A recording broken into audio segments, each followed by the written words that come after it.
Commissioner Kumalo, it was a concern, and that is why I asked to go to court to assist. But I did not think of involving myself beyond that that point after the bail application was done, because I did not know why is this team so small. I did not know how it came about, but what I know is a case cannot be handled or done in the IDEC without the ID knowing. Therefore, I don't know how this team was composed, but honestly speaking, I didn't want to get myself involved in why was this done, why was not, because I was not part of the team at the time. You give the impression that you did not want to step on the ID's toes. You did not want to ask her difficult questions. So you said, if she made the decision, I will live with it. I won't even question it. That's the impression you are giving me. And I'll agree to that, Commissioner. Because as the head of the office, you would have made decisions. I can't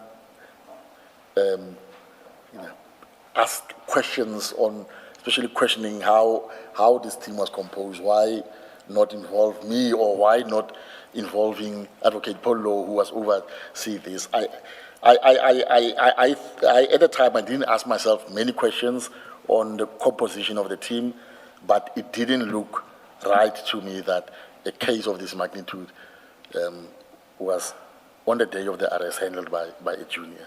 I didn't take it further than that, but it didn't look right. Sorry, you say in paragraph 34 your involvement ended after the court appearance, but I don't think you mean end, because in paragraph 35 you say you were called to a meeting on the 8th of August, and at that meeting the ID informed you that she had decided to include you in the matter. So it was not end forever. So that is correct, Chair. So there was an intervening period during which you were not involved. That is after the court appearance in June, and then in August you are brought in by the ID herself.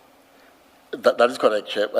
I'm saying my involvement ended there with the bail application, because I was not part of that team. I was not supposed to be part of the team. I went there and helped with the bail application, and my involvement in as far as they ended there. Yes. But coincidentally, about 2 weeks after, then I'm called for a meeting where I'm formally then involved or designated by the ID into the matter. After the bail application, I did not work on this case. I did not discuss it. I continued with my work. I'm overseeing a group.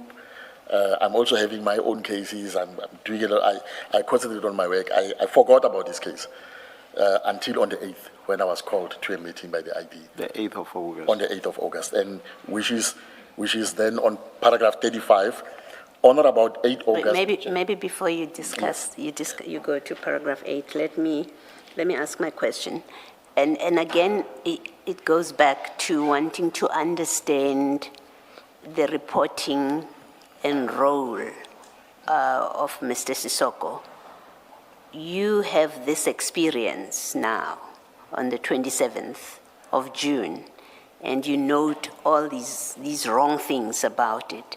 Isn't that typically something that would have had to go into the discussion? Because part of it sounds like resource allocation, right? Isn't that something that would have typically gone into the reporting to the, is it OMC or something, when you make those monthly reports and get it addressed there? Is that not? I agree, Commissioner. It's something that ought to have been raised in that structure. I'm not sure if it was at the later stage, but from the date of the bail application, when the case was postponed until up to the 8th, I don't remember. I don't think we had an OMC. But these are type of issues that are dealt with in the OMC. Resource requirements, where there's shortages, and even these challenges that how is the team dealing with such a big case and there's no deputy? So you say you don't remember whether it was raised or that you had a meeting after that? Is that? That is correct. Between the 27th, when the case was in court, and the 8th Yeah. of August, when I was involved in the case. But then from the moment I was involved, and the commission will see, as I'm calling meetings of this team, I'm also copying Mr. Salk. I'm involving him in the matter. And where is Mr. Lowe in all of this by the time you get called on the 8th of August and you are now told this is your matter? Where is he? He was never involved in the case at all, Commissioner. He was not part of this case at all. Ever? Even though the type of case resided in this case. Okay, thank you. And do you know why? Did you ever get an explanation, even informally, why you are the one that's been called on the 8th of August and he's not involved? I did not ask why, but as I'm going through my statement, Commissioner, you'll see that I take it when I was called in, maybe it might have been the ID got, like I left a message with a PA, and she then gave a go ahead. Okay. Maybe because I helped on the first day. Let me.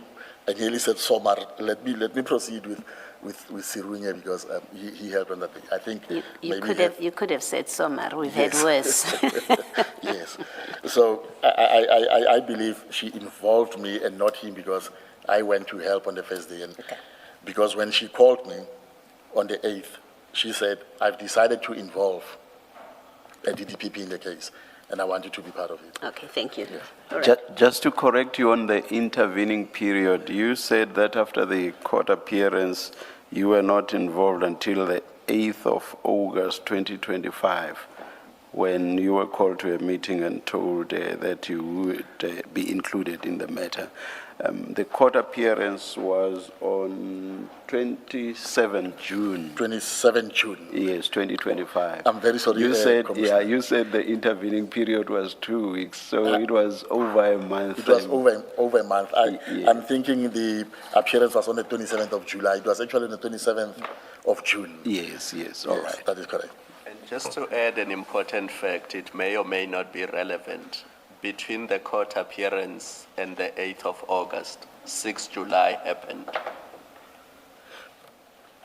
Indeed, Commissioner, the address to the nation by the general, Mr. Mkwanazi, that happened, and that was in July. Yes, that happened, and I must say, I remember watching. I was home that Sunday. I remember watching the press conference as he was briefing, and then he mentioned this case, and I thought, how come I didn't really, I thought, for the moment that I was in court and left the court, much as I didn't know what happened before, I didn't see anything sinister that when he mentioned the case and how it was handled, and that to be honest, I doubted his remarks at the time. To put it bluntly, I doubted his remarks at the time about this case, and for the longest of time I did. And until now, recently, in the last maybe 2-3 weeks of the evidence that we had in this commission, that's when I started realizing maybe, and I said it to one of our colleagues even this morning when we were having tea, that it appears I sort of found myself in an offside position, or at least handled a ball with my hands. In fact, I sort of feel a little bit angry if I think about it, that it feels like I was set up, not only me, but Hlachwayo as well. I think junior as she was, I don't think she was supposed to have been involved in this case. And looking at it now, it appears to me she was set up. But I think you are being unfair to yourself. You are still going to come to this later in your statement. You have placed before us an annexure in which you actually questioned the merits of the case, and you prepared quite a lengthy document raising a number of concerns that you had about the merits of the case itself. Of course, I'm sure that what you are talking about now is possible impropriety with regard to why the case was investigated in the first place. I'm sure that's what you are talking about. But it's not as if you just gobbled up everything, every and anything that was placed in front of you. Indeed, Commissioner. Chair, I see the time, and we are about to go into his involvement. It might be an opportune time to take the tea adjournment. Let's adjourn and resume at 11:30.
You please start.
Yes, Ms. Boy.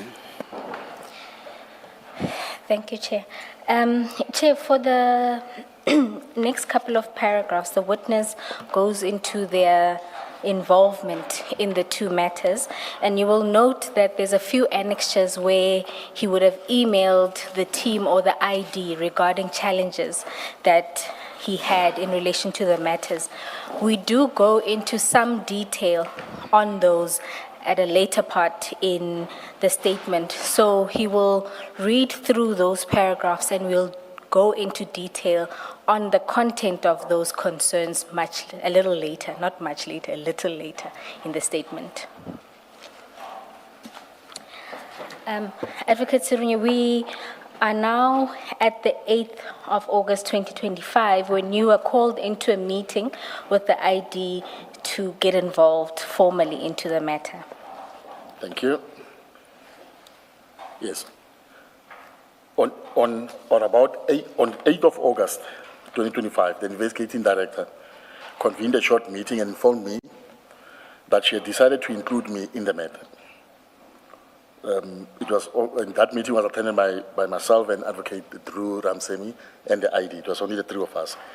She asked me to oversee the two matters, the Lushaba matter and the Kumalo and others, in brackets Mokwele matter, with Advocate Dushanta Ramsemi as remaining the lead prosecutor in the Lushaba matter and Advocate Lachwayo remaining the lead in the Mokwele matter. She further asked me to attend to an anticipated bail amendment application under Section 63 of the Criminal Procedure Act in circumstances where Senior Counsel Advocate Mushololo was said to be coming on board, and she wished the senior person to deal with the matter.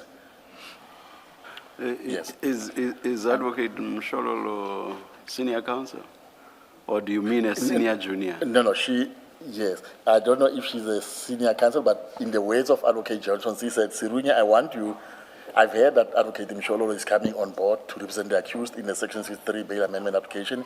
I therefore want somebody senior in my office so that they can, match her. But I think at the time she was of the view that Lachwayo couldn't,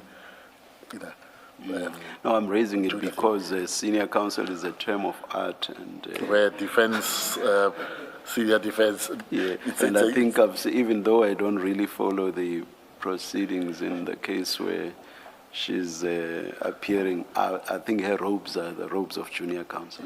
I appreciate that, All right, Commissioner. Yes. Please continue. Before you go on to the next paragraph, on this bail issue, because the issue was raised with Ms. Johnson, was it your now that you're on board from August, at this point, did you come to understand that Ms. Johnson knew that the bail condition that was imposed was not asked for? Commissioner, I did not know at the time. Like I indicated earlier, I would have expected the prosecutor, Advocate Lachwayo, after the bail application, to give a report to Advocate Johnson. Therefore, I did not know how much she knew of what happened in court on that day and what she did not know. But as she's saying to me in that meeting, I'm bringing you in to oversee the two teams, the two cases, but also to attend to the Section 63 bail amendment. That is the specific instruction I'm getting to attend to the 63 amendment. My role was going to be that, but I didn't know how much she knew and whether the condition had been asked for or not. I think. Thank you. But as she's saying to me, Counsel, as she's saying to me, prepare for the bail amendment application. My understanding at the time would be in whatever application is coming up, I must have a look into that, prepare for that thoroughly, since there's somebody senior also defending the accused in that application. Advocate Serunye, in this meeting, were you being asked to take overall oversight of the matter? I know you specifically mentioned that you were asked to take over the bail amendment application, but did this extend to complete oversight of the two matters? Indeed, it extended to overseeing the two cases, the Mokwele/Khumalo matter and the Lushaba matter. But with the two colleagues remaining as lead prosecutors, Advocate Ramsemi to lead the Lushaba case and Hlashwayo to lead the Khumalo-Mokwele matter. So I was coming in as a supervisor. Remember now it's clear to me there's no DDPP appointed into the matter, so I'm coming in after the fact as a DDPP to oversee the two cases. Now, you had expressed a concern earlier that when you found out that it was Advocate Hlashwayo who was lead on the matter, that she was junior, this was a big matter involving generals and all of that. Did you express this view in that meeting when you were being told that she would remain as the lead prosecutor in this matter? No, I did not raise it, commissioners. It was a short meeting. Serunye decided to include you as a DDPP on this matter to oversee it. I didn't. It was a very short meeting, being told what to do, and it was the end of the meeting. So you considered it more of an instruction and less of a consultation? It was an instruction more than anything. Okay, thank you. You can continue. Right. After this meeting at 36, because of the instruction to oversee the case, I then proceeded to request the docket and the Section 27 referral to familiarize myself with the two matters, because now I'm told these matters came via a 27 referral. So I remember talking to the investigating officers and to the prosecutors to say, please give me the docket. I want to start reading these dockets. This would have been in preparation, especially for the impending Section 63 bail amendment. On 16, I think the docket were given to the dockets were given to me on the 13th of August. I'm continuing to read from the statement, line 2. On 16 August 2025, which, commissioners, was a Saturday, I decided, let me go to the office. I want to read these dockets and so that I can prepare thoroughly for the application. I read the docket for the first time. When I'm saying docket here, I'm referring to the Mokwele/Khumalo docket. It consisted of 4 volumes. Having done so, I then issued a trial preparation note to the team. I read it and finished it that Saturday. And I issued a trial preparation note to the team, together with an attachment setting out a series of questions and concerns. I then forwarded the email to Ms. Kukuni, who's the personal assistant of the ID. And this email and attachment attached to my affidavit as PS3. I deal with the substance of those concerns below. The investigating team. Sir, you asked for the Section 27 referral. Did you receive it? It was never given to me, Commissioner Baloyi. It was not given to me. I asked for it. I spoke with Mr. Brian Parayashe on about 3-4 occasions.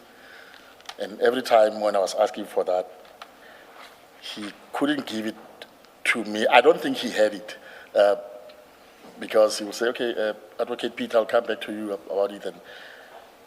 And up to about 31st of October, I was still asking for, I'm saying 31st of October because I remember when I'm checking my emails, I can see on that day I raised the issue again with Mr. Sisoko. I said the accused have asked for further particulars, and one of the issues that they are raising there is they want to be provided with a Section 27 referral. I'm still looking for this document. Do you perhaps have it? I was then raising the issue with Mr. Sisoko. It was on 31 October. So from August, I was looking for that document, but no one could give it to me. I spoke to the prosecutors. I was getting, Hlashwayo did not know about it at all. She said she hasn't seen it. Advocate Ramsemi said she saw it, I think in the earlier part of the case when they were starting investigations, but it appears either it was lost or disappeared. I remember she couldn't also give me a copy of that. She said she gave it back to the ID, But it appears the ID was also looking for it from her, so I don't know whether it was lost, Did she? at least up to that stage. Yes. Ms. Ramsame, when you ask her or when you discuss with her the Section 27 and you ask for it, did she express anything about its contents, the one that she has seen? Did she express any concerns whatsoever relating to the Section 27 and the charges? No, she did not. Okay. She did not. Thank you. Thank you. Advocate Serunye, several times now you keep referring to Ms. Ramsamy as true.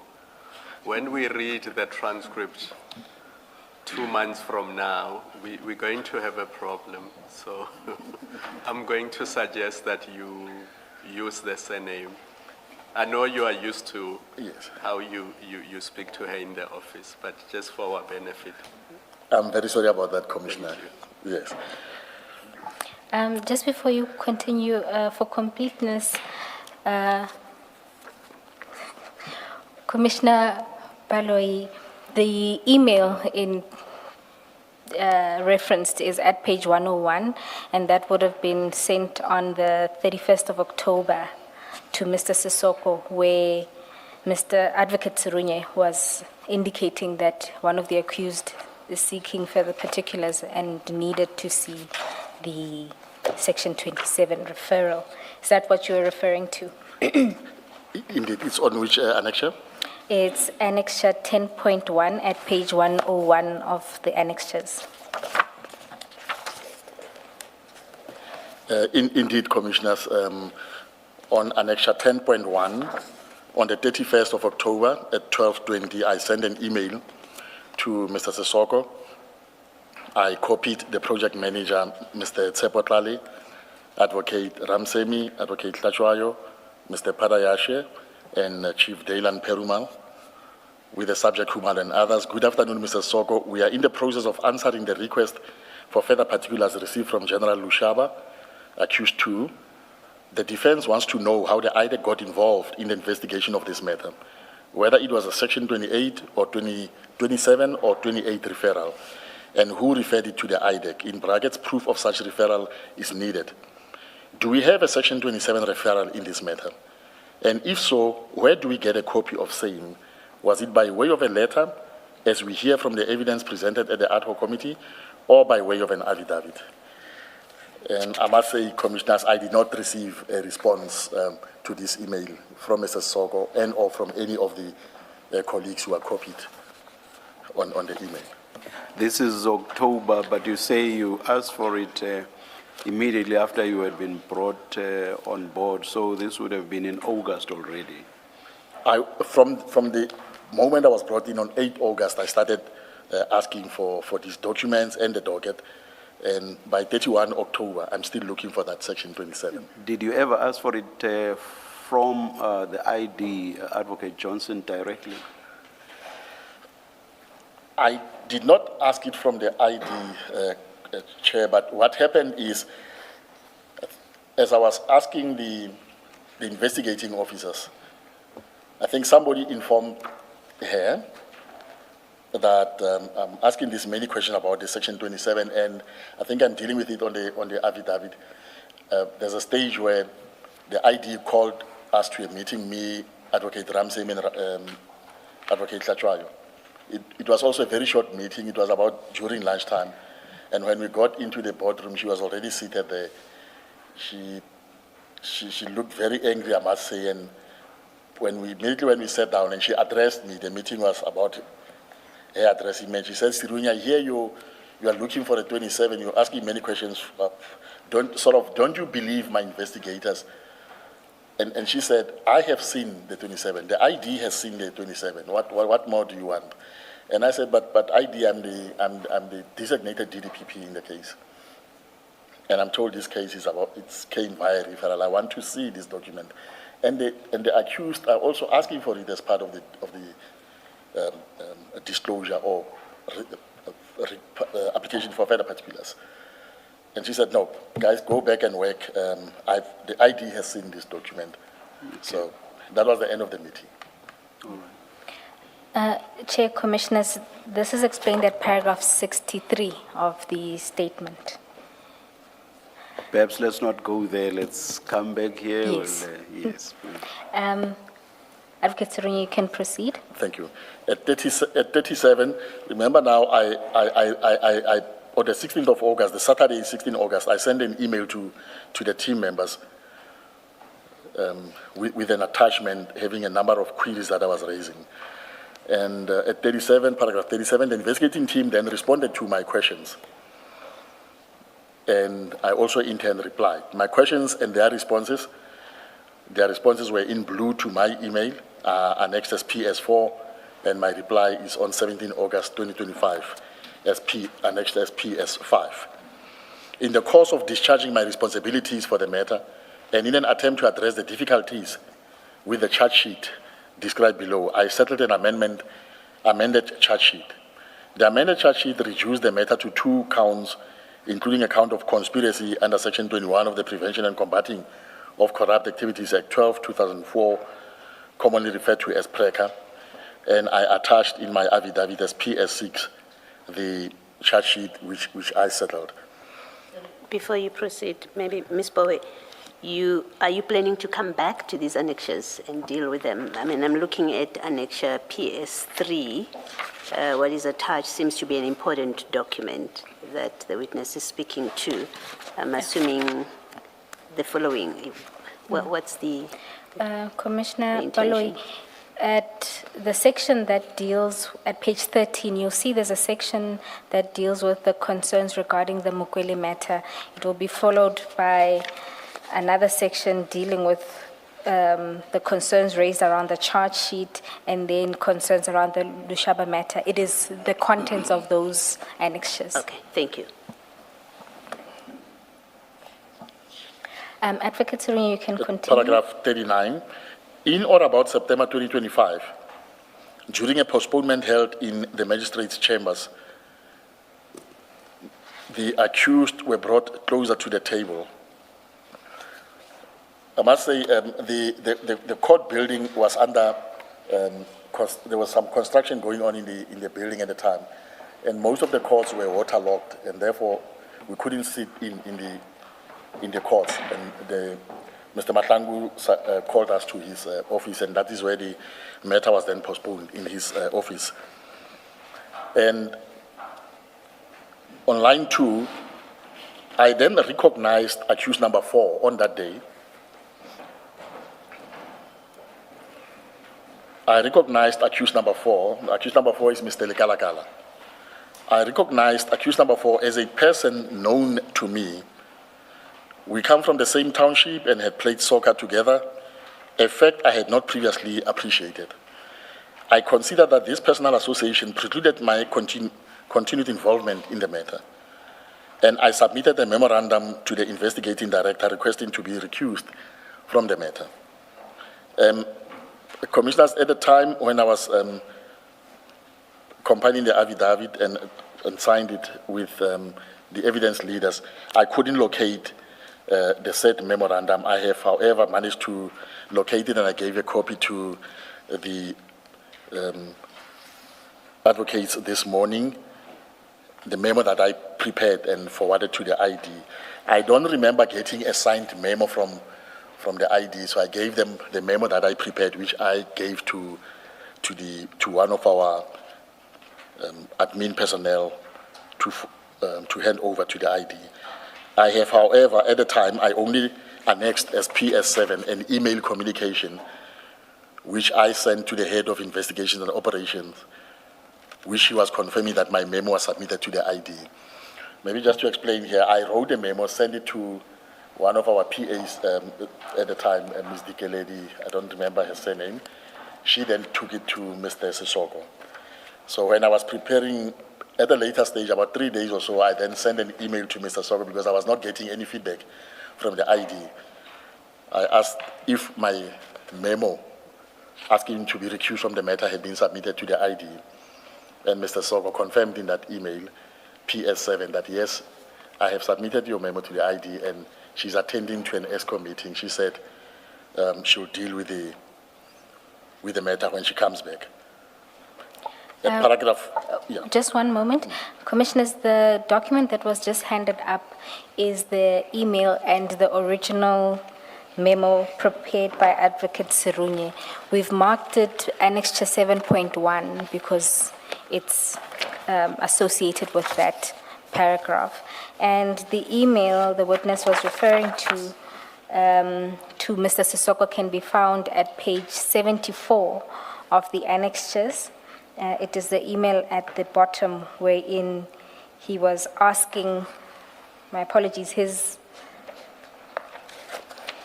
email, the original email is on page 75, so we'll have to work up. You'll see there's an email from P. Serunye to Sinyani, wherein he indicates that he handed over a memo addressed to ID and Mr. Sissoko, notifying them of his recusal, and he explains there how he knows the accused. Then Mr. Sissoko responds on the next page, the previous page, at page 74, where he confirms that the memo had been brought to his attention and he had brought the memo to the ID's attention, but that she was attending a meeting. Yes, you can continue. Can I quickly read the memo into the record, Council? Yes. That is Annexure 7.1. Okay. I wrote this memo then on the 16th of September. I then emailed it to, as per page 1 of the badge. You'll see I then emailed it to the admin personnel, Sinyani, Manchidi, with the subject recusal from the matter of State versus General Kumalo and others. Attachments, it appears I wrote that email on top of I wrote the memo on top of another document. That is why the attachment appears with the subject Estina request to NDPP. So I worked on top of another memo. Right. On page 1, the memo is directed to Advocate Johnson, investigating director, and to Mr. Sissoko, head of operations and investigations, from Advocate P. Serunye, Deputy Director of Public Prosecutions. Subject, recusal as prosecutor in the matter of State versus General Kumalo and others. The memo is dated 16 September 2025, paragraph A, purpose 1. The purpose of this memorandum is to inform the investigating director and IDEC head of operations and investigations of my recusal from the aforesaid matter. Background. About 4 weeks ago, the ID formally authorized me to be part of the prosecution team in the matter of State versus General Kumalo and others. The matter was already on the court roll, having been first enrolled on 27 July 2025. And it seems on the email I'm repeating the same mistake of date of 27 July. It actually should read 27 June 2025. In August, the matter was remanded to 8 September 2025 for a formal application in terms of Section 63 of the CPA Act, brought by accused 1, 3, 4, and 7. On 8 September 2025, I presented the state's case, assisted by Advocate Joy Tlatrayo. The application commenced on that day, but not finalized. The matter was remanded to 15 September 2025 for continuation. On 15 September 2025, the matter could not proceed due to the fact that the Magistrate Court building was waterlogged and some of the courtrooms did not have electricity. The matter was then postponed in Chief Magistrate's office, in chambers. The accused were called into the said office and stood behind us, in bracket us referring to the lawyers, facing towards the magistrate. Accused 4 was standing closest to me. When I turned back to look at the accused, I then noticed, for the first time since the first appearance, that accused 4 is the person that is known to me. Accused 4 and I grew up together in the township in Mabopane. We actually played soccer together for many years, albeit for different teams. For all intents and purposes, accused 4, in brackets, Josias, as we used to call him, and I are homeboys. Between yesterday and this morning, I have verified that accused 4 is the same person I grew up with. Thus, I have formally decided to inform IDEC management and recuse myself from handling any case in which Mr. Josias Lekalakala and his family members, in brackets and associates, are accused persons. I have already disclosed this fact to my fellow IDEC managers in an earlier management meeting held this morning.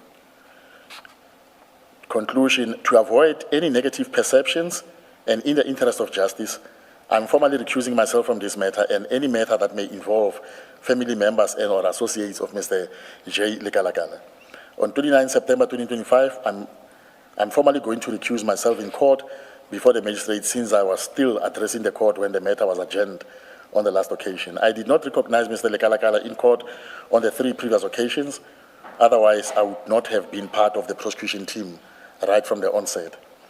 Whilst I was part of the case, I prosecuted it to the best of my ability, and the record of the proceedings will bear testimony to that fact. I just do not want any wrong perceptions to be created by my continued prosecution of somebody that I grew up with. My name and integrity mean a lot to me, so are the interests of justice. This memo you'll see it was dated 16 and addressed to Mr. Soko and Advocate Johnson. As I indicated, Commissioners, I tried to locate the signed copy, I couldn't find it, but it is backed up by the email PS7, where Mr. Soko confirms that the memo was brought to my attention, referring to himself, Mr. Soko, and I have also brought it to the attention of the ID. However, because she's attending Menko, and I was also on leave yesterday, we are only going to discuss it tomorrow when she's in the office. But what followed on this, if I go back to my affidavit, on paragraph 40, approximately 2 weeks after I had submitted this memo, 2 weeks later, the investigating director informed me that she had considered my request and granted it, but asked that I first complete the Section 63 bail application before withdrawing from the matter.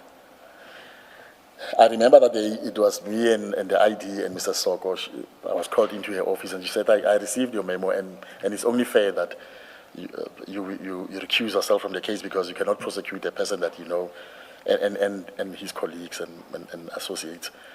But she said, but because the bail amendment application has already commenced and it was almost halfway, please finalize that and then you can then formally withdraw from the matter. And that is how then I proceeded, at least with that application. On or about 14 Advocate October. Serunye, do you know if anyone then replaced you as the DD after your recusal was accepted? Yes. Advocate Manilal, his name is Santos Manilal, replaced me. It's him and a number of prosecutors, I think 2 or 3 other prosecutors, Advocate Isaac Duploy, and Advocate Bastian Thienasen. I think that's the surname. I'm sorry if I'm not pronouncing his surname properly. But they were only,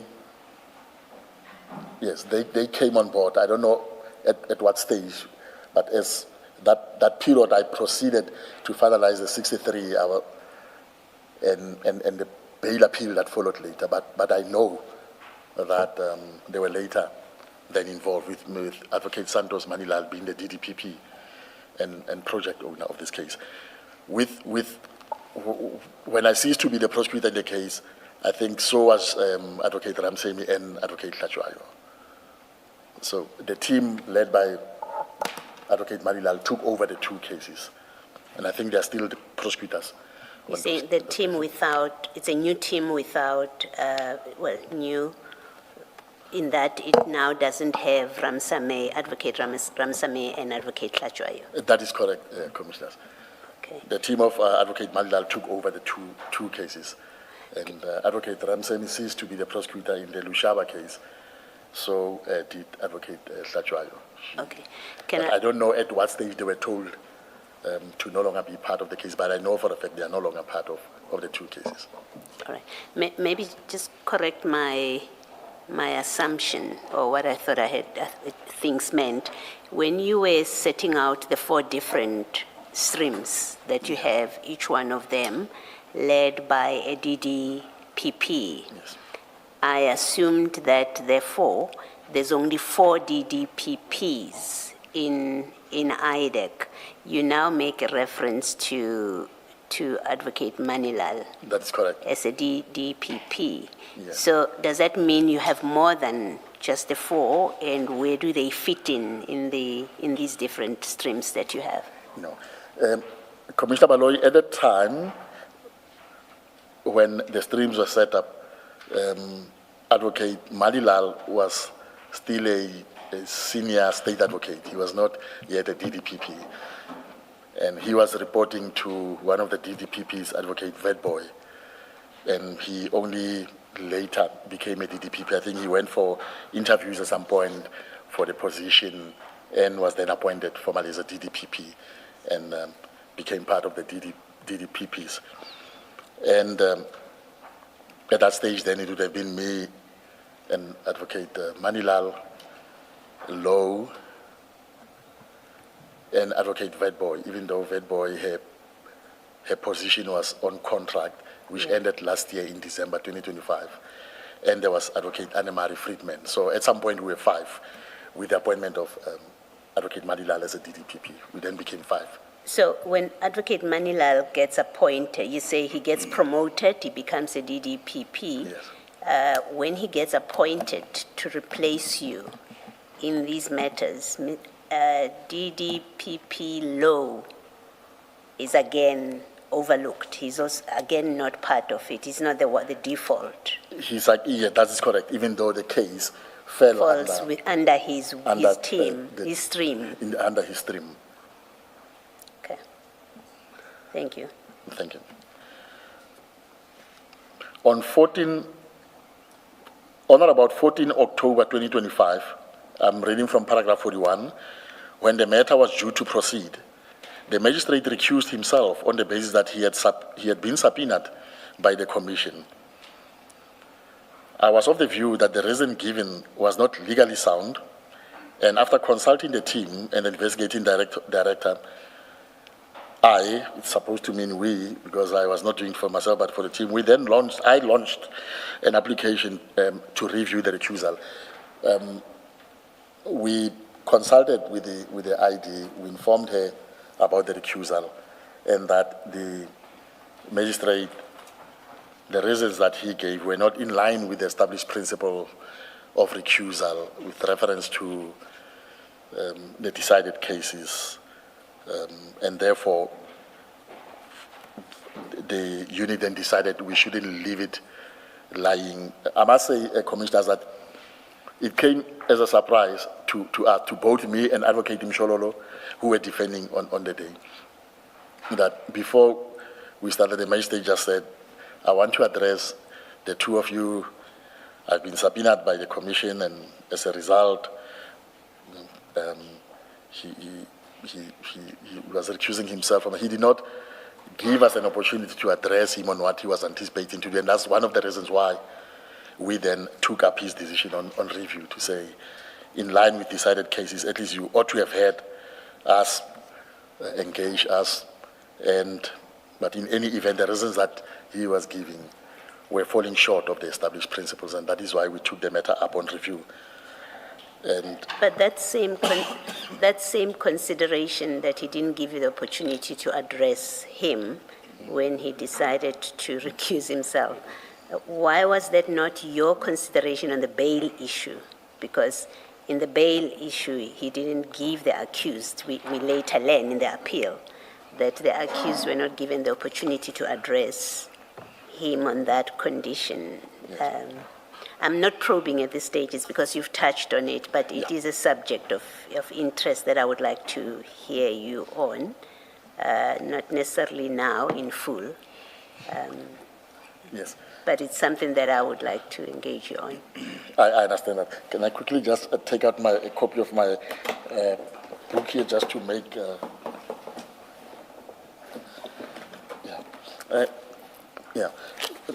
Commissioner Baloyi, when The reason for that was, and we looked at the provisions of Section 60 of the Criminal Procedure Act.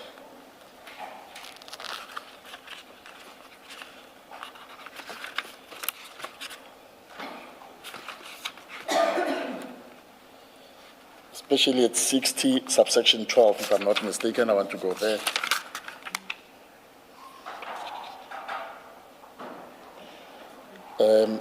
Section 60, subsection 12, the court may make the release of an accused on bail subject to conditions which, in the court's opinion, are in the interest of justice.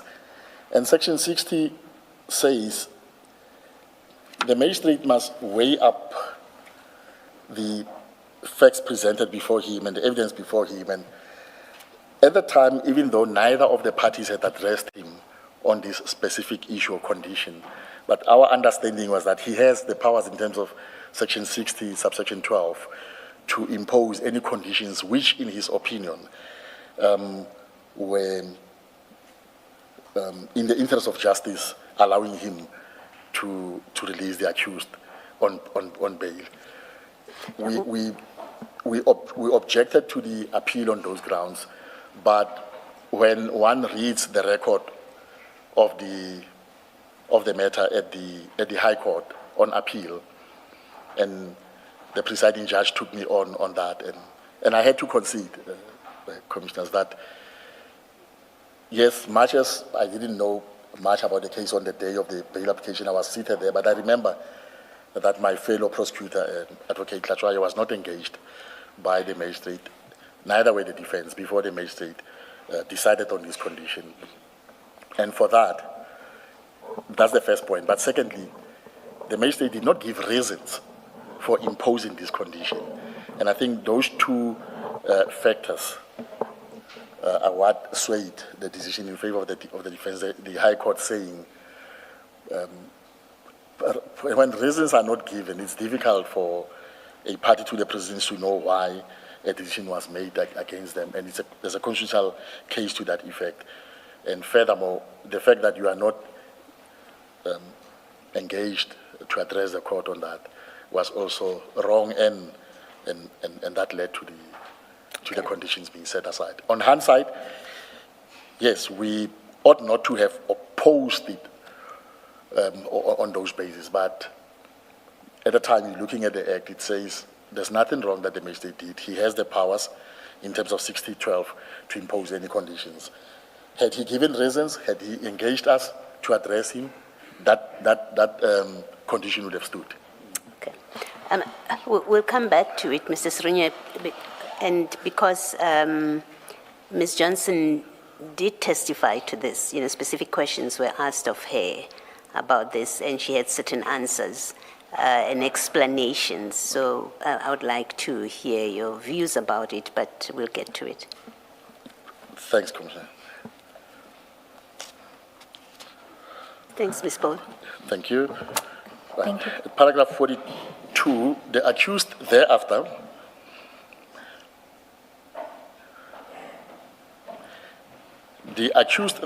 abandoned the Section 63 application. That is now, after the magistrate had recused himself, the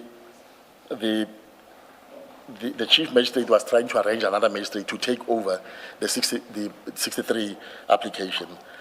And the accused then, because of that delay, they then brought a Section 65 bail appeal. Section 65 of the Criminal Procedure Act bail appeal. We again had a discussed with our boss, and we're given a go-ahead to oppose the application. And both matters served before the High Court, and the judgments are attached as PS8. The judgment for the bail appeal, and the order for the recusal is PS9. In the bail appeal, PS8, the High Court agreed that the presiding magistrate's decision to impose the decision without engaging the parties and giving reasons was wrong in law and therefore ought to be set aside. On PS9, in relation to the recusal of the magistrate, the High Court ordered in our favor to say, yes, the magistrate ought not to have recused himself for those reasons given, not engaging you, and the reason given is also not in line with your rugby union matter. The bail appeal succeeded. Serunye, just before you proceed with the next paragraph, in practical terms, you would have had a conversation about the bail amendment application, the 63. Did you have a similar consultation with the ID regarding now the bail appeal? And did she give positive permission or consent for you to proceed with appealing, opposing the appeal? We did, Commissioners, and we informed the ID, and then she gave us permission to go ahead with the opposition on the Section 65. And when you do that, does she have sight of any of the affidavits that are filed, particularly in opposition? She does, Commissioners, and I must say everything that we were doing, we were sending to the ID. The Section 63 bail amendment application, all the affidavits of the accused were sent to the ID, and our responding affidavit of Mr. Brian Badayashi was sent to the ID, and the defense then asked for a postponement in that Section 63 bail amendment application. They then, on the next date, submitted an affidavit by General Masemola in support of their application, indicating that he had lifted their relocation to other offices. And that affidavit as well was given to the ID. I remember sending an email to the ID asking her that we want to, after receiving this affidavit of General Masemola, we want to respond. Now, how do we do it? Do we subpoena information from General Masemola, or do we serve them with a 28? My question to her was, do we do it by way of a 28 or by way of a letter under your signature being the ID? And she sends me an email to say, serve a 28, which is what we did, and we got further information, which then allowed us to prepare additional affidavits of 2 other officials, which affidavits we then also handed in support of our opposition. So she was kept abreast at all times of what was happening. And do you recall whether Mr. Parayachi's affidavit in opposition dealt with that specific bail condition related to whether or not you sought that condition to begin with? What's the question again? Do you recall whether Mr. Parayachi's affidavit in opposition set out that or indicated that this bail condition was never sought or anything related to that? You mean the affidavit which was filed in opposition? In opposition of the bail appeal. I cannot recall, but if I check on my emails, maybe those can juggle my mind. All right, thank you. Yes. You can proceed to paragraph 43. Yes, the bail appeal succeeded while I contended that the magistrate was in law entitled to impose the condition. Okay, while I contended that the magistrate was in law entitled to impose the condition, I was constrained to concede that he had failed to give any reasons for imposing the crime intelligence entry condition. And it was on that basis, that is the failure to furnish reasons, that the condition was set aside as irregular. The review of the magistrate recusal also succeeded, the court holding that the reasons he had given for recusing himself were not in accordance with established principles. At 44, having completed the Section 65 bail appeal and the review, I had no further involvement in the matter.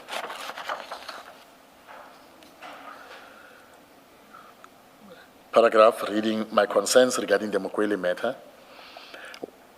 Once I was officially involved in the Mokwele matter, Advocate Tlashwayo and Ramsemi came to me to voice their concerns about the lack of evidence in the Mokwele matter. This is as way back now as 8 August when I became involved. Since there had been no DDPP on the matter before my involvement, I could understand why they felt that they could not address these issues directly with Advocate Johnson due to the power dynamic. Having read the docket on 16 August 2025, I was not satisfied that the corruption charge was sustainable on the available evidence and current formulation of the charge sheet. And as I said, and I said so in writing at the time, my concerns were not the product of hindsight. I recorded them contemporaneously.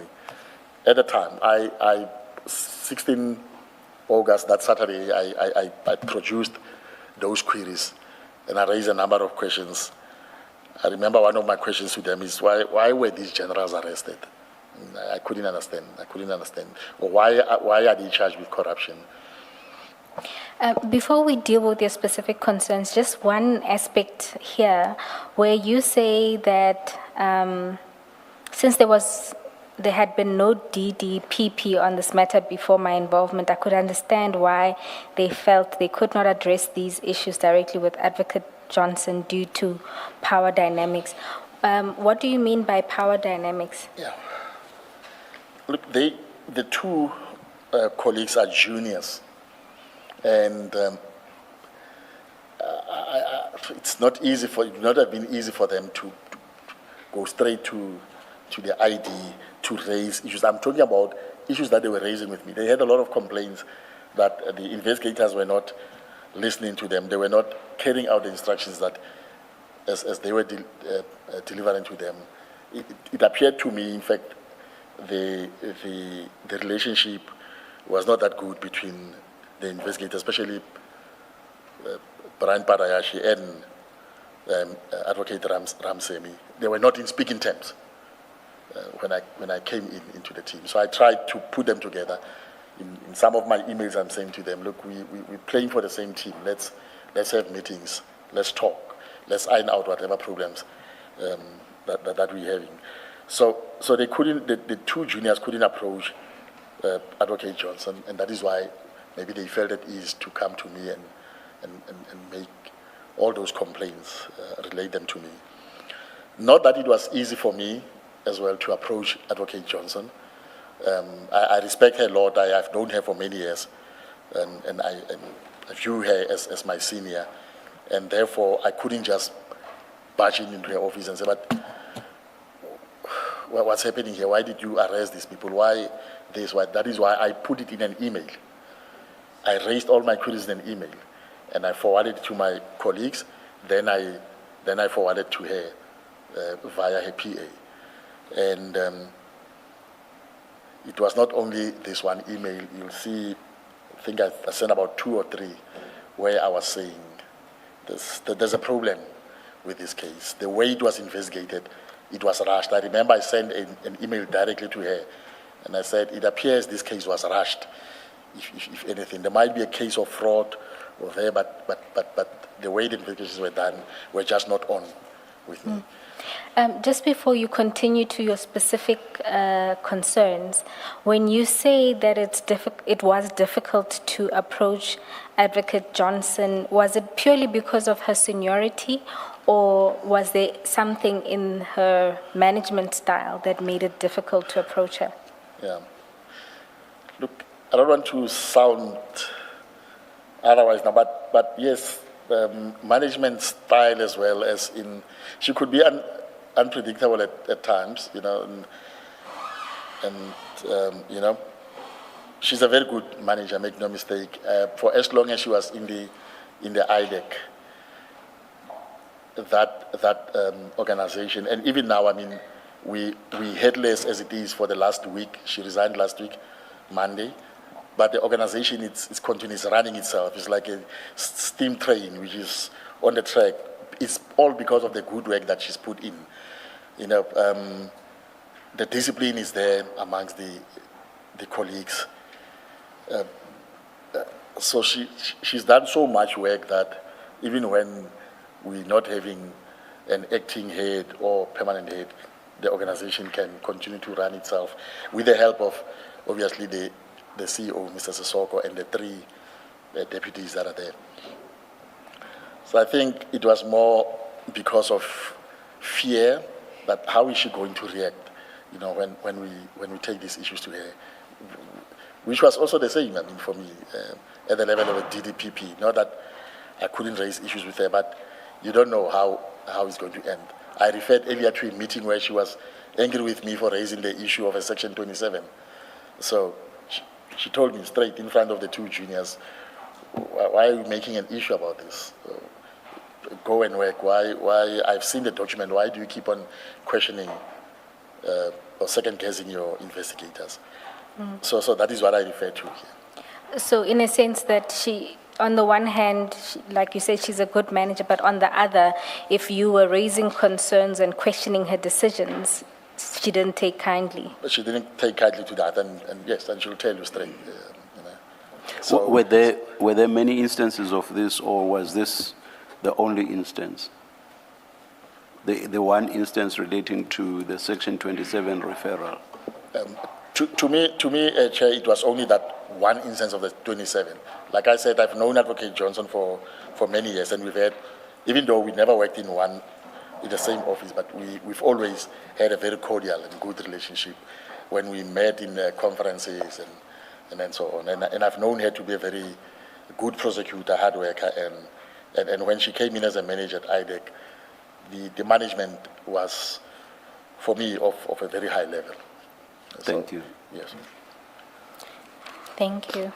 At 46, in my first trial preparation note, I raised, among others, the following questions to the team, but all these are covered in my email. 46.1.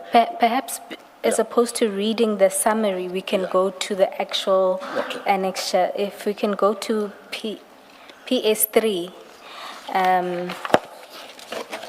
Okay. you'll see it starts with the email, With the email. that you sent to Ms. Sekukuni, who is the PA to the ID, where you brought this memo to her attention.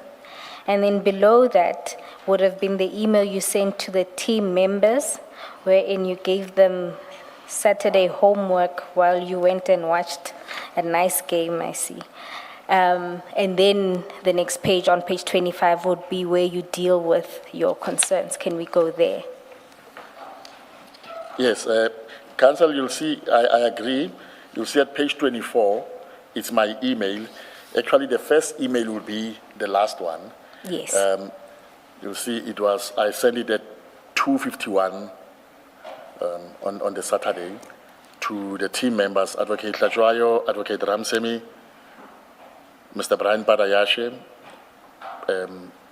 Chief Investigator Daylan Perumal, Investigator Charles Ills, Investigator Patrick Mlambo, and I also copied the project manager, Mr. Sepotlale. I reference the subject as trial preparation, note 1. Colleagues, here is your Saturday homework. I'm knocking off now to watch Pirates and Sundowns, PS. It was 2:51. I've been in the office since in the morning. Can I just Yes. ask a question? What's the difference between a project owner and a project manager? Because we've encountered Mr. Tlale's name before as a project manager. Yes. The difference, Commissioner Baloyi, is Mr. Tlale is one of the 4 project managers that we have. They are involved right from the beginning of the case. They prepare our monthly reports.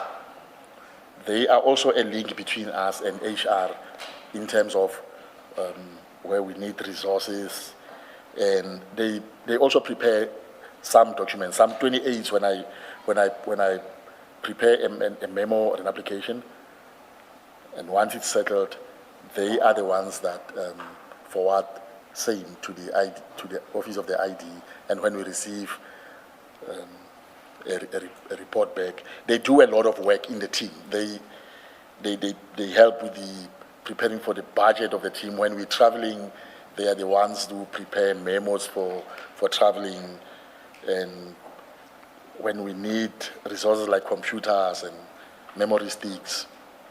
So they manage the whole project in that sense.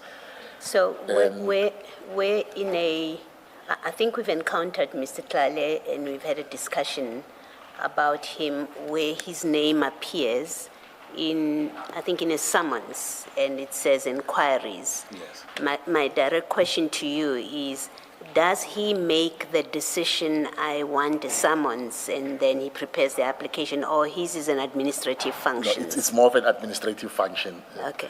Commissioner, he doesn't make, that decision lies solely with the DDPP Okay. on what type of investigations, on investigation do we go, after consulting the team.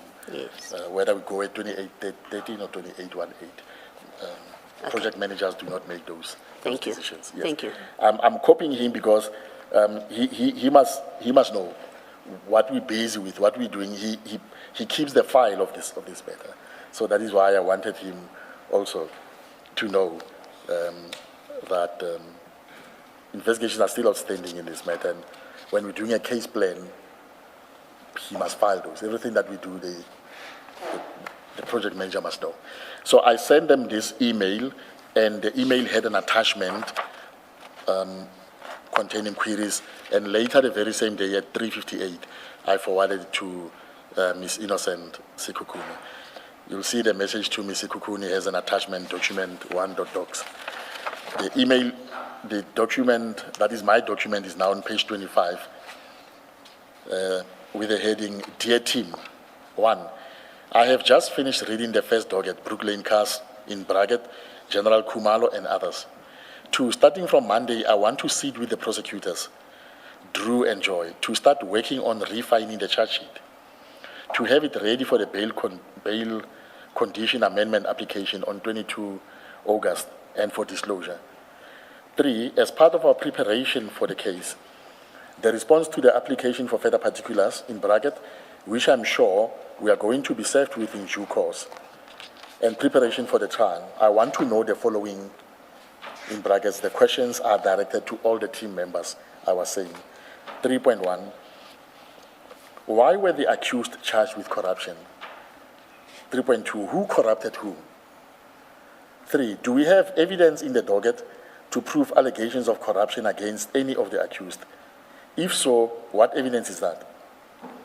3.4, do we agree that in terms of PRECA, the Corruption Act, the giving and or accepting of a gratification should be for a certain aim or objective? PRECA uses the word, in inverted commas, in order to act personally or by influencing another person so to act in a manner described in Roman figures 1 to 4. 5, that means a person gives another a gratification and the other one accepts or receives in order to act in an unlawful manner as out in Roman figure 1 to 4. 3.6, now following paragraphs 3.4 and 3.5 above, why did these generals in the SAPS go out of their way, rig the appointment process, risk their jobs, and flout the National Instruction 11 of 2017 to appoint a 29-year-old inexperienced civilian to the rank of brigadier in crime intelligence? I'm asking the question, who is this young lady, in bracket Mokwele, for whom 6 generals in the SAPS are risking losing their jobs for? What did the generals stand to gain or expect to gain, in bracket quid pro quo, by giving her gratification, which is the position or the job? What did they stand to gain? I don't have that evidence in the docket. 3.8, what are we saying? Are we saying the generals gave Mokwele a position, stroke a job in crime intelligence in order for Mokwele to do the following? To do what? I'm asking them. What did Mokwele have to do in terms of Roman figure 1 to 4 of PRECA? 3.10, did she give or promise to give any quid pro quo to the generals? In law, she does not have to. But there must at least be an understanding between Mokwele and the generals that the job is given to her for a particular unlawful reason, in brackets, in order for her to act unlawfully as set out in Roman figure 1 to 4. She was just a young lady occupying an ordinary position at BMW at the time. I cannot see that there was anything she could offer to these generals, in brackets, except giving them cash as a thank you, or if she was having a relationship with one of the male panel members, stroke generals. I'm trying to find out why are they giving him a job which, according to the state, she was not deserving to get, and what did she do in return, or what was expected from her? 12, did the team subpoena the bank accounts of the generals and Mokwele to ascertain if she did not make any payments to them for giving her a job? If not, why not? 3.13, were the cell phone records of the generals and Mokwele obtained and analyzed for any communication relating to the application for the post, preparation for interviews, or discussions about payments? If not, why not? 3.14, were computers that were used by the generals during the period in question seized and or mirror imaged to look for communication between them and Mokwele, or, in brackets, or anyone related or associated with Mokwele, prior to or during and after the interview process? If not, why was this not done? 3.15, did the team investigate any possible family relations between Mokwele and any of the generals that formed part of the panel? Paragraph 4, colleagues, the appointment of this young lady to such a position does not make sense and is suspicious, but suspicion alone is not enough. There is a reason why she had to be appointed, and that reason is our answer. It is the quid pro quo. We must look for it, I'm saying. Paragraph 5, otherwise we remain with fraud regarding the flaunting of processes to appoint her. Yes, her shortlisting and eventual appointment was fraudulent because she was inexperienced, in brackets, which was one of the requirements for the position. Many other applicants were disqualified for lack of managerial experience. How did she make it to the top 5 and eventually top 3? 6, she also made misrepresentations in her CV, in brackets, I'm saying fraud. The investigator should follow up the validity of the project management certificate at Stellenbosch University. 7, she also claims to have been top of her class in her first year studies for MBA. She does not say where she was registered for the MBA and whether she eventually completed it. I must say later, with the investigation, it became clear that she had finished the MBA. So that information was secured after I've raised all these questions. But when she submitted the application, she only completed it after submitting I think a month after, in May 2024, whereas the application was in But let me just correct you there, because in her application on page 265, that very issue you are raising, she did say that she's still busy with the MBA and she will only complete it. If you look at page 66, bottom of the page, it is expected. So at the time of submission, she did not have it, and she said so in her CV.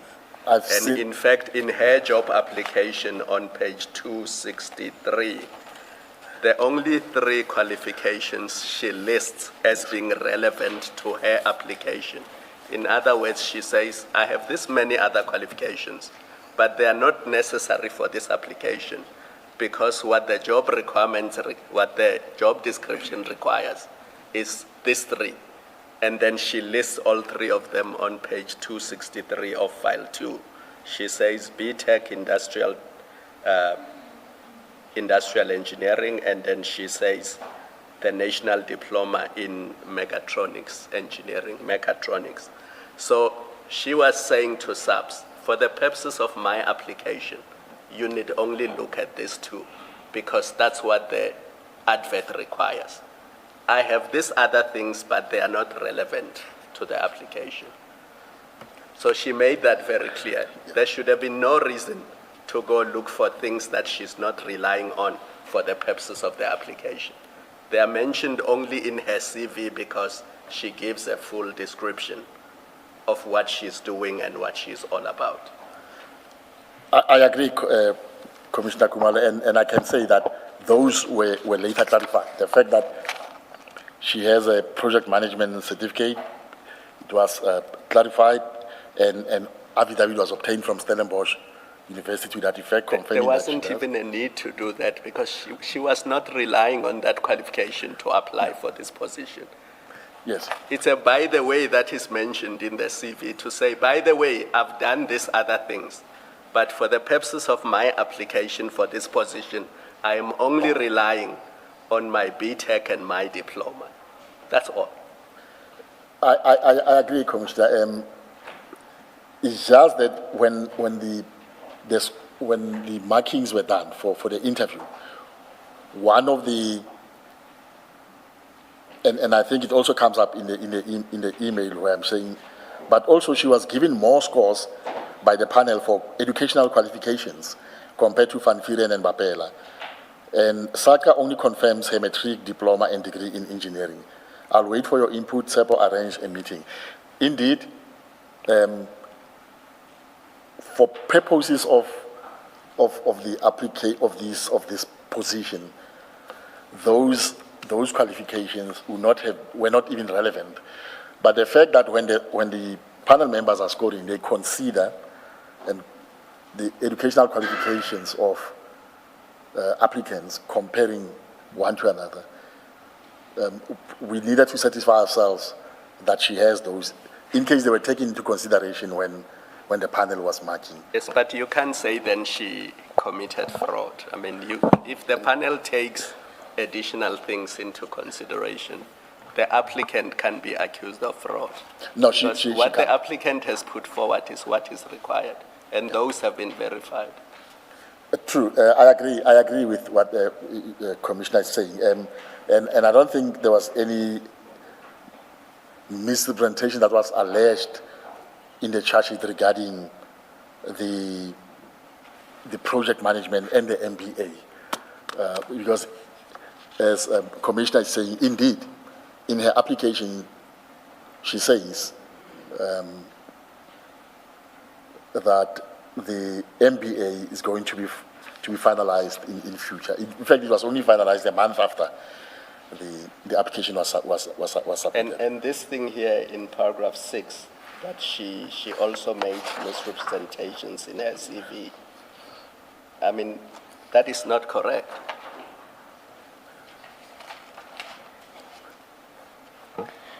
Commissioner Kumal, perhaps because we also tried to get clarity on this, perhaps explain what you meant by misrepresentations amounting to fraud in her CV. Right. I'm calling it fraud, Commissioners, because she says in her CV, I've been a middle manager in BMW since, I think she says 2016 or 2017, from the year she started working. And we obtained affidavits, or at least at the time when I read the documents, there were affidavits from BMW, from human resource official, and from a person to whom Mukwelo was reporting. Both of them say Mukwelo was never a manager in BMW. She was not a supervisor in BMW, and therefore, for her to claim in the application that she was a middle manager amounted to a misrepresentation. Advocate Not- Serunye, Yes, Commissioner. what you say in paragraph 6 and what you are being asked are two different things. You say in paragraph 6, she also made misrepresentations in her CV, in brackets fraud. The investigator should follow up on the validity of the project management certificate. But you confirm that that was done. So that's not the issue. And then the CV itself is on file 2, page 265. I have been through this CV.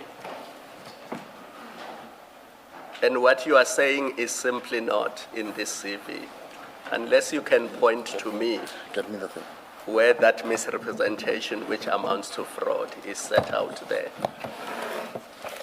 File 2 on page 265.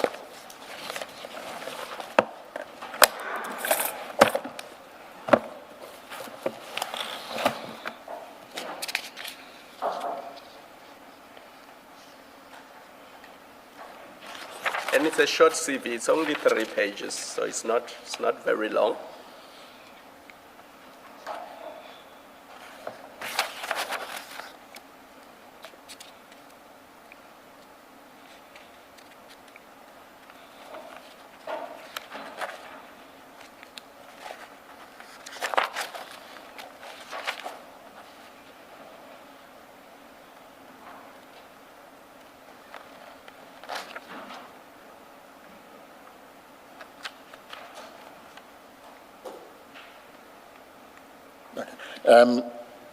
Commissioner, I'm looking at the CV and maybe in relation to where she says middle manager.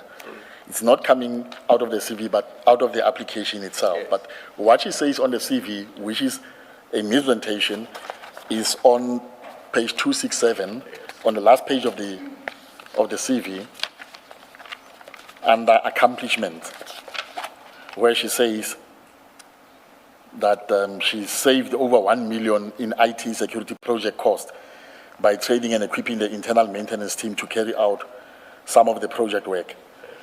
Advocate Serunye, let's agree that 267, where you are reading, it deals with successes achieved in the current role. Because she says, I successfully implemented first robotic process, I saved the company 1 million in IT security, I saved 500,000 in annual maintenance, I reduced the electronic tools management. Yeah. That's all she says. And in fact, the affidavit from the BMW manager says, well, I can't confirm these things because maybe other people can. That's what he says. But looking at the CV as it stands, you can't say this is misrepresentation, this is fraud. I think for now, let's just accept that unless you can show that what is stated there, those are not accomplishments and that is false. There is no fraud there. That, Commissioner, that is what I'm saying, Yes. that if BMW cannot confirm that, Yes. that she saved them 1 million, as she's stating in here, in the, then she's making a presentation. And if I'm a panel member and I'm reading this CV, it's very impressive that we're looking for a manager. If we can get a person who can save a company so much money, then probably this is one person that I can shortlist. But BMW says now that information. I think what I wanted to do was to show you that in the CV, the misrepresentation that is mentioned in the memo is not in the CV. I know where the problem could be on the issue of whether she has appropriate management experience. Yeah. But that is a different topic, and maybe we will deal with that later on. For now, continue with the rest of your memo, because I was not probing you, but I just wanted to point out to you that the MBA issue, what she said in the CV is actually correct. True. And all the qualifications that she listed in her job application and her CV have actually been verified. And you've confirmed that. I do, Yes. Commissioner. So Yes. where there might have been a question mark is on whether she has appropriate management experience. But that's an issue for interpretation, because it's a term that is defined in another document, and even the way it is defined is a bit vague. But the CV as it stands, the qualifications are there, and there's no issue with them. I agree. With regard to the qualifications, I agree. And like I said, those were verified, Commissioner. The issue of her being a manager, like I'm saying, if we have witnesses from BMW saying she was never a manager with us, that's the only information that we're working from. I cannot say, well, I must interpret her CV or her application otherwise. If BMW says she was not a manager and she says she was a manager, then to me it's a misrepresentation. I was going to call those two, if I was doing the trial of this case, I was going to call those two witnesses from BMW, human resource and immediate supervisor, who would have said to the court, she was never a manager with us. And therefore, how is she then shortlisted if one looks at the requirement of 3-year managerial experience in the field of the post? That is what, to me, at least at that time. Yeah. No, and that appeared to be fraud. is a fair question to ask, but I will deal with it with you when we get to the national instruction. Thanks, Commissioner. So I have a slightly different question, but maybe before I I ask you my question, let me say in tongue-in-cheek, that if you called those two BMW witnesses, I would have asked, is this an IDEC matter after all? I say that tongue-in-cheek. My question is, your memo seems to me at least, to cover or to raise questions that I would expect a prosecutor to ask before there is an arrest, before there is charging and people are made to appear in court. You seem to be asking basic questions. Am I correct in that observation? You are 100% correct, Commissioner Baloyi. These questions, the team ought to have asked themselves these questions. When I come in 2 months after the arrest, I was not supposed to be asking these questions, especially if a person is charged with, that's what I'm saying, why did you charge them with corruption? Because I'm looking for the evidence of corruption in the 4 volumes in the docket. I can't find any evidence of corruption. The question that I'm asking, the team ought to have asked itself before making a decision that we are now ready, we're going to arrest. They should have asked themselves, are we going to be able to prove a gratification? Are we going to be able to prove that Ms. Mokwele received a gratification? And the intention element which the authors, Stayman and them, say, in order to denotes the intention element. That is why I keep on asking, in order to do what? She does not have to do anything to say, oh yeah, no, she gave them 500 rand or this or that, but the understanding between the parties that we're giving you this, we are corrupting you basically, and she's receiving on that understanding. These are questions that the team should have asked themselves. And the commissioners will see as we go on in one of my other memos, even if that had happened, I'm raising another question later, but your charge sheet is defective in a sense that you're charging them with section 4 of PRECA, which says, for subsection 1, paragraph A, a person, a public officer who is, so it talks to a public officer who is given a gratification and who accepts or receives or promises or agrees to accept a gratification from, paragraph B, a person, from another person. Therefore, the reading of PRECA will tell you that the way they drafted their charge sheet, it was vice versa. They are saying the generals gave to a civilian, the generals being public officials. If one were to stick to the language of section 4, it ought to have been the other way around. The civilian should have been the one who was giving gratification to the generals, not the other way around. Because the generals are referred to in 4.1a. They should receive, not give. And this civilian should give, not receive. But in their charge sheet, they were having it the other way around. So these are issues that ought to have been looked at, and maybe the charge sheet also interrogated. But in relation to this is about evidence. Do you have enough evidence to go through your intended charge of corruption? My view at the time, Commissioner Baloyi, was that no. They should have been asked right from the beginning. But then you arrest.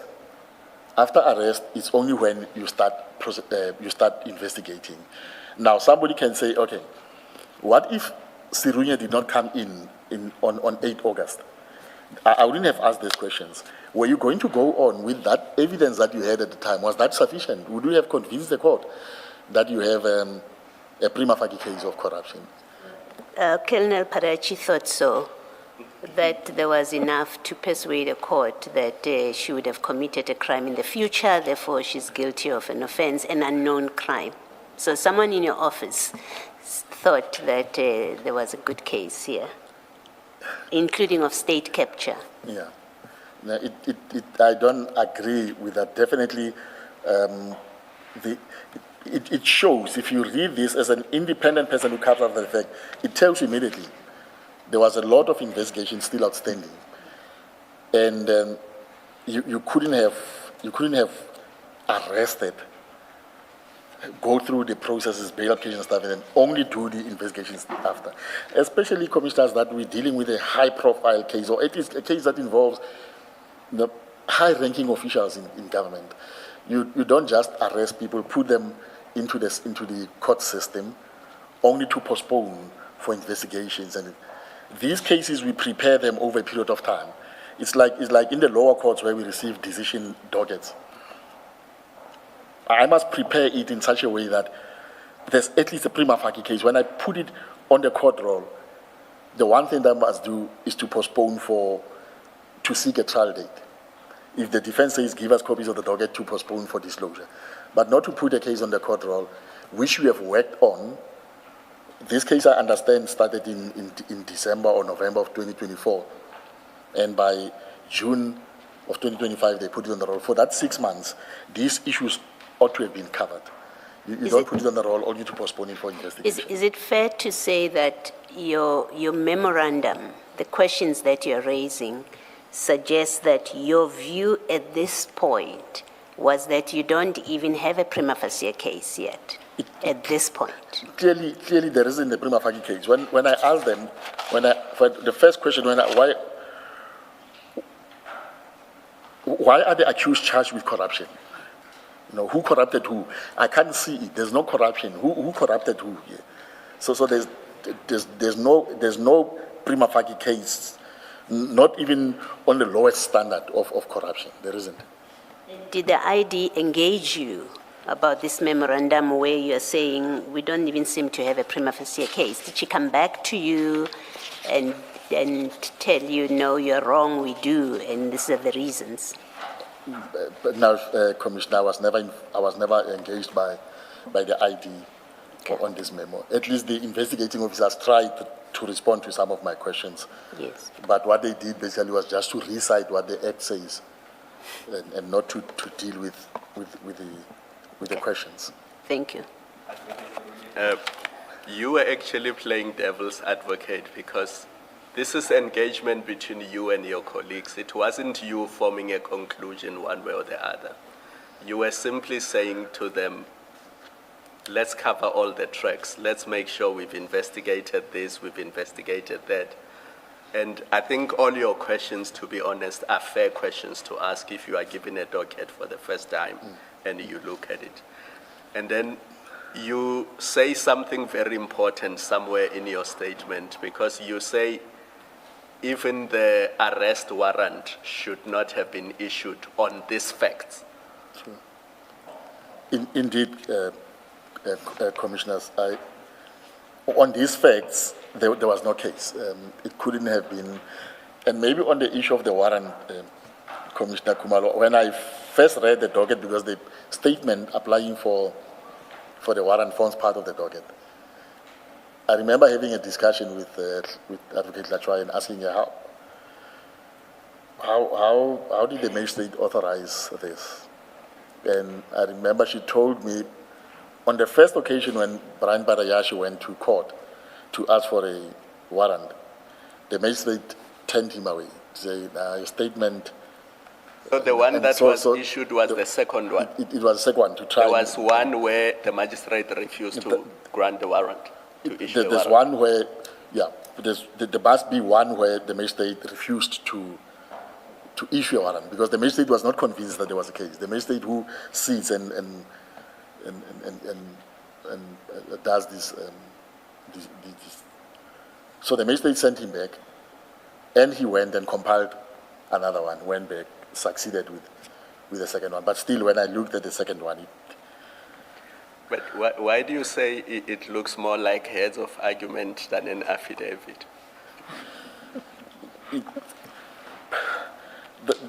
It's because when I read it, it's like a person is trying to, it's like an argument. He's trying to justify why we want to have a warrant issued. But if Chair said it has more conclusions than facts. That's how Chair put it. Which I agree with, Commissioners. If you have a case, you have a case. You're not going to struggle with drafting an affidavit to apply for a warrant. And as a prosecutor, you're not going to struggle to draft a charge sheet. If you have a case, you have a case. And I always say to the juniors that come in as part of training, I say, you will see, when you struggle to draft your charge sheet, you must know that there's something wrong with your evidence.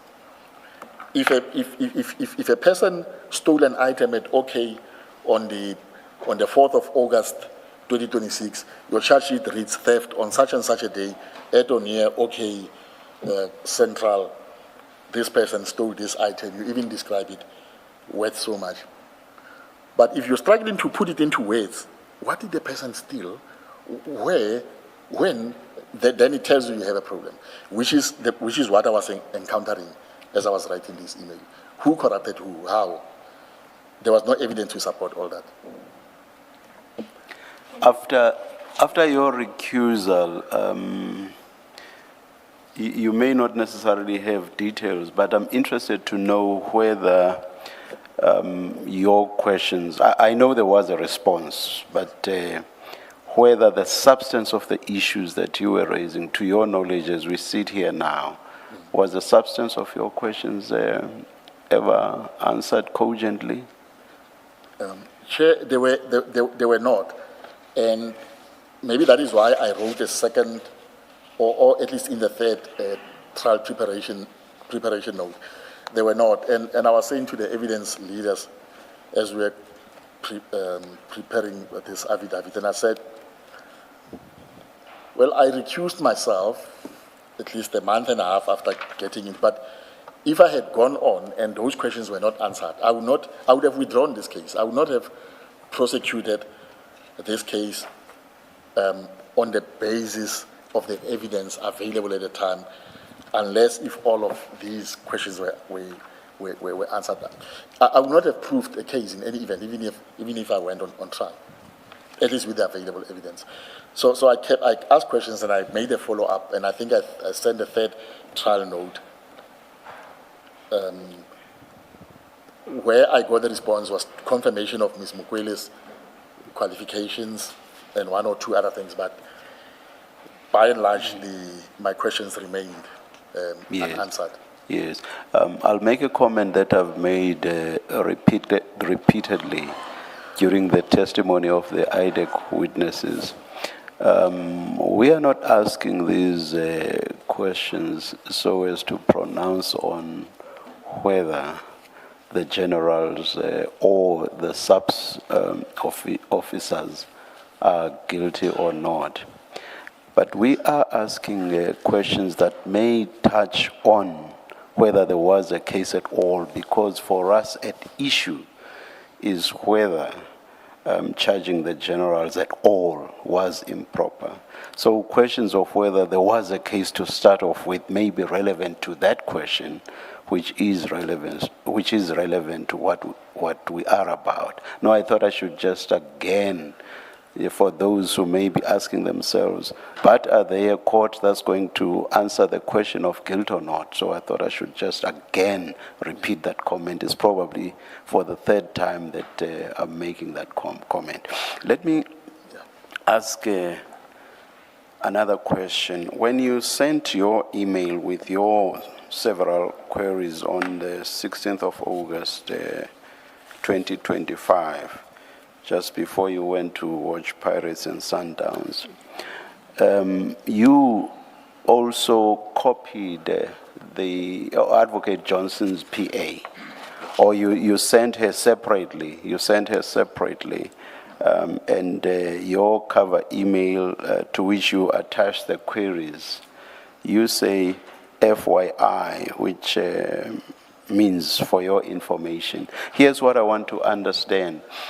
On internal IDEC processes, what would your intention have been? Would this have been for the information of the PA only, Ms. Sikukune, or did you believe that she would not hog this, but that she would forward it to her boss, Advocate Johnson?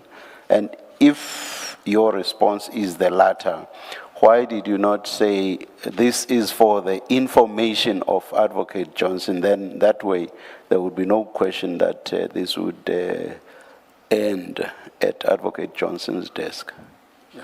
Thanks, Chair. Chair, that is how we communicate with the ID. She's receiving, I would want to believe, numerous emails on a daily basis, and therefore the practice then is we send to her PA, who then sends emails to her. But if there's something urgent, she has said that to me on a number of occasions. It was on a private matter when I was off sick, and then I sent the email to Sekhukhune.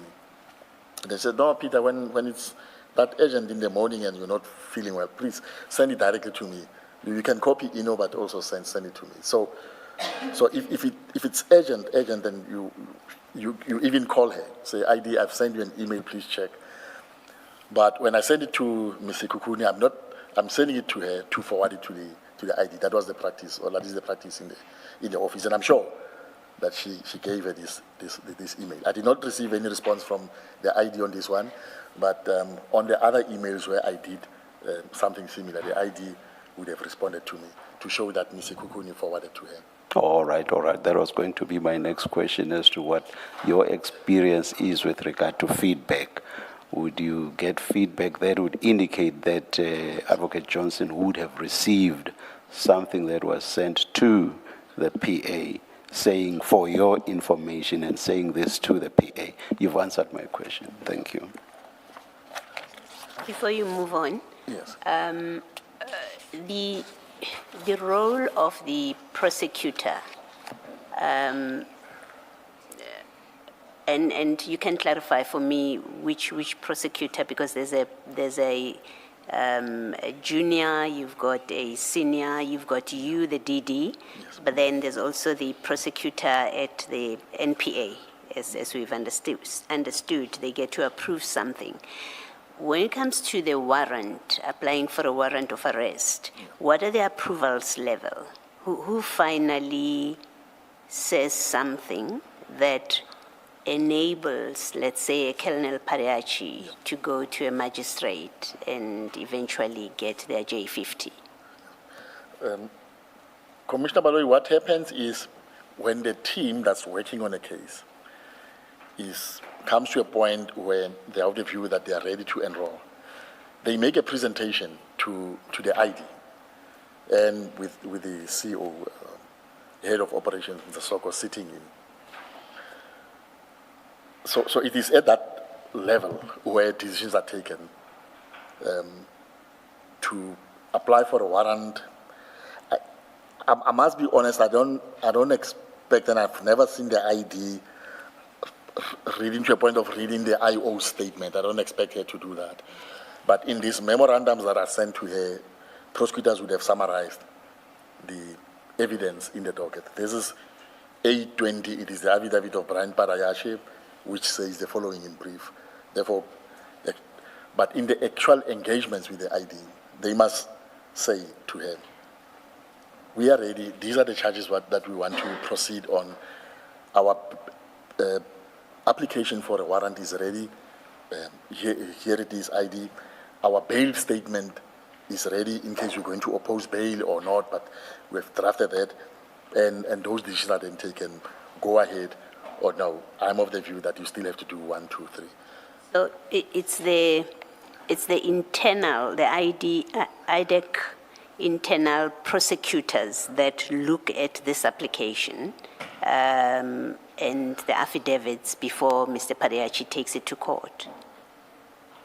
Takes it to a magistrate who approves the J50. What I'm trying to understand, and it's been a question of concern, at least for me, but where were the lawyers? Maybe Colonel Pariachi can be excused because he's an investigator, but there must be some meaning to prosecution-led investigations, and so you say to us, Colonel Pariachi went to the magistrate the first time and he was turned back, right?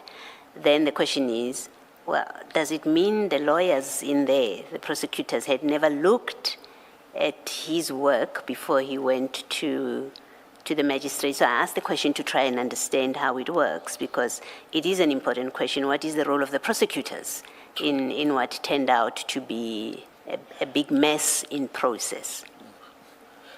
Indeed, Commissioner Baloy, the prosecutors are there to do exactly that, to advise on legal issues, to read these affidavits. The affidavit would have been drafted by the investigating officer. But before he goes to the court to ask for a warrant to be issued, internally, the team looks into the affidavit. Each member of that team has a copy of the docket. They read the docket, they discuss these things. And the prosecutors are there exactly for that purpose, to advise on those issues.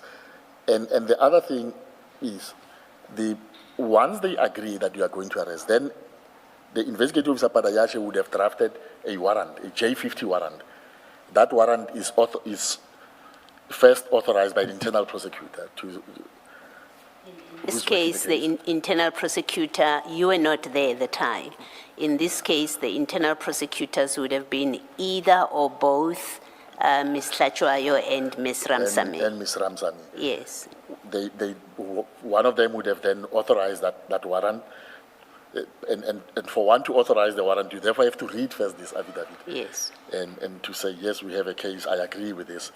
And the warrant also states the charges, I agree with the charges. Then the prosecutor authorizes that. Then the IO, Mr. Parayashi, takes his affidavit and the warrant, the J50, he goes to the magistrate to ask for a warrant to be issued. Okay. There's always a magistrate who's on standby, who's dealing with these issues. The magistrate will also do the same, go through the statement. If there's a charge sheet attached, go through the charge sheet. And if he's convinced that there's a prima facie case, and then issue a warrant. Thank you. Thank you.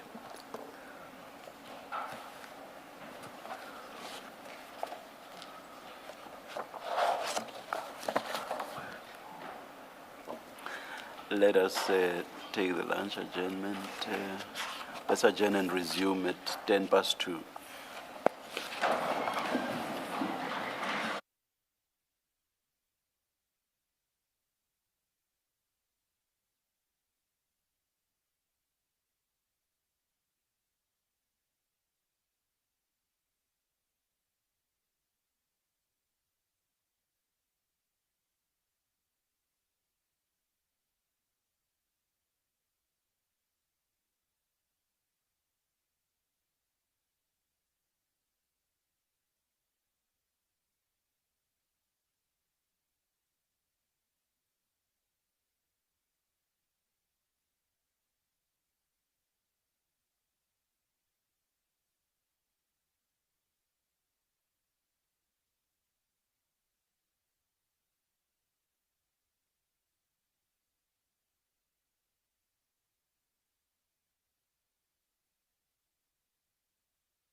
Good afternoon. We're about to resume. Kindly switch off your phones or put them on silent. Thank you.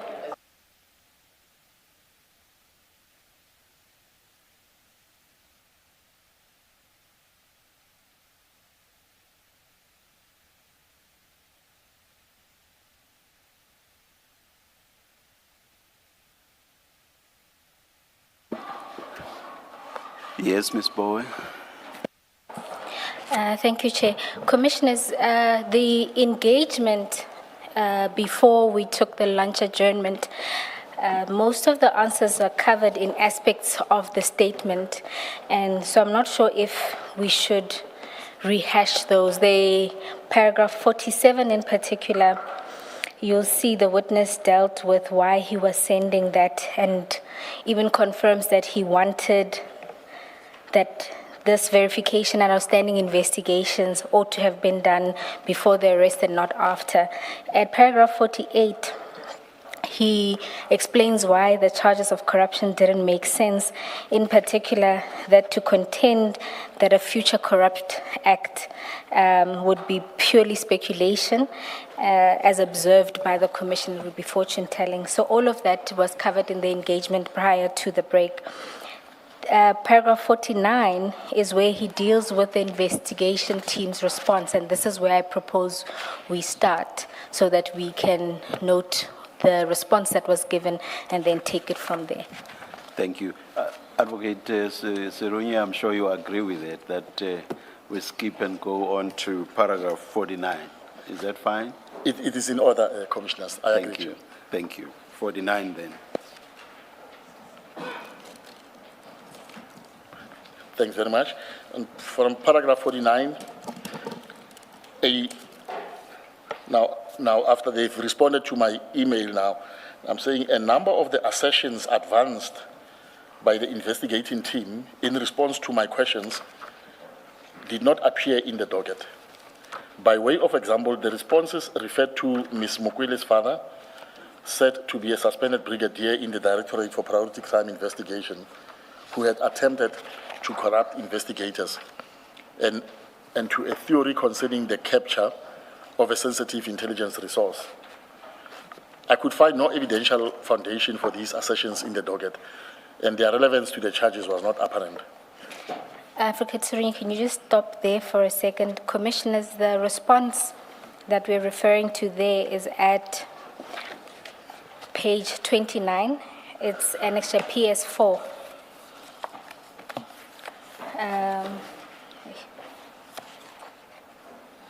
Again, we'll have to work up from page 30, actually. So you'll see at page 30, the email there is from Advocate Serunye to the team. What follows thereafter is a response by Mr. Perrimore, where he attaches his comments in text. You will see the comments if you go to page 31. The blue would be the additions. Is that correct, Advocate Serunye? Indeed, the blue is the answers Yes. of Mr. Perumal. And you testified earlier that for the most of it, what they did was to recite provisions of the legislation and didn't answer substantively to the questions that you had posed. Correct, Chair and Commissioners. And the example you were making is at page 36 in the response. And that is in respect of 3.7. Is that correct? That is correct, Chair and Commissioners. That is where they are saying something about the father of Ms. Mokwele having been a brigadier in the force, but this is not supported by any evidence, and doesn't really take the case any further. And I noticed that there are no answers to some of the questions. I agree, Chair. Some of the questions were not answered. And the remaining that were answered, they indicated that some of those subpoenas would still need to be issued. Is that correct? That is correct, Chair. Commissioners, that should deal with the response. Yeah, you've got question 3.6, so the answer to 3.6 at page 35. Yes. Advocate Serunye, there you had asked why the generals would have gone out of their way to rig the process. So it seems that there was an explanation covered there in relation to the use or abuse or capture of TSS. Indeed. But this, in brief, their response to my question was as follows: that Senior Investigator B. Padayashe, Colonels Bapela, Van Vieren, and General Khan will explain what TSS is. It is the most valuable intelligence resource, and accused one, in brackets, who did not need to chair post for a brigadier, as a Major General could have chaired the panel. Accused one had a desire to ensure full control over TSS, need to know of its operations. He clearly did not have any confidence in any of the vastly skilled and experienced colonels of the crime intelligence, capture of the section TSS. If you read that response, clearly it's not answering the question I was asking about why these generals in the SAPS would go out of their way to rig the appointment process and risk their jobs to flout the National Instruction 11 of 2017 to appoint Ms. Mukwele. Their response talks of the intelligence resource, TSS being, it doesn't really answer the question. It's irrelevant. Then 3.3, and I just want to understand what you understood there. You've got that question, do we have evidence in the docket to prove allegations of corruption? And then the answer is yes. But I'm more interested to understand what you understood this to mean, which is, if you read in that 3.3, that answer, the second line from the bottom, it says they acted in an incomplete, biased, dishonest manner designed to achieve an unjustified result. And then this is the part. Accused one needed to ensure control over TSS. And then in brackets, you have KZN Colonel. And then post withdrawn, re-advertised by accused one. In brackets, you have Khan, it says. And then accused one moved to advertise. Solicits accused 5. There's a Van Vieren again mentioned, and Bapela Van Vieren. What did you understand these names here to mean? And maybe let me be more direct. Where it refers to General Khan, what did you understand that answer to be? Thanks, Commissioner Baloy. He says there that the initial advertisement, which was placed by General Khan, had been withdrawn, and the post was then re-advertised externally to allow civilians to apply. But that still does not answer my question on what is the evidence in the docket that proves allegation of corruption against any of the accused. And by the way, the withdrawal of that advert, I don't know what relevance the withdrawal has to the advert being done the second time around and being advertised internally and externally to allow civilians to apply, because there is nothing wrong in doing that. We don't know what the results of the first advertisement were, if the SAPS managed, from the people that they managed to interview, they could identify potential suitors to the post. We don't therefore know why they didn't go through to appoint people and then re-advertised. And therefore to want to bring the fact that the first one which was drafted by General Khan, was withdrawn, and I don't know what's the relevance of that, honestly, to the question, what is the evidence of corruption in the docket? And TSS, a colonel in KZN, I don't know who they refer to there, and what the relevance of this is. it's like a person having their own theory to say, this is why they did it. They did it for this particular purpose. Or maybe they had information, other information which is not in the docket, and which they are not telling me. But for that, I cannot understand with this one paragraph what message they're trying to portray to me. It appears as they were investigating this case, there's this other information in the background which is not given to me or to the prosecutors, or at least not forming part of the docket. And that is not going to help to prove our case, honestly. Okay. Lastly from me on this, at question 6, the answer to your question 6, where you ask, where you say she also made misrepresentations in her CV, fraud in brackets, the investigators should follow up on the validity. And then the answer from Mr. Perumal is section 28 to be authorized urgently.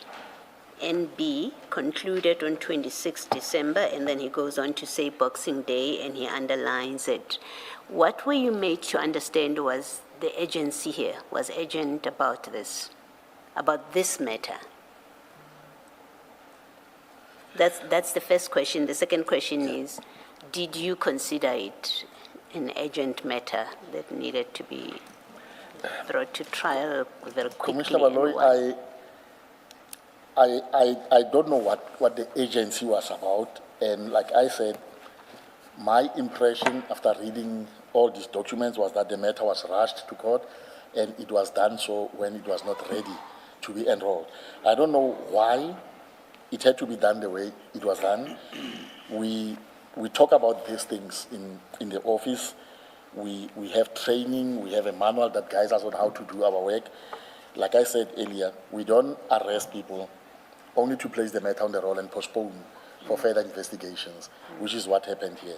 I don't know exactly what was the motivation for this agency or rushing this case to court. Thank you. Thanks, Ms. Bell. Thank you. Then, Advocate Serunye, Sorry, if we Counsel, maybe just to add, I've worked on a number of these matters in the ITEC, and I must say, looking at the history of this case, where the authorization was done in December of 2024, and the arrest is done in June, say 6 to 7 months. This is one of, I've never seen a case be done so quick, where in December authorization and in June, this was done so hastily. If investigations were completed and it was ready, I would have said, well, the investigators did a very good job in this. But they rushed it to court, and clearly it was not ready. I don't know why. is your point that there may have been something to the urgency, because normally you wouldn't be able to investigate a complex matter that quickly? In 6 months, It's impossible. also very It's impossible. clear from the docket that the investigations weren't complete. In 6 months, it's impossible. I didn't know or suspect anything at the time, but things did not look right. But knowing what I know now, what I've heard in the commission, it clearly shows that there were other things happening in the background which really led to all of this. I wish I could, at the time, have the ability to see into the future. Then I would not have involved myself in this. Maybe I would have quit it more. Maybe I would have acted firmer. But unfortunately enough, just a normal human being who don't have those powers. Only seeing things now as they're coming out here. Maybe another statistic, and to ask you to comment really, is that you may not be aware of, if you are not, is that the investigation in terms of 28-1 was authorized, I think, the 28th or the 30th of May in 2025, and the arrests were in June already. How does that compare with your experience from investigation to now we go to court in terms of timeline? Thanks, Commissioner Baloyi. Yes, I think I was listening on the news. I've heard that. That can only mean one thing, that as at May, when the 28 was authorized, the investigations were so advanced to a point that one could say it's actually ready for court. That is why when they authorized the investigation in May, then the next month, the arrest follows. I don't know if between the date of the authorization in May and 27 June, if there's any investigations that were done and how many statements were obtained in between that period. I doubt if there's any. It appears the moment they authorized the investigation, for them the case was ready for court. It was just an issue of drafting affidavits for warrant of arrest and doing the consultation between the DPP and the IDEC and to get the matter to court. Thank you. Advocate Serunye, you can then move on to paragraph 50. I think you've dealt with the first part of it. What you hadn't dealt with is your request that an HR expert assess all the applications. Yes. Thanks, Council. I'm at paragraph 50. Now, with all these questions that I'm having in being new into the matter, I wanted investigations to be covered.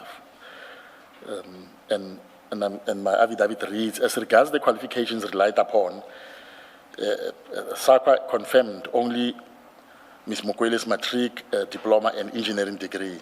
Her project management certificate and her MBA were not verified at the time. Verification was only obtained belatedly after the arrest and after my repeated prompting. In addition, no HR expert had been engaged to assess the full body of some 76 applications so as to determine whether the disqualification of other candidates and Ms. Mokwele's progression to the shortlist and appointment had been proper. Determination of that nature could not be made without such expertise.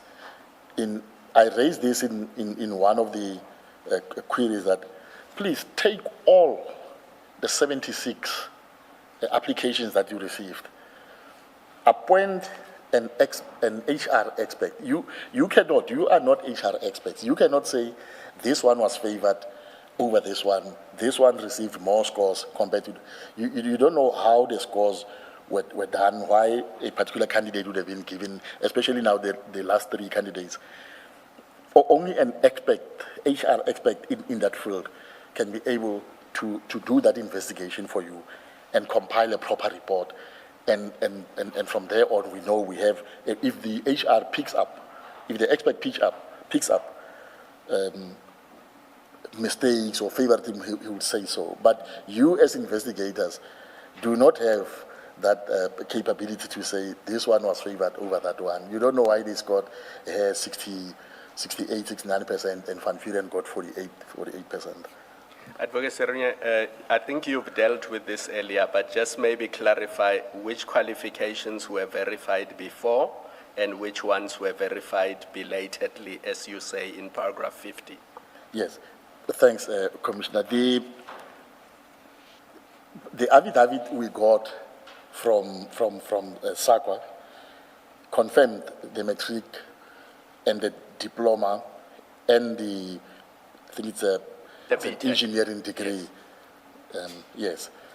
And these two that I had questioned about, these certificates that I questioned about, the project management and the MBA were verified. They were also verified, but after you became after I had asked those questions. Yes.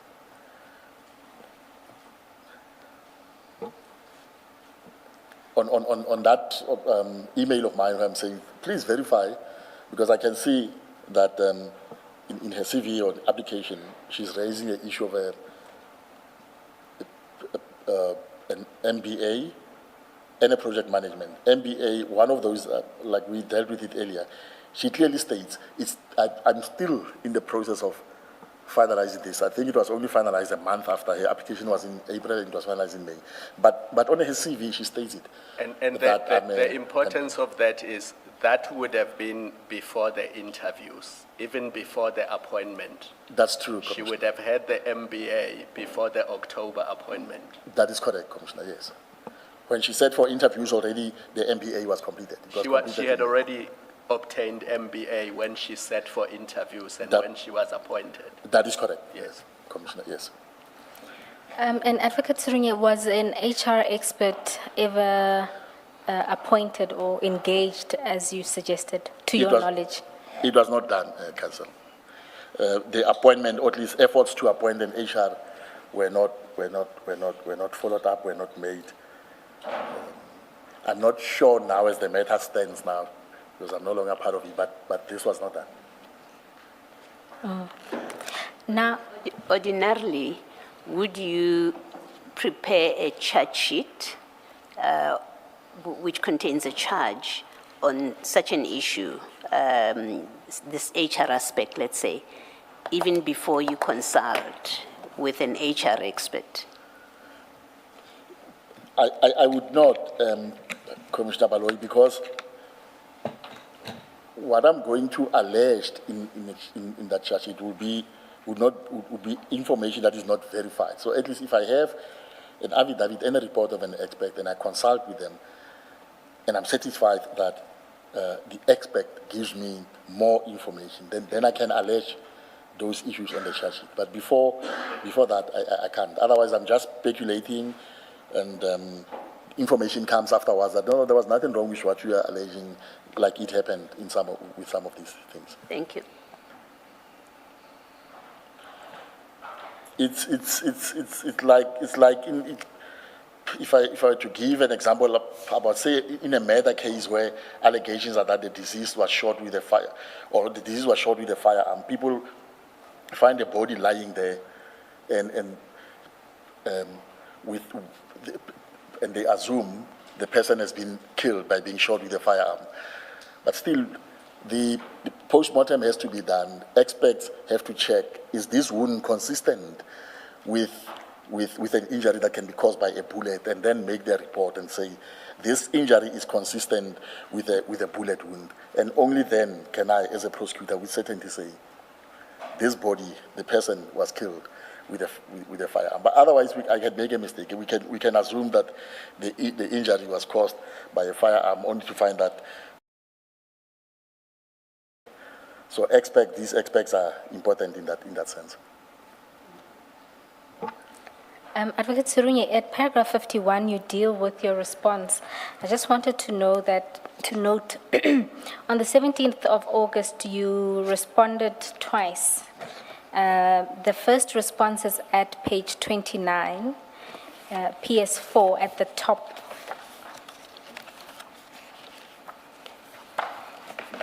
You'll see there that was your first response. Indeed, Commissioners. Would you like to put that on record? That response was after receiving the response to my first trial note, who was asking questions. After receiving the blue note, you see, I'm sort of frustrated by that, and I'm saying to the two juniors, Advocate Tlajwayo and Advocate Seremsemi, that I'm asking questions. Instead of providing me with answers, I'm provided with a citation of PRECA. I know what section 1, 2, 3, and 24 of PRECA say. I do not want to sound critical, but reference to section 24 is misguided and misunderstood. Section 24 would be relevant if the generals were the ones that had received gratification from Mokwele, who was seeking to obtain employment from the public body. The law must be applied to the facts. What I want to know are the facts. It does not help to hide around the fact that the awarding of the position or post to Mokwele was a gratification. The fundamental question is, why are we saying it was a gratification? In brackets, in the context of the case, that is on the facts before us. Why are we saying it's a gratification? Therefore, it doesn't help me to cite what section 1 of PRECA says, that a gratification includes employment. I know that. Why are you saying, in this case, this appointment of Ms. Mokwele is a gratification? They don't provide me with the evidence. And this response was just to the two junior prosecutors. Yes. You then do a second response, which is at page 52. And that response is then to the whole team. Yeah. I don't propose that we go through the entire response. A summary of it is at page 50, at paragraph 51. So then we can take it from there. Before you do that, did you get a response from your junior prosecutors at page, to the email at page 29, Ms. Ramsamay and Ms. Hlachwayo?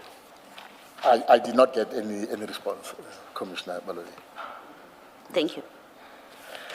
Yes. Council, on page 52, after sending the email to Advocate Hlachwayo and Advocate Ramsamy, I then responded to the email, the blue explanation. You'll see the first person that I'm sending a message to is the one that I would have sent, that I would have received the email from, being Chief Perumal, and the rest of the investigators, but again to the prosecutors. In brief, saying to them, my email and inputs received. Advocate Serunye, my proposal was Yeah. for us to look at your summary that you've done in the statement. Okay. So at It's paragraph on page- 51, Paragraph page 51, thanks. 15, Okay, yes. you'll see in short. Correct. In a nutshell, that email I'm repeating here by page 51 of my affidavit, rather paragraph 51 of my affidavit, where I'm saying, in my reply of 17 August 2025, I set out my analysis of section 4 of PRECA. In short, section 4, subsection 1, paragraph A contemplates a public officer who accepts gratification from another person, and section 4(1)B contemplates a person who gives gratification to a public officer. On the state's own allegation, the position was the other way around. It was alleged that the generals, in brackets, who were public officers, gave the gratification in the form of employment to the civilian, Ms. Mokwele, without it being shown that what Ms. Mokwele was thereby to do. That allegation does not fit the wording of section 4. I further explained that the presumption in section 24 did not assist on the available facts, since it would have been available only had Ms. Mokwele been the giver of the gratification to the generals. I concluded that the corruption charge, as it stood, was defective and did not comply with the definitional elements of PRECA, and was liable to be challenged in terms of section 85 of the Criminal Procedure Act. I remained of the view that if corruption were indeed present, its existence depended upon establishing a motive or quid pro quo through further investigation. The bank statements, cell phone records, and computer data of those concerned, and any family or other relationship between them, and that, absent such a motive, a charge of corruption could not properly be sustained. This work had not been done before the arrests were effected. Taken together, the questions I raised remain unanswered on the material in the docket. The significance of this is twofold. First, it demonstrated that the arrest had been premature. As I put it in my correspondence at the time, the matter had been rushed to court when it was not ready. Second, and more fundamentally, the nature of the unanswered questions demonstrated that the preliminary investigation had not been properly conducted. Alternatively, that there was no case. These were not peripheral queries. They went to whether the essential elements of the offense charged could be established at all. I also raised the question as to the basis upon which the matter fell within IDEC's mandate. I record for completeness that I considered a matter of this seriousness involving senior officers in the intelligence environment to be one that could be appropriately be handled within the IDEC space, whatever difficulties attended the matter in which it had in fact been investigated and prosecuted.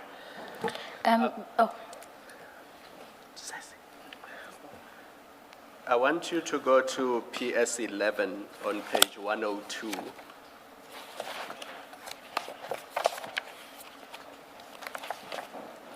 I'm there, Commissioner. Are you there, Advocate Serunye? Yes. It's an email that you sent to your colleagues on the 26th of August, 2025. Do you see that? I see that, Commissioner. And the very first question you ask after the greetings, but this relates only to the Lushaba matter, as I see, it doesn't relate to both of them. but you ask the main questions, colleagues, does this case fall under the mandate of IDEC? Indeed, Commissioner. So this is maybe 2 weeks after you came into possession of the dockets. You were already concerned about IDEC's mandate. Indeed, Commissioner. Now, going back to the Mokwele/Khumalo matter, once you discount the corruption, which you say, as far as you're concerned, based on your understanding of PRECA, Yes. it just wasn't there. So if you remove corruption and you leave whatever that remains, would that fall within the mandate of IDEC? But definitely not, Commissioner Khumalo, because if I discount the corruption, then let's say what I'm left with is fraud, and that will be the fraud against the civilian. Yeah. Because in that case, then the generals would have been my witnesses, that is the persons to whom the representations were made. And it's clearly a lower court matter, a regional court, maybe district court even. It And clearly you did not can't belong. have it both ways. You can't say they colluded and then they were defrauded. Yes. If I'm ending up with a fraud, they are victims. They've been defrauded as well. They've been misrepresentation made to them. Yeah. Then I cannot charge them with her. But if the investigations which I wanted them to do, where I'm asking questions, on your theory, if there's corruption, then there's collusion. If things did not happen this way and happen that way, if the national instructions were breached, then we're talking collusion. If I were to say, yeah, but these high-ranking officials in the intelligence unit, could they not pick up, if there was fraud, could they not pick up this fraud? And if I come to the conclusion that they closed their eyes to it, then that means they colluded with her. That is why then the collusion. But that would have been if the evidence points to that. But on your initial question, if I ended up only with fraud, then clearly it doesn't belong in the IDEC space. It was not, even the magistrate questioned it on the first appearance. He said, this is not that kind of fraud or corruption that I deal with on a daily basis. And you would have had to send it to an HR person, as you say. An HR person would have had to assess whether, is this a misrepresentation, or is it a simple case of people interpreting a provision differently? The reason why I'm asking you this, maybe we should deal with it now so that we don't come back to it. If you go to file 2, on page 179, I know you had it next to you Yes, there. I did.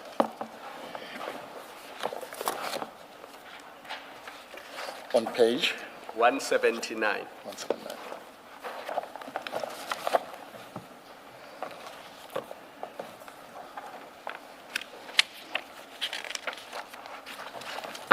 I'm there, Commissioner. The first bullet that you see on page 179 says, must have a minimum period of 3 years appropriate managerial experience, and this is the important part, in the field of the post. So not just any managerial experience in the field of the post. And then when you go to page 60 of your statement,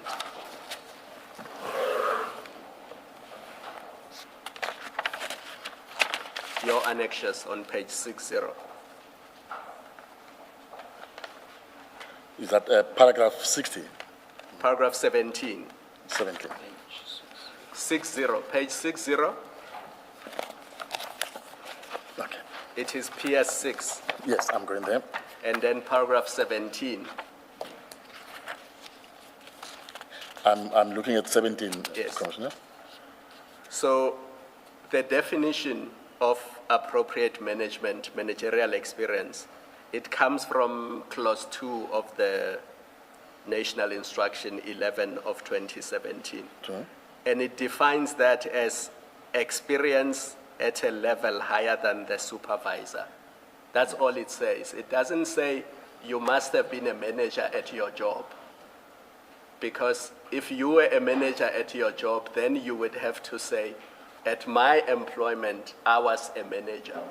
So if you go back to 178, if an advocate had applied for this position, for example, and it was an advocate who's been practicing for 20 years at the bar, the education qualification would be there, LLB. And then when it comes to this requirement, he would have to tell you, because there are no managers at the bar, I can tell you that. But I would have to then explain to you why my experience is an appropriate experience at a level that justifies appointment. And I assume it's the same if somebody was a prosecutor for 25 years. They may not have been managers at NPA, but because they meet the educational requirements, now what you want to know is, do you have the appropriate managerial experience for the role? Not that you must be a manager at your job. True. Now, I don't know if you have file 3 with you.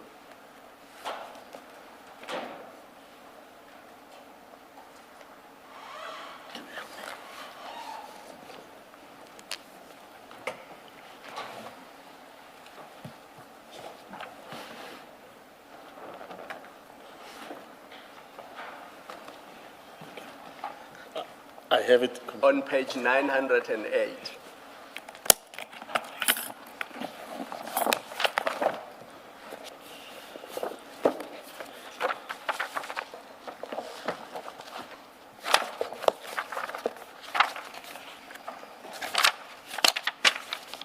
I'm on that page. If you start on 907, what you have is the job description of Ms. Mokwele at BMW. That is correct. On 907. That is correct. And then it describes the role, maintenance and fastening planner. And then there's the job description, job valuation, PZP3. If you go to 908, I'm on page 10. there is then the description of the role, and halfway down the page, you will see that role of the described function, please check where appropriate. Do you see that? I see that. And then there's a tick, she's an employee, and then project management and functional leadership. So that is since 2007, that is the role. Yes. And then if you go to the next page, 909, it sets out the key responsibilities of this person. It's a lot of them. Yes. It's about 16. Now, all of them are leadership in nature because they're about directing, they're about leading, they're about controlling, they're about being responsible, they're about being responsible, they're about being responsible. Do you see all of those? I see that, Commissioner. So they are not about, no, somebody will tell you what to do and you will do it. This function requires that she be responsible for all those things. Yes. So it was her responsibility to make sure that the people below her, whether they report directly to her or indirectly, make sure that those things happen. Indeed. And then one has to interpret whether that qualifies as appropriate management experience. And as you say, an HR person should have done this. But what IDEC people did was they went and obtained a 4 July 2025 affidavit from Mr. Simon at BMW. But the question they asked is the wrong question because their question was, is Ms. Mokwele she a a manager at BMW? But that's not what the role requires. Yes. As you quoted the instruction on page 60 of your, it's appropriate experience at a level above the supervisor. Yes. That's all you are required to show. True. But those are HR matters that somebody who's steeped in HR is better placed to deal with, including, for example, the public service, the PSC, the Public Service Commission. It's not for IDEC investigators to say, you are a manager or you are not a manager. I fully concur, with you, Commissioner Kumalo. That is why I said to them, get an HR expert and take all the 76 applications. Look at them. It's not up to us to say this one qualified, this one not. Yes, there are those that, on the face of it, when you look at the application, the person would have been disqualified because they don't have the necessary qualification, or the application was received late. Those And are then straightforward. it becomes a matter of interpretation if you go back to 909, whether somebody who has done that for, let's say, from 2017 to 2024, that's about 7 years, Yes. more or less, yeah. Yeah. So you can say, does that then qualify as appropriate managerial experience as defined in the national instruction? So that's how one should deal with it. I concur, Commissioner. And quite rightly, you said, we are not qualified to do this. Get an HR person to analyze these things and give us an answer. And you say that was not done. It was not done, Commissioners. It was not done. Thank you.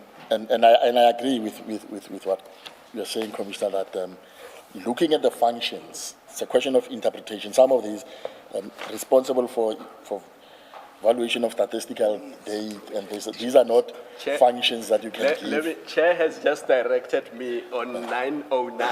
909, yes. One of those bullet points, I think it's number 5. It says leads special projects and technical related project teams. Yes, That's a leadership role. it is. Indeed, it is, Commissioner. Advocate Ballo is referring me to another one, so it's the same one. Oh, it says from all departments and levels, including management. Do you see that? Yeah, I see that, Commissioner. In fact, the majority of them, Commissioner, if you look at the being responsible to initiate and follow up on corrective actions, time and cost-wise. Most of these management-related. So And most of the functions she was performing at BMW for a period of 7 years are of a management nature, although she did not occupy the official title or official position of manager. I agree. Because when you direct, control, and oversee, whatever your role is, you are managing. You are responsible for projects, you are responsible for people, you are responsible for ensuring that things get done. Indeed, Commissioner. So the question asked of the BMW person was a wrong question, because what he was asked was she a manager at BMW? Yeah. But that's not what the advert requires, and that's not what the national instruction requires. Indeed, Commissioner. And I think maybe to add on what Commissioner is saying, they also underplay this role where, and I think it's common cause between her and Mr. Seyman, that she was having about 15 people that she was supervising, or at least teaching. It cannot be, that task cannot be given to the most junior of your officers. Yeah. Or even if you do, but that comes with a lot of responsibility, that you trust the person and they're imparting knowledge and skill. It's also a management function. The mistake they made was not to show Mr. Simon the national instruction and to say to Mr. Simon, please tell us what Ms. Mokwele was doing at BMW. Is it experience at a level higher than the supervisor? And what were those functions? What they went there to ask was she in senior management for 7 years? That's a wrong question. True. And to then go to court and say she must be arrested for fraud because she doesn't have 7 years senior management experience. Before we even get to the charge sheet, just asking the court to authorize arrests on those facts That is problematic.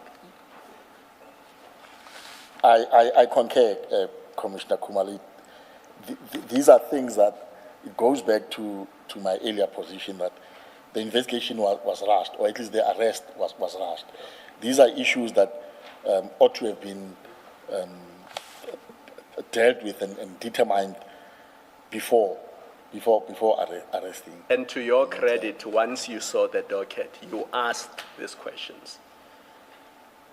I did, Commissioner, because a lot didn't make sense, really. And I was worried that people have already been arrested. And not just you, not that any person has to be arrested, but the most senior people in the police, and at a very sensitive unit for that matter.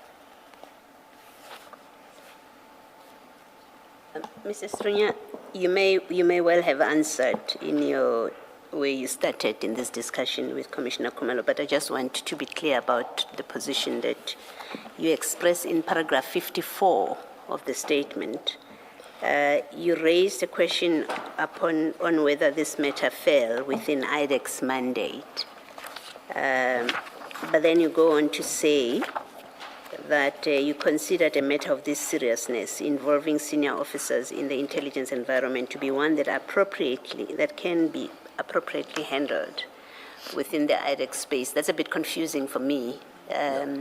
What are you conveying? What are you saying in paragraph 54? Yes. Commissioner Baloyi, as seen on the other email with the Lushaba matter, I questioned whether this fell within the IDEC mandate. When one reads the docket right from the onset, you're seeing offenses, fraud, but then you go deeper into the merits.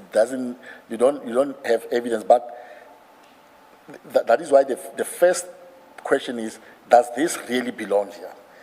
But if you were to follow these queries or find evidence of, let's say if they followed the queries or even before I asked, they did an investigation and they found evidence of corruption, then I would have said, then that's where it comes up to say that if you look at the role and rank of the officers, maybe I don't expect the district and regional courts to can handle a matter of that nature. But the problem is there was no evidence to back it up, to say this case belongs here. The allegations are serious when you hear of them, but once you start reading the docket, you don't find evidence to back those allegations. So if there was evidence of rigging of the applications and the unlawful appointment of a person who was going to occupy a position paying her over R1 million a year, and there was collusion with the police, definitely it would have met the criteria of the IDEC. That is what I'm trying to say in the thing. But the problem is that there's no evidence. Even if one were to say we're transferring it to the lower courts were still going to sit with the same problem of, but where's the evidence to prove all these allegations? Is another way, I'm just trying to understand what you were saying here, is another way of what you're saying in paragraph 54, that if the allegation of, because this case is about gratification, that's how they formulated it. It's true. Are you conveying in 54 that if we can make out a case for gratification considering that it involves these senior officials, the matter would fall within the mandate of the IDEC? Is that what you're saying? That is the message I'm trying to convey, Commissioner Baloyi, that it would have been meeting this requirement of corruption involving high-level persons to a point that it then falls within the mandate of the IDEC. Okay. But it didn't come close to that. At least with the evidence, I would have expected right from the onset the person who read the docket or those, after compiling the evidence, once they said and presented, a decision ought to have been taken there and there to say, look, let's refer this matter to the lower courts if there's evidence of prosecuting somebody with anything, because it doesn't also help to refer the matter to the lower court to say, deal with this problem for us. There's no evidence. See what if we can make a decision ourselves at IDEC to say there's a case or there's no case. If there's no case, we close it. We make our report.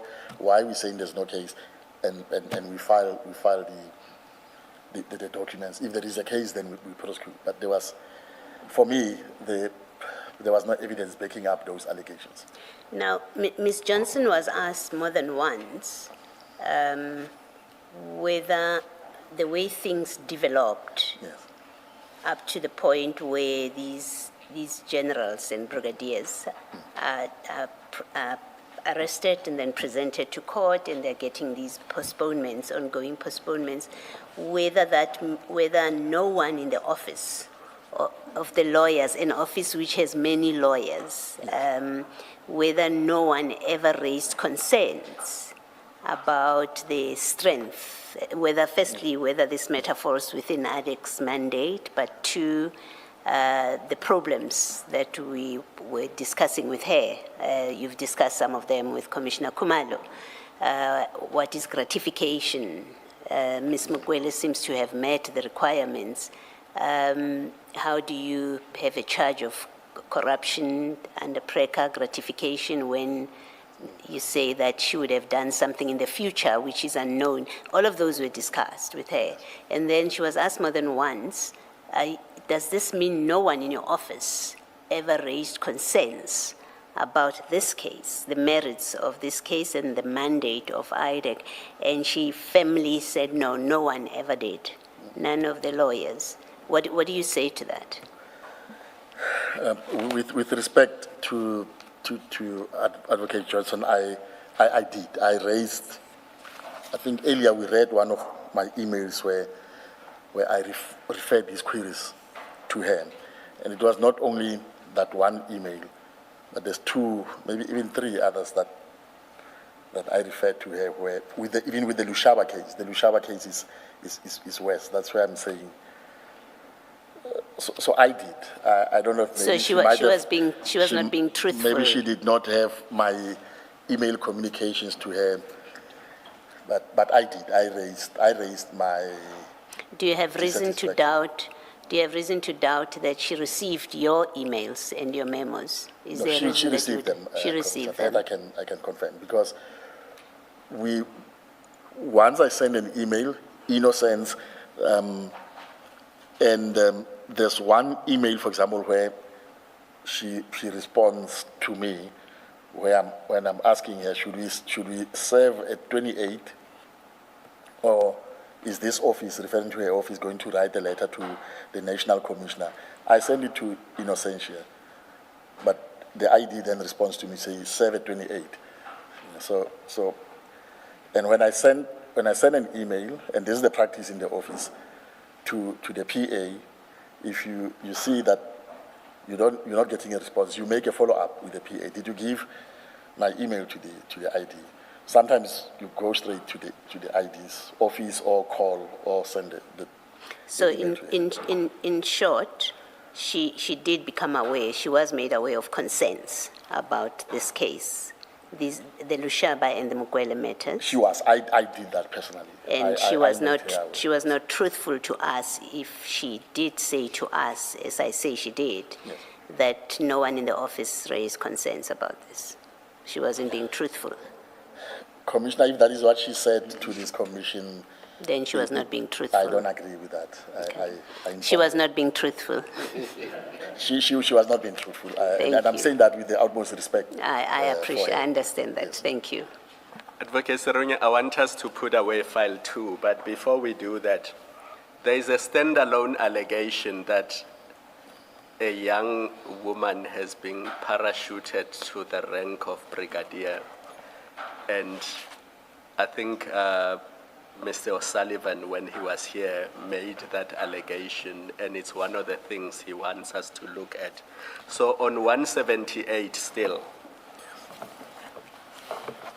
of file 2. I have it, Commissioner. My understanding of item 3.2 is that the moment you get a suitable person from outside and you appoint them as section head, technical support services, what then follows is that they will be given the rank of brigadier. So, and you get that rank because you are appointed to this position, not because you are 43 or 26 That's true. or 35, Yes. or you are male or female. That does not matter. If you meet the minimum requirements, you go through the interviews and you are vetted and you get appointed to this role, you will be given that rank and you will become brigadier. That is true, Commissioner. The advert was not referring to a specific race or gender or age. In fact, and I'm trying to look at this thing again, I think, if anything, it was trying to promote, I just want to see on the advert, I think it would have, if it's talking to promoting, okay, it's not there, but I think It's in the national instructions. it should I be in think the what national you are looking instruction. at is in the national It should be in the national instruction. I've Yeah. seen it somewhere where, in fact, it's encouraging It's encouraging that you promote females. that female and, yeah, persons be considered. It's in the due to national instruction. Indeed, Commissioner.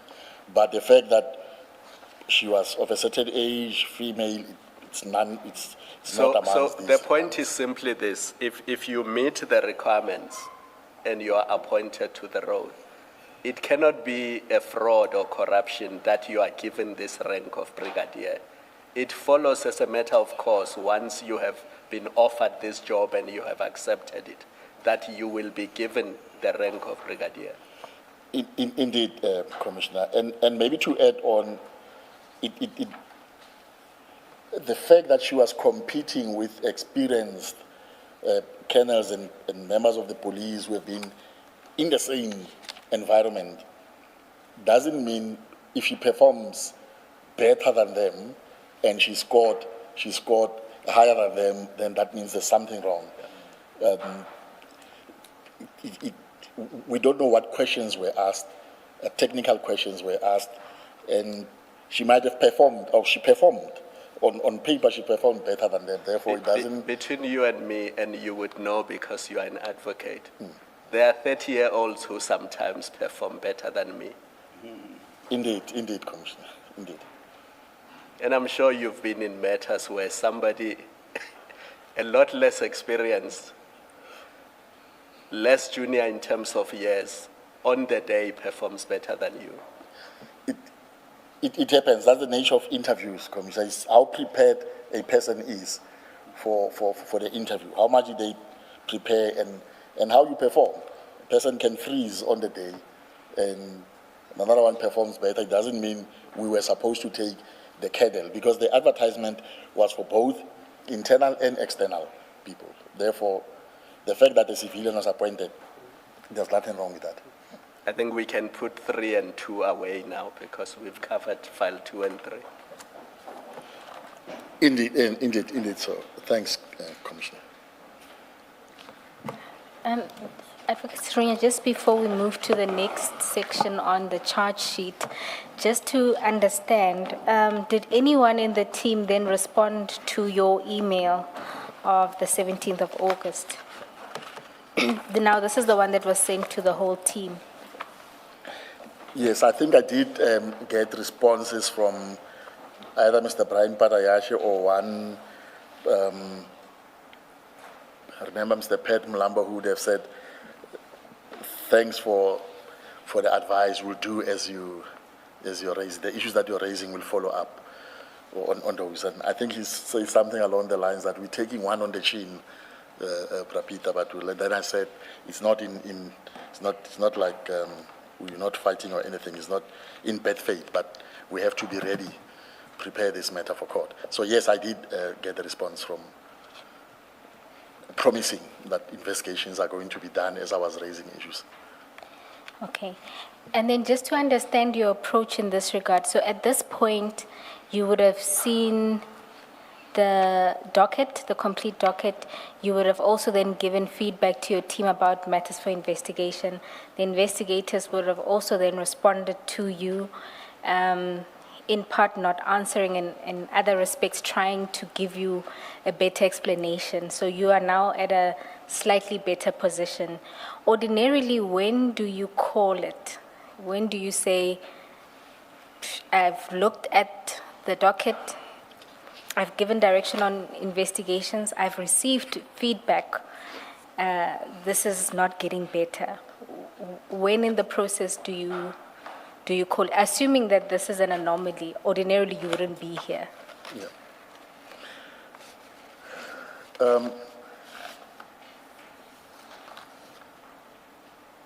If the problem with this is, remember now, from the 16th of September, I'm no longer part of the case. I submitted a memo on 16th of September to recuse myself. So I didn't go all the way with it, but I know that some of these queries still remained, and I cannot say now what is the position with the docket. But if you're asking me if I was still part of the case, because I came afterwards, I raised these questions.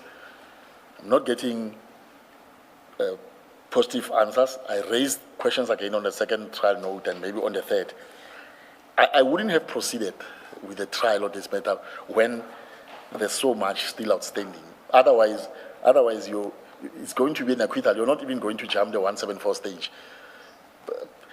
The defense was, in fact, I doubt even if we're going to start with it. The defense was going to query the charge sheet right from the onset, and I'm saying it somewhere, Section 85. They would have gone for the squashing of the charge sheet, as it was. If I succeed in that, and then I'm risking starting a trial which has so many gaps, lead one or two witnesses. Once you close your case, and then there's an application for 174, there's no way that we would have succeeded with that. I wouldn't have proceeded with this trial, or started the trial, if all of these issues were still outstanding, if I was still the prosecutor. Can I just ask, and again, part of it is to understand what processes were followed here and how that accords with the law. You probably would have heard when Ms. Johnson was testifying, there was a debate at some point or a discussion with her about how Section 2813 was used and its purpose. And the concern being that it appears it was used, it was abused, it was misused, basically. Now, I'm looking here at your email of August 17. Now, we know that by August 17, the matter was already in court because these people, so it seems to me in the way that I've understood your processes, and you can correct me if I'm wrong. At this point, 17 August, your 2813 process happened, and then it was followed by your 28-1A decision to investigate. So you've done your 2813, and you go to 28-1, and then there's a J50, and then people are now presented to court. By all appearances, or from what you're explaining, by that stage we must have completed our investigations. That's why we are in court. And yet, your email of August, your emails, in fact, let me say emails of August, they're still talking about investigating. Yes. And I'm looking at your page 53 in particular, the very last paragraph of that email of the 17th of August. Well, maybe before I do the last paragraph, you say that we should therefore not try to convince each other. No, before the preceding paragraph, you say, once the alleged conduct committed does not meet the definitional elements of the offense, as I'm finding it to be in this case, that means no crime in brackets, you say corruption has been committed. So we know that at the 17th of August, you held that view and you expressed it. And then in the last paragraph then, you say, having said the above, I'm still of the view that if we investigate further and dig more, we are going to find the evidence of corruption of the generals by Mokwele and not vice versa. Our answer is in the bank statements, cell phone records, and computer data of the generals. There's no way that these people did not communicate prior to advertisement and during/after the interviews. If the generals gave Mokwele a job she did not deserve, it is for the particular reason, and we must find out this reason. Did she bribe them? And then you ask questions. You conclude what was the quid pro quo for the generals to act in the manner they did. Now, in this paragraph, firstly, what I have a difficulty in terms of how I've understood your processes is you are past section 2813 because there's been a decision. True. To investigate. You investigated, now you've charged. So you're now in the realm of court. And you, DDP, hold the view that as matters stand, we have nothing. And then in the last paragraph, you say, let's go search. And it seems to me that now what's going to happen with that last paragraph is to meet or satisfy a theory that has been formulated. We have nothing to work with, but our theory is these generals are corrupt. Let's go find something. And you can explain it. And if that's what's happening here, it seems to me that even on your own email, you are participating in an inverted process where what is the stage of things? You are in court. These people are appearing. Why are you saying we don't have a case, but I'm sure if we dig some more, we'll find something? That to me, on the face of it, is deeply problematic, but also your position, it's inconsistent with the position that you take earlier on where you say we don't have a case. And then you say, but I'm sure if we search, we'll find something. That's not like a typical fishing process. Can you just explain how to make sense of your contradictory positions and what I suggest is a fishing expedition that you're suggesting should happen. And it's not simply a fishing expedition, it is in fact an abuse of your investigative/prosecutorial powers. Thanks, Commissioner. Commissioner, I came into the matter after arrests have been made. These emails, especially that paragraph, I'm still raising questions. I'm still saying, but why are these people arrested? I'm saying to them, investigate, dig some more, investigate, which I said shouldn't happen. We should investigate, finish our investigations. Once we satisfy that we have a good case, this is the prima facie case, then we go to court. In this case, it's vice versa. I'm coming in after the fact. I'm trying to rectify wrong things that have been done by saying, do your job, do what you ought to have done right from the onset. Looking for information is like investigate. I'm asking them, did you look into the cell phones? Did you look into the computers? Did you mirror image computers? So I'm playing that part which ought to have been done right from the beginning. And for me at the time, all this does not make sense. I'm still asking myself, how did this matter get to a point where it did? But do I have powers to say, there and there, we're cutting this off, or should I first satisfy myself that indeed there is no evidence, and then only then call it off? It's a pity we don't have some of the emails where I keep on saying, I'm going to write a report at the later stage to the ID, because I could see that this thing was started wrongly. So I'm not saying dig for something that is not there. I'm saying investigate, digging for information is investigate. And if you find the quid pro quo, then that's your solution. That's your solution. But otherwise, there's no evidence of corruption here. Let me ask you this. Was it, and I ask this, I'm not particularly familiar with the NPA Act and the powers that it gives. Would you have had the authority, considering the Act, as DDPP?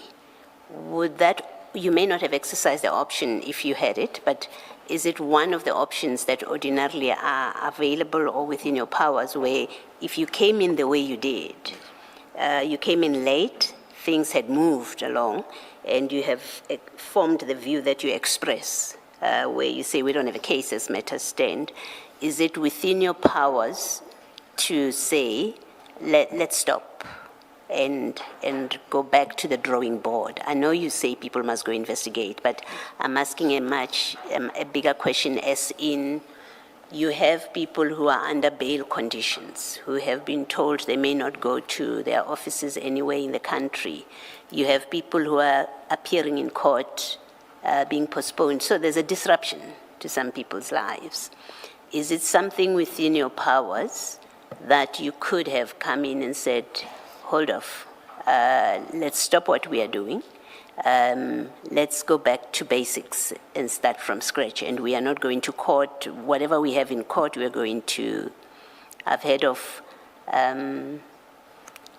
it's not a withdrawal, it's something, removal from the roll, which is not a permanent withdrawal of a matter. Does that kind of power lie in your hands as something that you could have done here?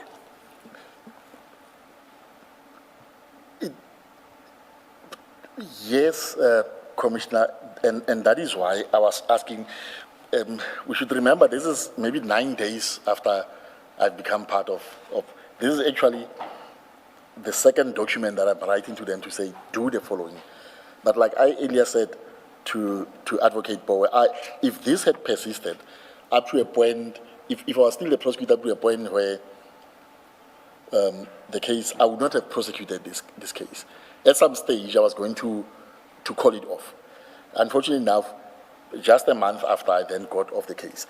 But I couldn't, just on a week or 2 weeks after getting into the case, and say, no, let's withdraw this.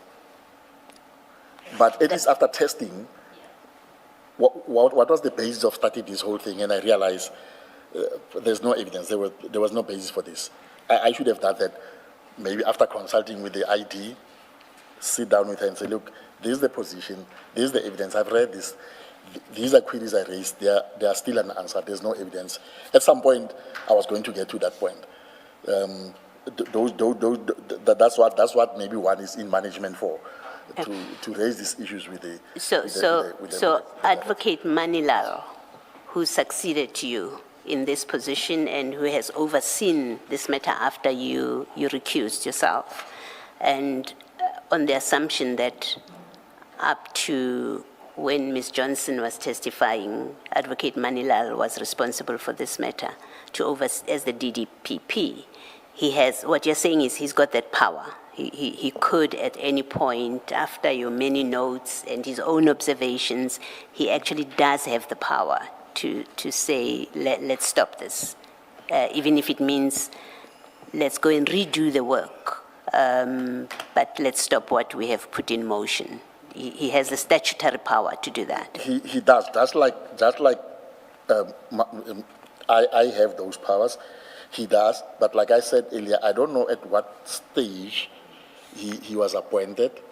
And what I know is, with the evidence of the former ID 2 weeks ago, we got together, me and Manilal and Hlachwayo, and the two other prosecutors who are now part of this.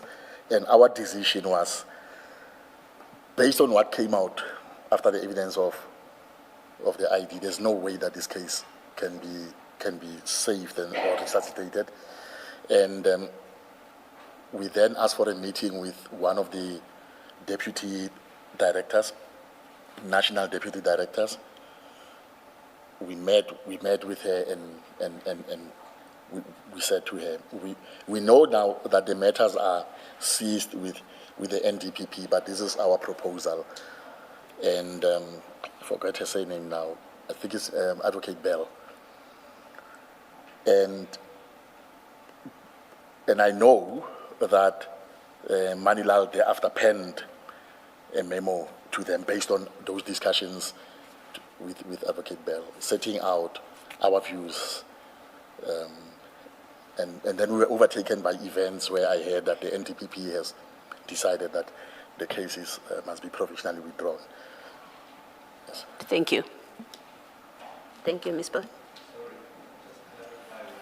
Are you saying there was an independent review by IDEC, separate from the one by Advocate Mutibi's team?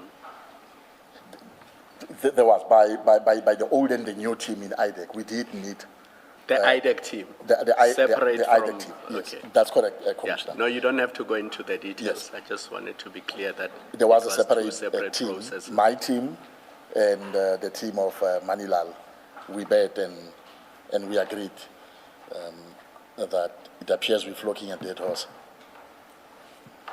And in that kind of decision, at that point, what is the role of the DPP? It's the DPP, I think, from the evidence of Ms. Johnson.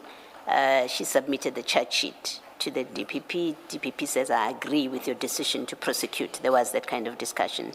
When you get to this point where you are now reviewing and you finally express the view that this is a dead case, and we know how it has played out, the DPP's role is what there? Do they participate in the discussion? And Commissioner, the DPP did not participate in that discussion because the DPP is sitting at the provincial office, DPP's office. We are a separate IDEC.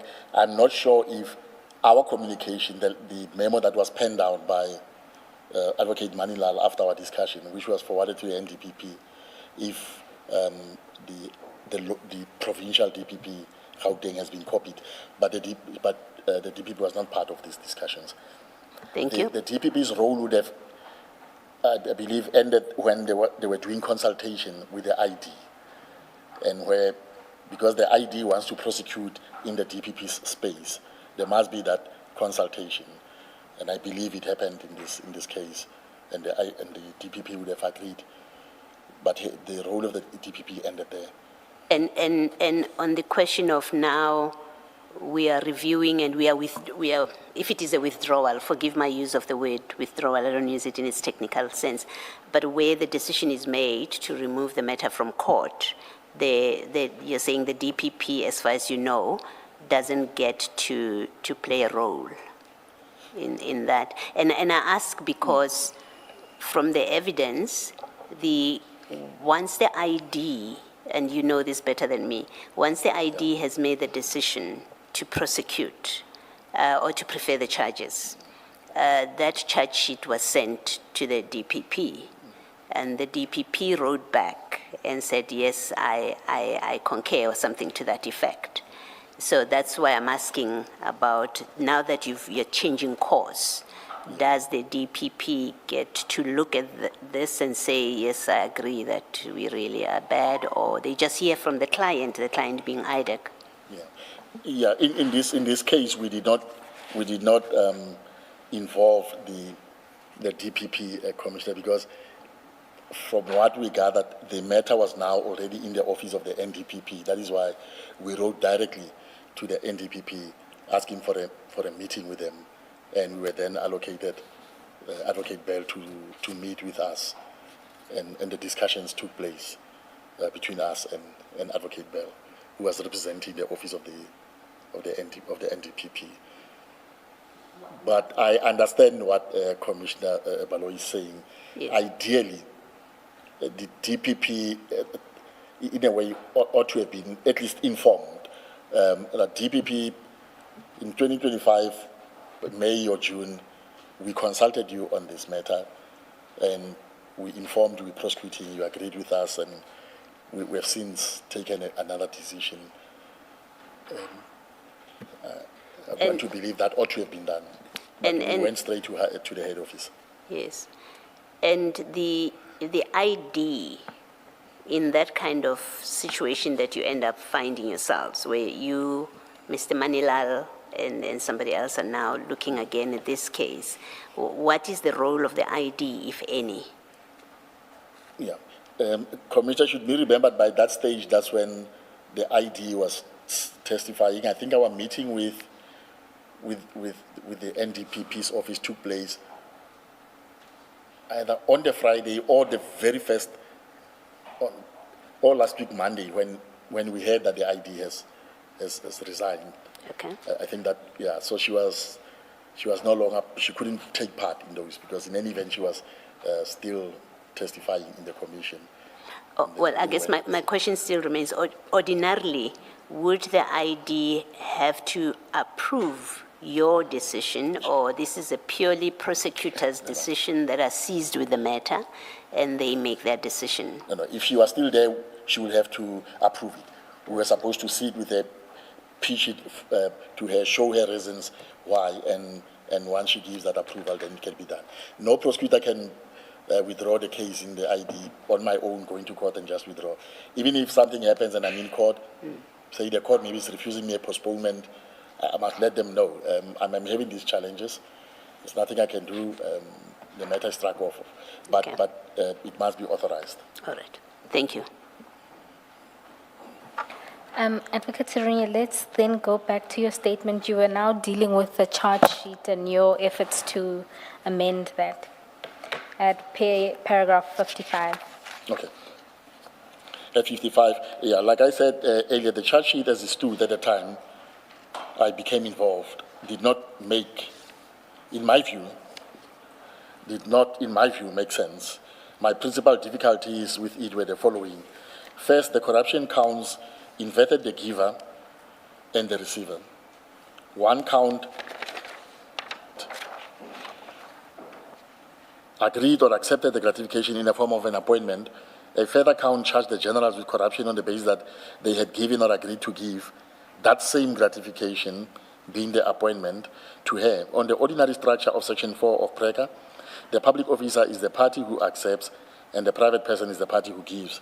Here, the pleading had the public officers giving employment to a civilian, which is the reverse of the concept, and critically did not identify any unlawful act which Ms. Mukwele was to perform in return.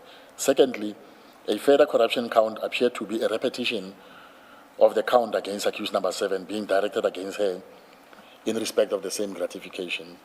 Thirdly, the fraud counts gave rise to a contradiction. One count alleged that Ms. Mukwele had misrepresented in her curriculum vitae, whereas that its contents were true and correct when they were false.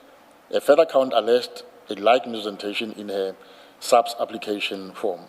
And a further count alleged that the generals had misrepresented to SAPS and to the public that the selection process had been conducted in accordance with the applicable instruction. The difficulty is that these allegations cast the generals simultaneously as the victims of Ms. Mukwele's misrepresentation and as the perpetrators who had rigged the process in her favor. The same persons cannot be both victim of and the parties to the fraud. If, as the charge sheet alleged, the generals colluded to appoint her, they were not deceived by her, the conduct would not be fraud of that kind, but at most a conspiracy. It was for these reasons that I settled the amended charge sheet referred to above. But would it not have been fraud against the state, not necessarily the generals? Indeed, Commissioner. Assuming that all things were equal, of course. Yes. And based on the questions that my co-commissioners have put to you, it appears that that was not the case. That is, it was not the case of all things being equal. Indeed. But assuming that all things were equal, is it not so that the fraud would have been committed as against the state and not necessarily the generals? Indeed, Commissioners, against the state as represented by its officials being the generals. So ideally there would have been witnesses then in the fraud case.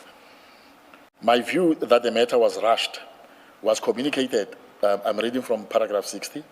My view that the matter was rushed was communicated to the ID on 25 August 2025. My views are set out in Annexure PS10. Just one moment before we move on. At paragraph 59, you reference the amended charge sheet, and that's at page 54, PS6 of your annexures. And the charges that you had amended are at page 69 of that charge sheet. Just in relation to this charge sheet, was it ever, what came to be of it? Once you've drafted it and shared it with It was the team? disclosed. Remember, we were under pressure now from the defense. They had asked for further particulars, asked for a copy of the charge sheet. They were never given a charge sheet, or at least the only charge sheet they had was the one that was used during the bail proceedings. So around September, they are now asking for a final charge sheet, and they were submitting a request for further particulars. So it was disclosed to the defense. So this would have been the charge sheet that would have gone to trial, if it had? Or the closest, if barring another amendment? True. If my queries had been answered, if I was the prosecutor, yes. But those who came after me, they have a right, as long as the accused has not pleaded, they have a right to ask for an amendment of the charge sheet. They can always change it. The only problem is if the trial has already started, the accused has pleaded, and you have laid evidence. Once you have laid evidence, then you can, the least you can do is to ask for amendments on certain portions. But the prosecutor comes in, they can always, when they are not comfortable with their colleague's charge sheet, ask for the charge sheet to be replaced with a new one, based on their understanding of the case. So I was on PS10 where I penned an email to the ID informing her that my view is that this case was rushed, and that communication is on 25. Can I just understand, at page 69, you say this is the amended charge sheet. It has only one count, if I'm reading it correctly. Okay. 69 of my affidavit. Yes. Yes, that is true, Commissioner. Okay, because so this is a move from the charge which has 7 counts, because we've been discussing we've discussed with other witnesses, including Colonel Pareachi, Yes. on the basis of a charge sheet that has 7 counts. You're saying this is the amended one. This is the version amendment. 2, That is true, Commissioner. and it is before the court, and it was disclosed to the parties. It was disclosed to the accused. parties. Yes, to the accused. Yeah. I see Ms. Powe wants to testify. No, I don't want to testify. I suppose my confusion is that in the docket, this one isn't there. So we operated on the assumption that this was a proposed amended one, but that never saw it to pass. So this is the first time in testimony that we are learning that this is the one that was actually disclosed. And unless the team that came after produced another, this would have been the one, the operative one. No, this charge sheet with its preamble starts at, I think it's at page 54. This is the charge sheet that I drafted. And at the time, it's only me and Advocate Tlachuayo, the team, and otherwise if I involve the investigating officers on the Mokwele Kumalo charge sheet. This was disclosed to the defense And you know in that Sep- you know that for a fact? I that know- this I know that This for a was fact. disclosed to the accused? Indeed, I know that for a fact. In fact, I think I'm the one who sent the email to one of the attorneys who represent accused number 2, who represents Mr. Lushaba of this charge sheet, and thereafter it was then sent to the other attorneys. Advocate Serunye, if you can just make that email correspondence available to us. I'll do so.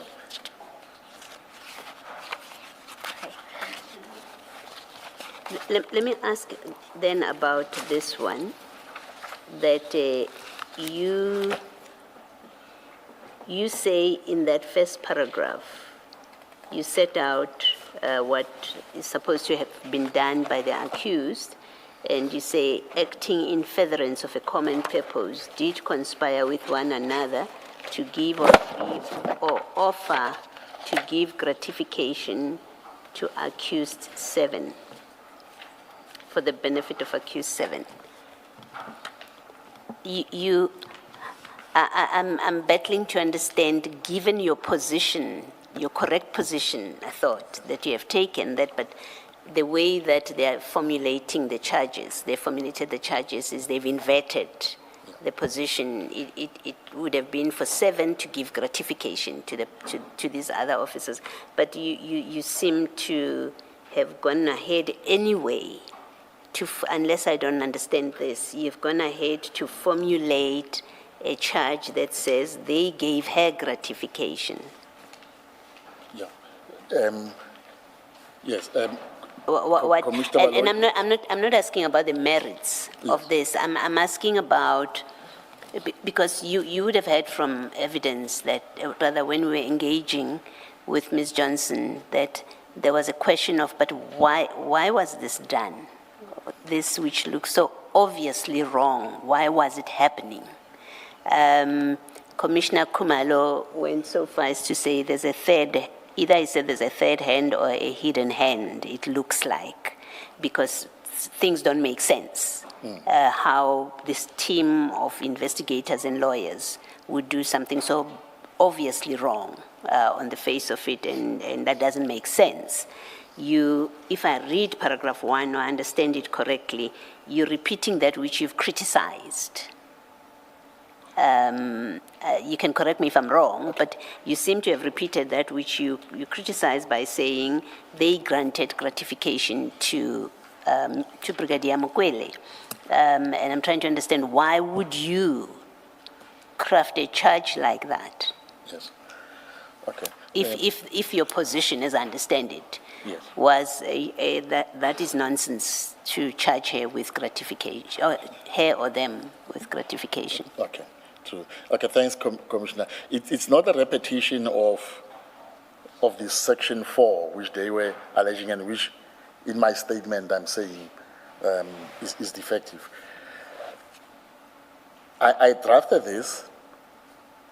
It's pending the investigation outcome of what the investigation is going to uncover. But my logic in this is, and commissioners will see the misrepresentations that we are alleging on the alternative count of fraud. For example, if one looks at the misrepresentations, the first one on page 70, because I said conspiracy, section 21, they conspired, all 7 of them, alternatively fraud.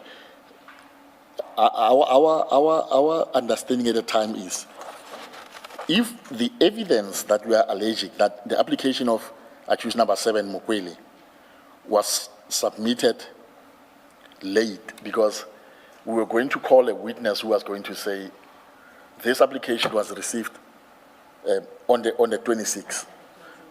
Yes, which the closing date is the 25th of April. Her application, it's date stamped the 26th. A witness would have said it was received a day later. Therefore, without going into the other misrepresentations, if the panel members no one can see that this application has been received a day later, after the closing date, why didn't they disqualify her? And by not disqualifying her, they acting in colluding with her, they're conspiring with her to commit what I can only sense at the time, that she be given this position. That is how the conspiracy comes in, to say, if all of these representations that I'm alleging here, our understanding at the time that she had said, I'm a medal manager, if what we went through earlier with Commissioner Kumalo, if all of those were then found to be true, that the last one, for example, of the representations, where accused 7 meets with one of the panel members, I think it's General Ngube, should be Ngube, a day before the interviews, accused number 7 meets with accused 6, Pindile Ngube, who helps her to apply for security vetting. They then use the Inkwazi system, which we are told is meant for service providers, because she couldn't be loaded onto the prescribed SAPS system, because at the time she did not have a personal number. That is only reserved for police officers. People are already on the system.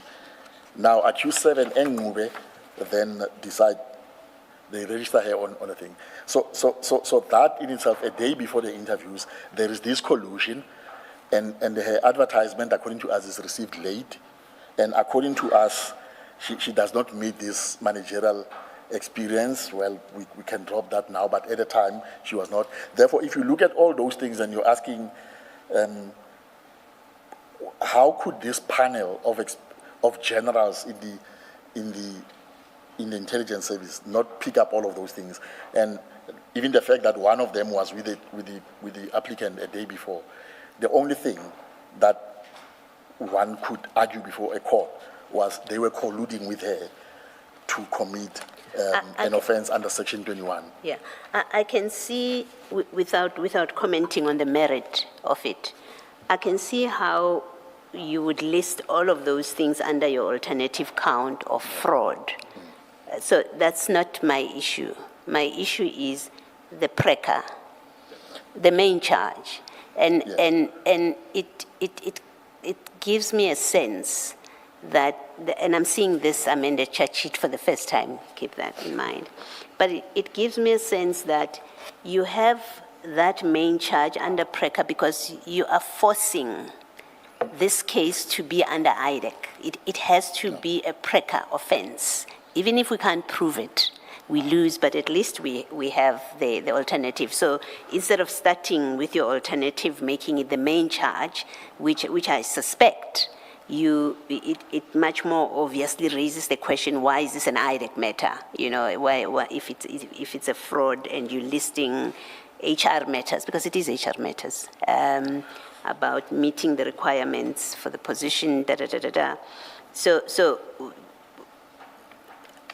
I don't understand the preca decision, and with you in particular, because you hold a view about this, and then you go and formulate the main count in the way that it has been formulated. I don't think you believed it. Otherwise, you have to explain all the other notes that you've been writing and the questions that you've been asking about this. Yes. I don't think you believed that this case falls under preca. Then the question becomes, well, what compelled you to make? Was it to make the ID happy? Was it that you don't want to rock the boat because you were brought in when you did and you found things to be what they are? When you have expressed very strongly that we don't have that kind of case. Yeah. Can you just explain that?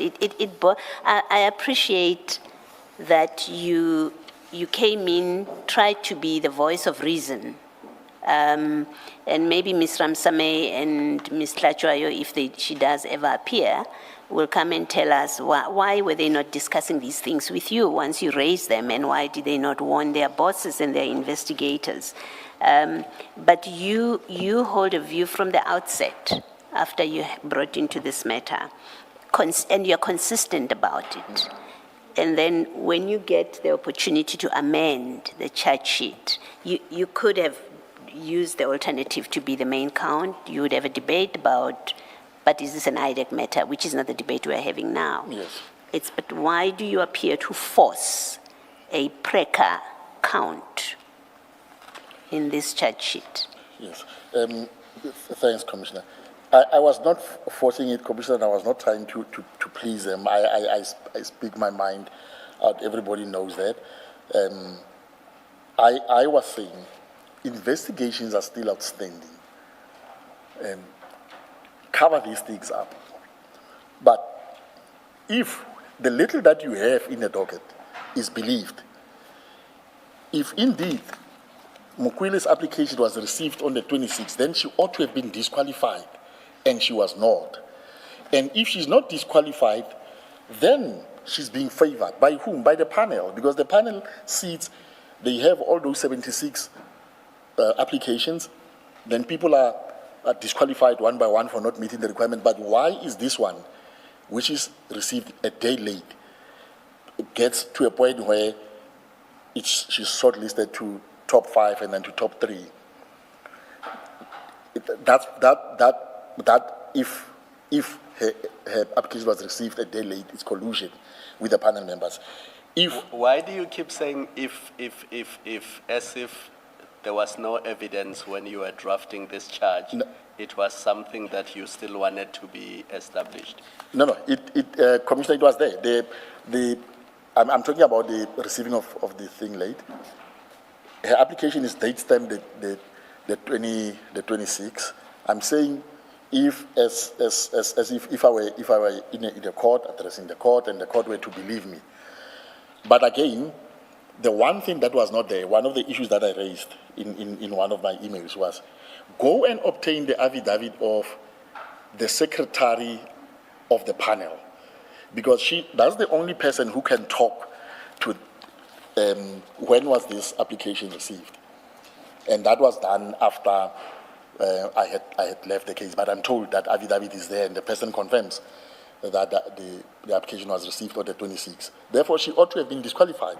And that is why I'm saying, if the evidence were to be believed, and that her application was received a day later, she ought not to have made it to top 5 and to top 3 and ultimately to top 1. And that is why the collusion.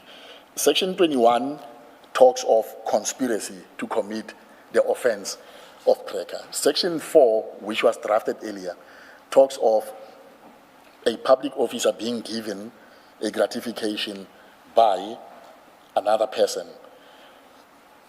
Section 3 is a general offense of corruption, which can be committed by anybody. Maybe if they had drafted their indictment in terms of Section 3, much as I was going to ask questions, but where's the evidence? Maybe I was not going to say your charge sheet is defective because it's putting things the other way around. The giver is said to be the receiver and vice versa, if they went for Section 3. But I was still going to ask the questions that I asked. Where's the evidence to prove your corruption? But if I'm going conspiracy because I'm looking at these pieces of evidence that the applicant meets with one of the panel members a day before. They try to put her in the vetting system. They can't do that because she does not have a personal number. They then register her in a system called Inkwazi, which is meant for service providers. What do I call that? Looking at the evidence. She's colluding with one of the panel members, at least Mube. If her application was received late by a day, it ought to have been disqualified. She's colluding with all of them. They conspired to commit corruption based on the evidence that was before me, and that charge made sense in that way. How was an outsider like her supposed to be vetted then? Sorry, Commissioner? How was an outsider like her supposed to be vetted? On the reading of these national instructions. Sorry, because you said, for example, because she was not on PESAL, Yes. she couldn't use the vetting system used by those applicants who were internal within SAPS, that is. So how was she supposed to be vetted? Only at the point where, if she had been appointed, the moment she's appointed after passing the interviews and she's appointed, then they give her about 6 months to do the vetting. In that 6 months, now she has a PERSAL number. She can be loaded onto the SAPS vetting system, and then she does the vetting, or she can do a private. Continue. Sorry, Komsa. She couldn't use the SAPS vetting system because that you can only do when you have a PERSAL system. Secondly, the use of the Inquasi system, it's fraudulent in itself because it's meant for service providers. But do you include her in that? Is she supposed to know anything about Inquasi and whatever else if it's not Inquasi? Is she supposed to know that? I don't think she would have known that, but now she meets with one of the panel members a day before the interviews and taken through this, and she submits an application, and her application is processed. And based on That's exactly my question. Is she supposed to know that that ought not to have happened? Because if vetting is mentioned and all of this is taking place, and from where she was sitting, that was an attempt to satisfy the vetting requirement, or not? That's true, Commissioner. I don't think for her as a civilian, she would have known even the difference between the SAPS vetting system and the Inquasi. But here's one of the panel members who's taking her through. You see, my question does not relate to SAPS members. Yeah. It relates to her. To her. Should she have known anything about any of this? That's what my question is about. I doubt that she would have known. But if we argue in the matter in court, it's something different. How did she know that she has to avail herself at the office of Ngube, where she has to be taken to the vetting office for the vetting to be done before the interviews are done? The interviews are going to be done the following day, Okay. and they can't do it. Let's leave it there.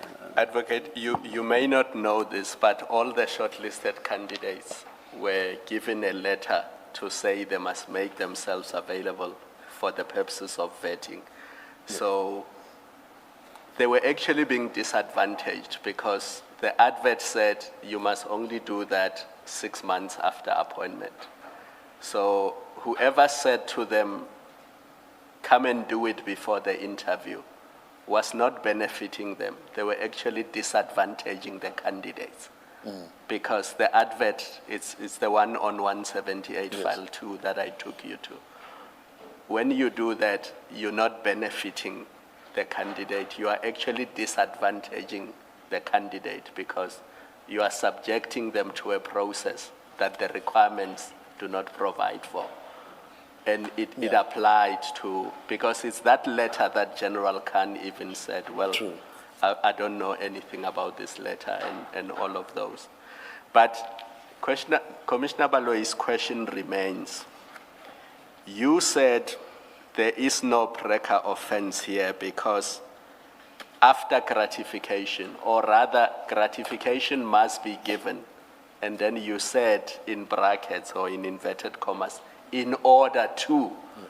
And you said because the in order to is missing, you cannot sustain a charge under breaker.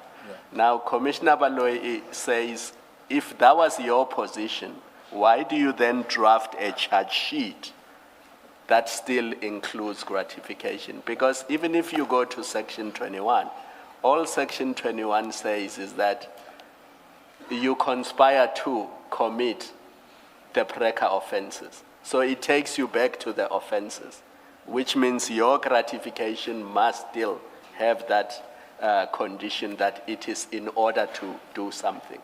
So if they had conspired to give her gratification in order for her to do something in return, then that would have been fine. But as charge 1 stands now, the main count, that in order to part is not there. So why do you still have a gratification offense if the remaining elements of it are missing? Because you can't just say you have conspired to give somebody a gratification, full stop. Yeah. I understand that, Commissioner. Maybe then, instead of Section 21, one should have raised the Rioters Assemblies Act, conspiracy in that old act.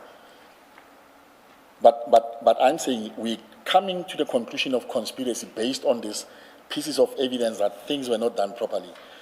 A person who ought to have been disqualified because the application was received late was not disqualified.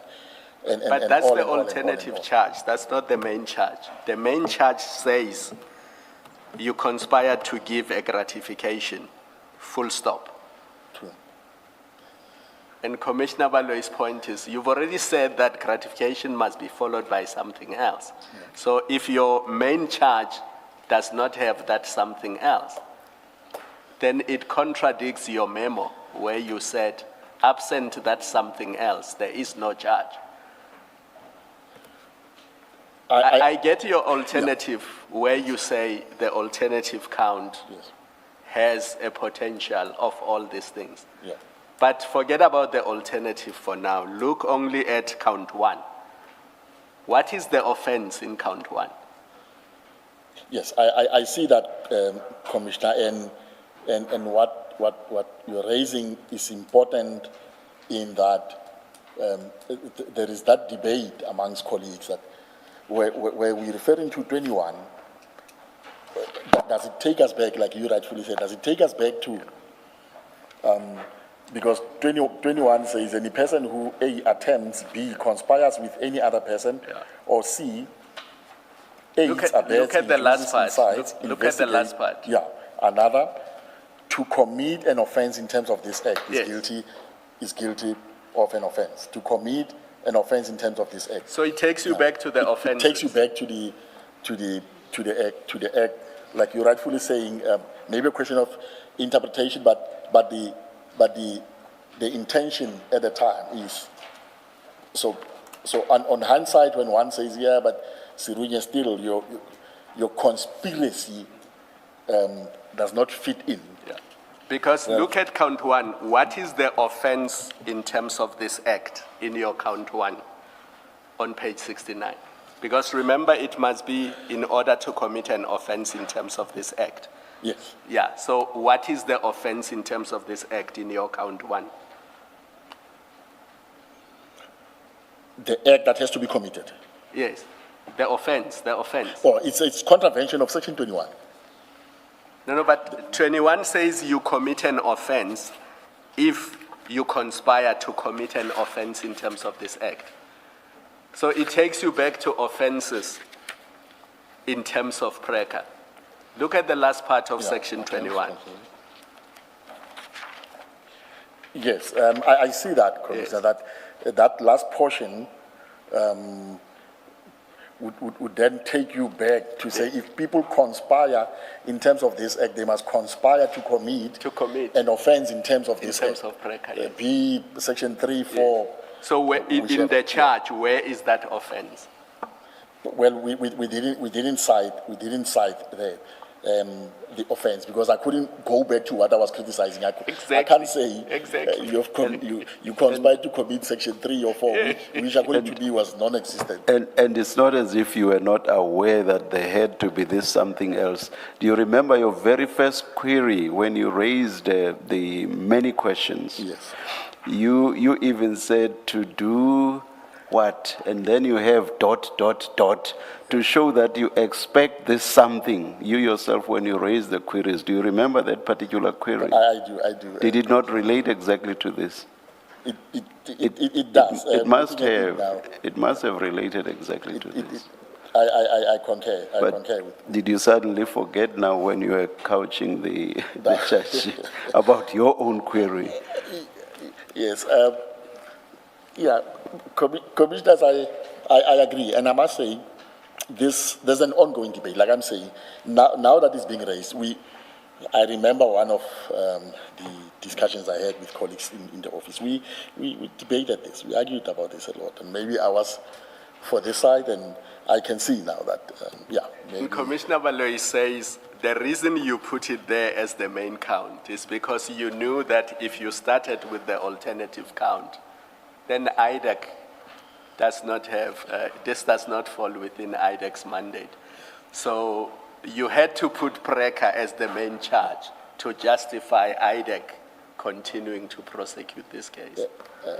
No, I respectfully disagree, because that will then question my motives, and I come in here with clean hands. I came in to rescue a situation. I've never, since I was involved in this case, involved myself in any shenanigans, and I stand here, I can say with a clean conscience, You know, I did my work to the best of my abilities. A prominent South African once said, "My hands are clean," and we know what happened next. I do, Commissioner, but for me, listening to the evidence, and like I said earlier, hearing what I've heard here, I wish, and as I was saying to somebody during lunch, I wish I could turn the hands of, back the hands of time, and I wouldn't have gone to court on that day, on the 27th, when there was a bail application on 27th of June, because here I am now, in the middle of something that I did not start. But what I can say is, I realized when I came in that this case was rushed to court. It was not ready. I raised those queries, and I wouldn't have prosecuted a case like this if it was not ready. It's a pity I recused myself before I could make that decision. Otherwise, I would have made it. I have a generous explanation, attempted explaining what happened with your amended charge sheet. It is, you came in, you found a mess, and you tried to help fix it. And because you knew that they are going for gratification, because that's the more serious charge that would get people in court suspended, and you were trying to fix an unfixable.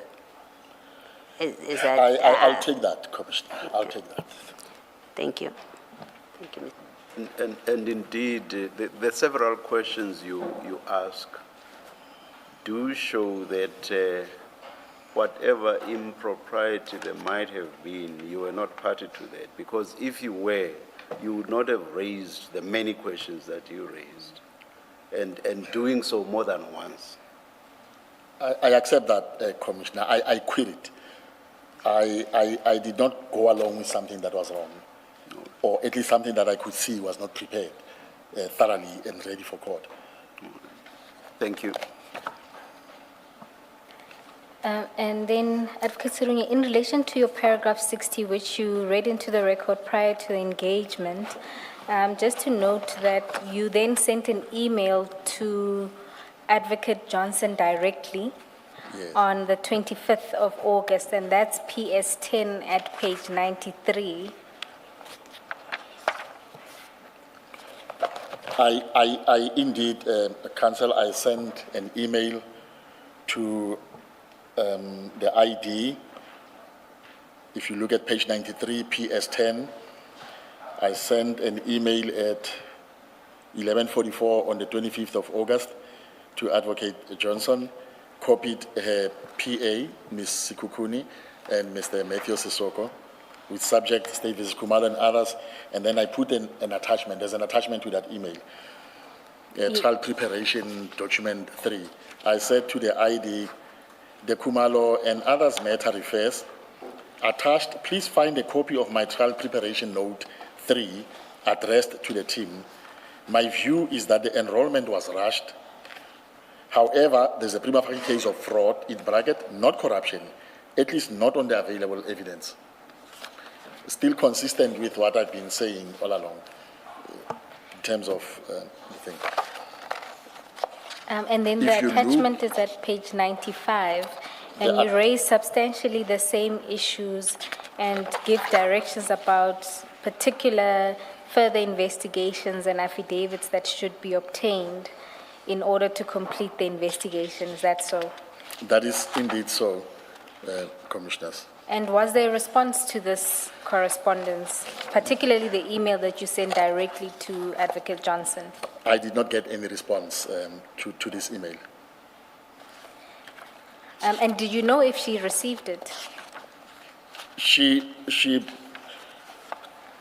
I sent it to her email, and this time copied her PA. I'm sure she got it. And then She did not respond. I don't have proof of that, but I sent it to her. But you did not get a non-delivery report either. No, I did not. And then in an early engagement with Chair, you mentioned that whenever you are sending correspondence to Advocate Johnson where it's less urgent, you would do so through the PA. Yes. And an example of that would be on page 24, is that correct? Where you send an FYI to her PA.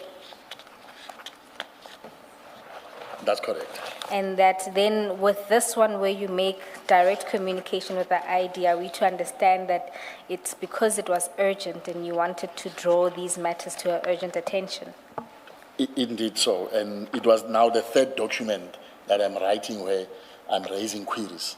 So maybe in my mind, I was thinking, let me also send it directly to her in case she didn't get the others. But I know is very efficient.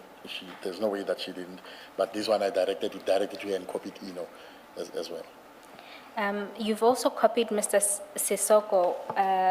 Did he engage at all with this email and report? Sorry. No, he did not. He did not respond to me about it. He did not say anything to me about it. And then also prior to sending it to the ID, you had sent it to the team. Did you receive a response in that regard? I sent it to the team. I would have received one of those emails ensuring me that, okay, no, we'll cover the issues that you're raising.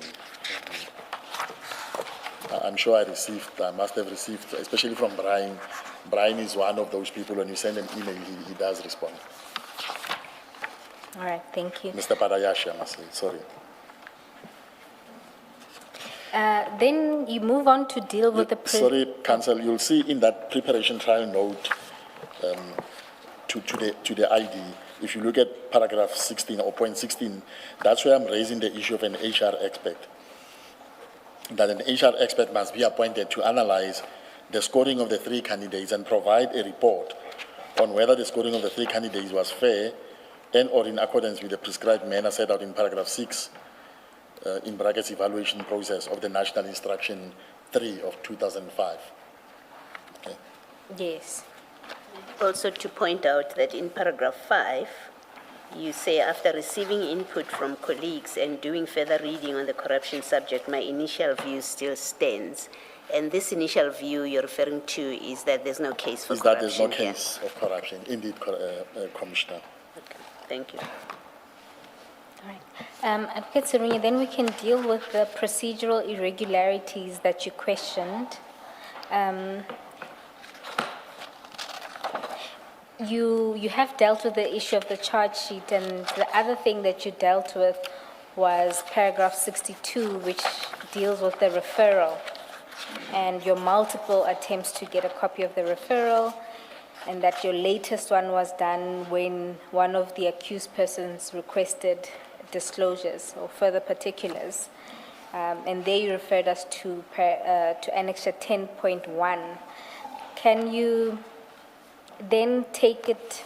No, I also think you've actually explained the meeting that was called by Advocate Johnson on the 1st of September, wherein she, I guess, questioned why you're not trusting her investigators and that she herself had seen the 27, and so you should proceed with your work.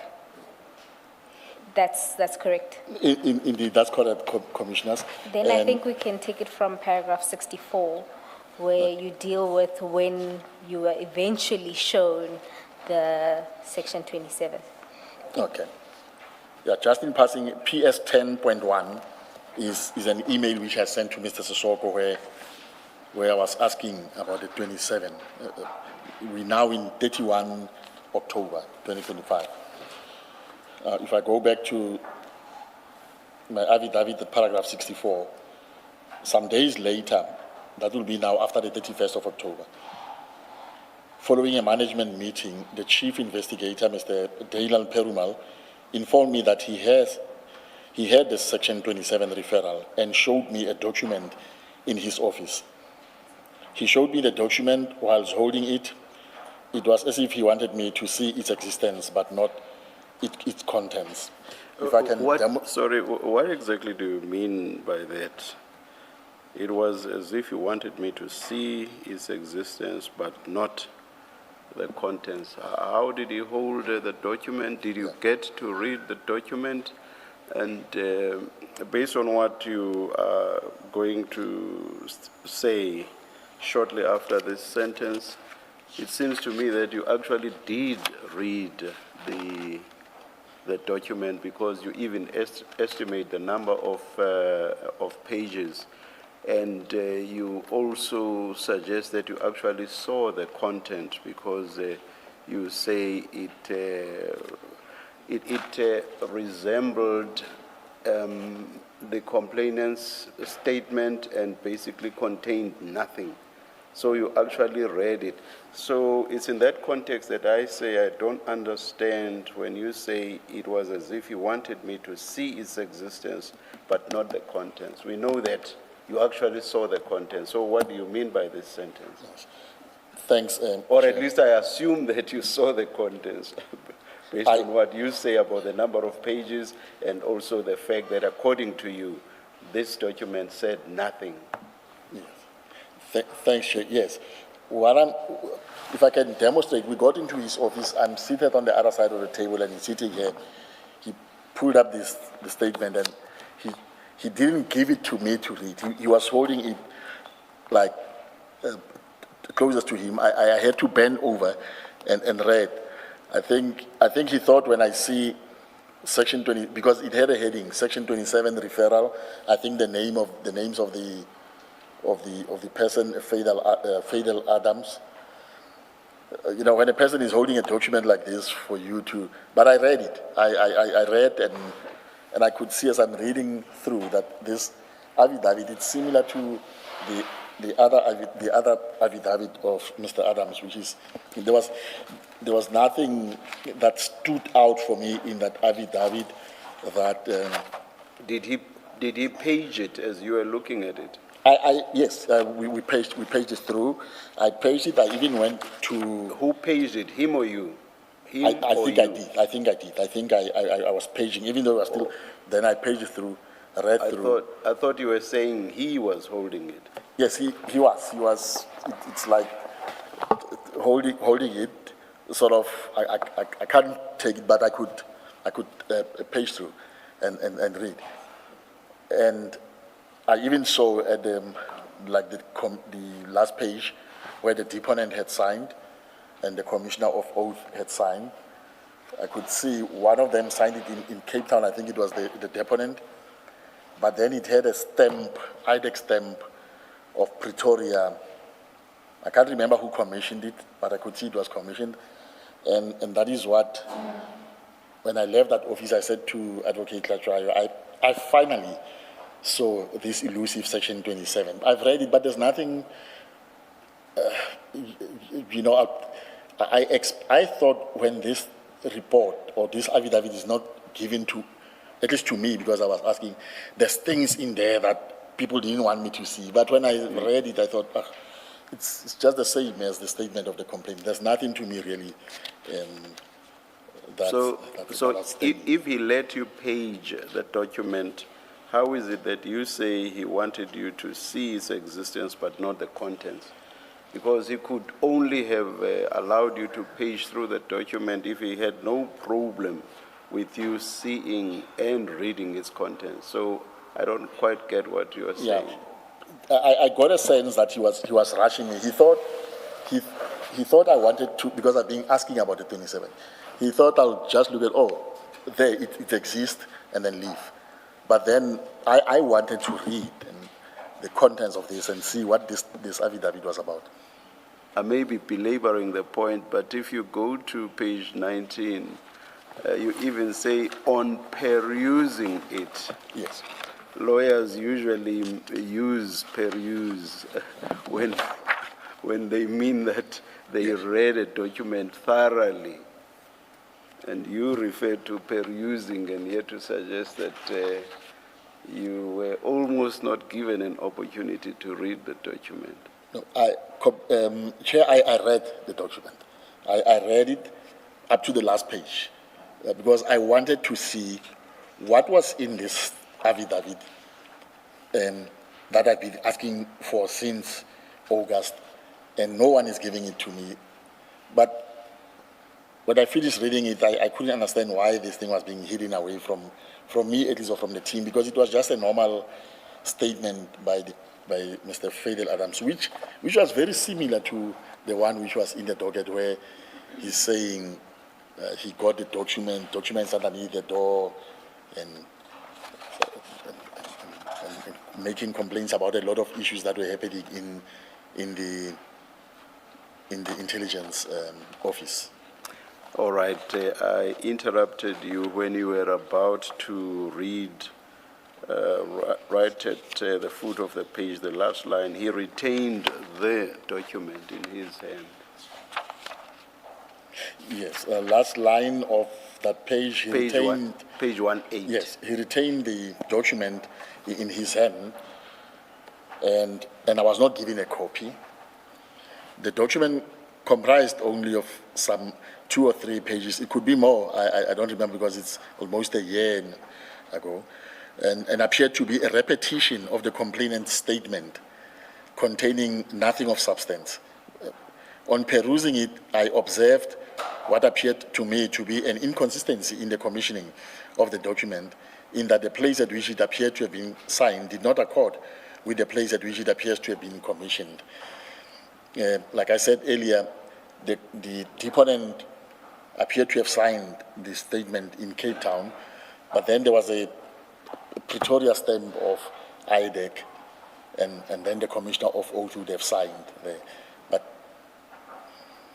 And then I raised my concern with Advocate Latwayo immediately afterwards. I told her that she was going to have a problem with the Section 27 referral, because at the time I was under the impression that it was signed by the deponent at one place and commissioned by the Commissioner of Oath in another place, Advocate Serunye, based on the stamp. is Mr. Perumal your junior at IDEC?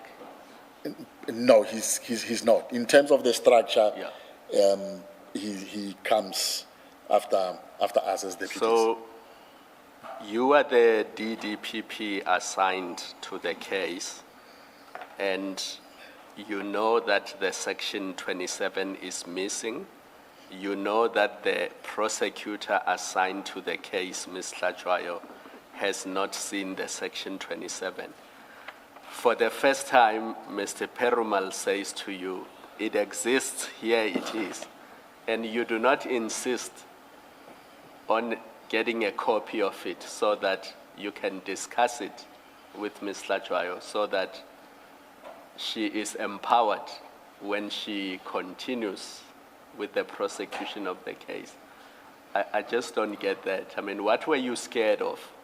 Was there a reason why you didn't tell him that, listen, I want that document, give it to me now?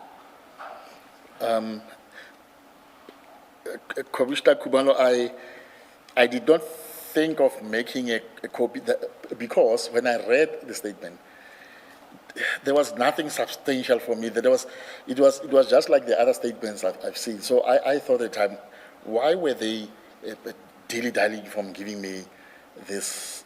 Because there's nothing really in this. But we have a very good relationship with Mr. Perumal. I've worked with him many years ago in Kimberley. We did a case together there. So for me and him, he calls me brother. I call him Tony. So I was not scared of him. If I wanted a copy, I would have told him, Tony, please make me a copy of that. You know. And give Advocate Latwayo a copy, because we are at discovery stage. The accused are asking for the docket. they are entitled to this document, it should be available. You were formulating draft charge sheets or amended charge sheets, and you were at a stage where you knew that the accused would be asking for discovery.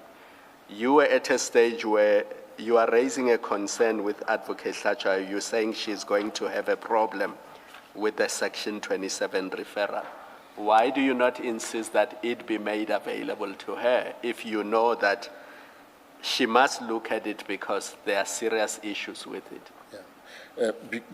Because, Commissioners, as I said earlier, there was a meeting where the ID called me and the two prosecutors, and I was told to back off from demanding this Section 27. The ID says, I've seen it.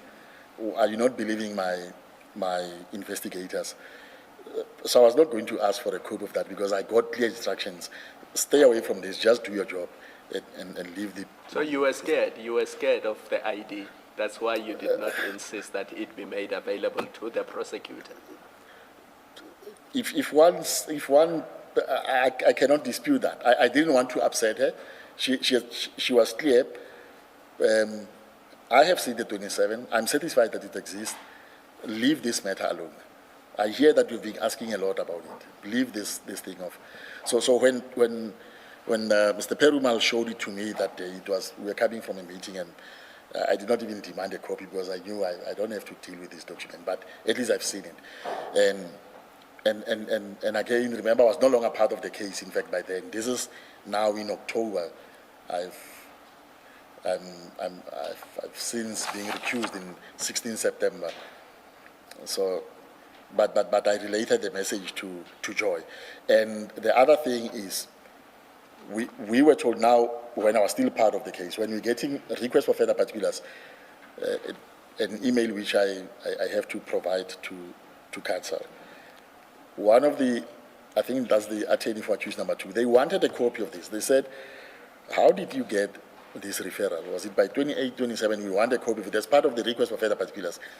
But we were told the 27 shouldn't be disclosed. The ID said it's an internal document, it shouldn't be disclosed to the defense. And I think that is what we said to them, even in our answer response to request for further particulars. That we can't give it to you, it's an internal document based on what we've been told. But if you look at it, there was no reason really to hide this document. It was just the same as the other statements. Can I take you to the affidavit we have on record? If you can just have a look at it's file 2, page 512.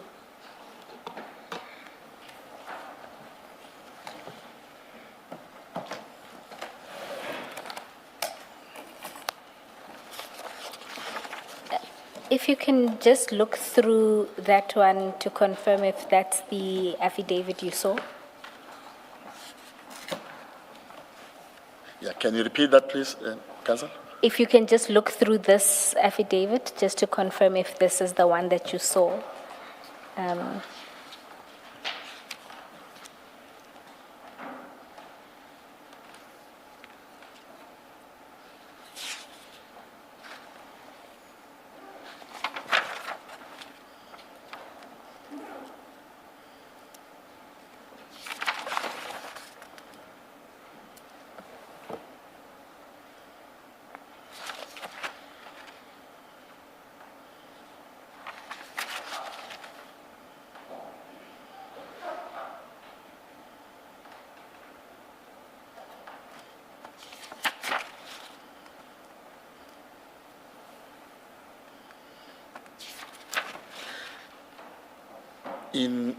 In most parts, yes, it appears.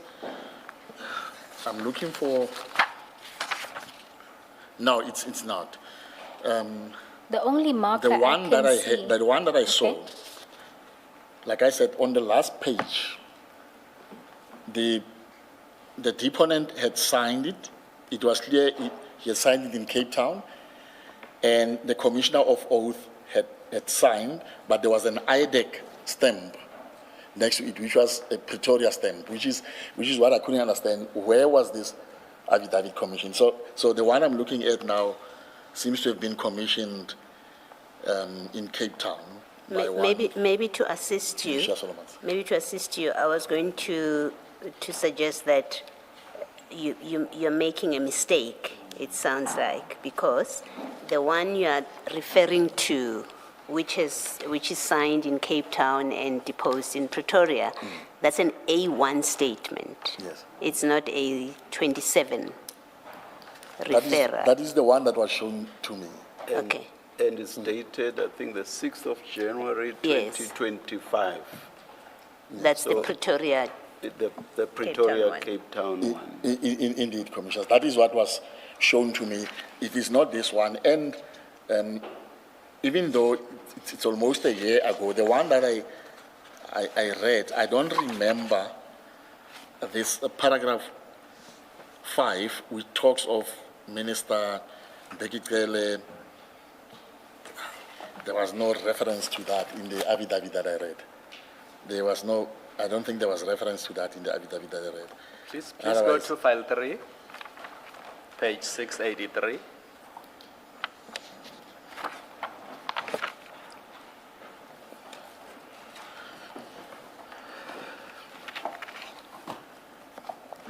In that case, and whilst you are looking, aren't you mistaken when you say that the affidavit that you saw, which had Cape Town and Pretoria, had Section 27 on it? Because on what we have been shown, the affidavit that had Cape Town and Pretoria is dated 6 January 2025, and I think between the tram lines it just says affidavit with no reference to Section 27. Are you perhaps not mistaken? I'm probably making a mistake where I'm saying the heading was Section 27, but it had the names of Fidel Adams, and I'm looking at the one on file 3 now. It Look at- appears to be the one that I was shown. That is why even in my affidavit I'm saying it was about 2 or 3 pages, and it had this IDEX stamp on it. Go to 684, that Pretoria Cape Town anomaly. Page 684, I'm Yeah. at 684. Is that what you saw, just This below is what I Mr. saw, Adams's name? Commissioner Kumar. This is what I saw on the day. Do you see it says dated and signed to at Pretoria on 6 January 2025? And then it says, in my presence in Cape Town. Exactly. Is this what you were shown? That this is the one that I saw, that Perumal showed me. But then this is not the Section 27 affidavit that started the whole thing. Yeah.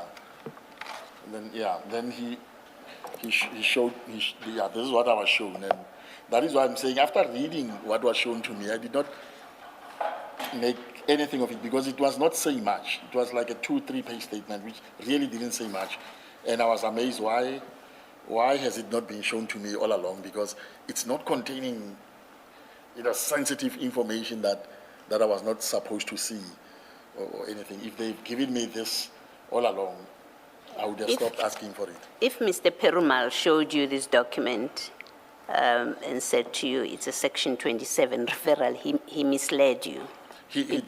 because that this is not the referral. This is a statement that was taken and marked A1 by him. He would have misled me, Commissioner. That is what I'm saying.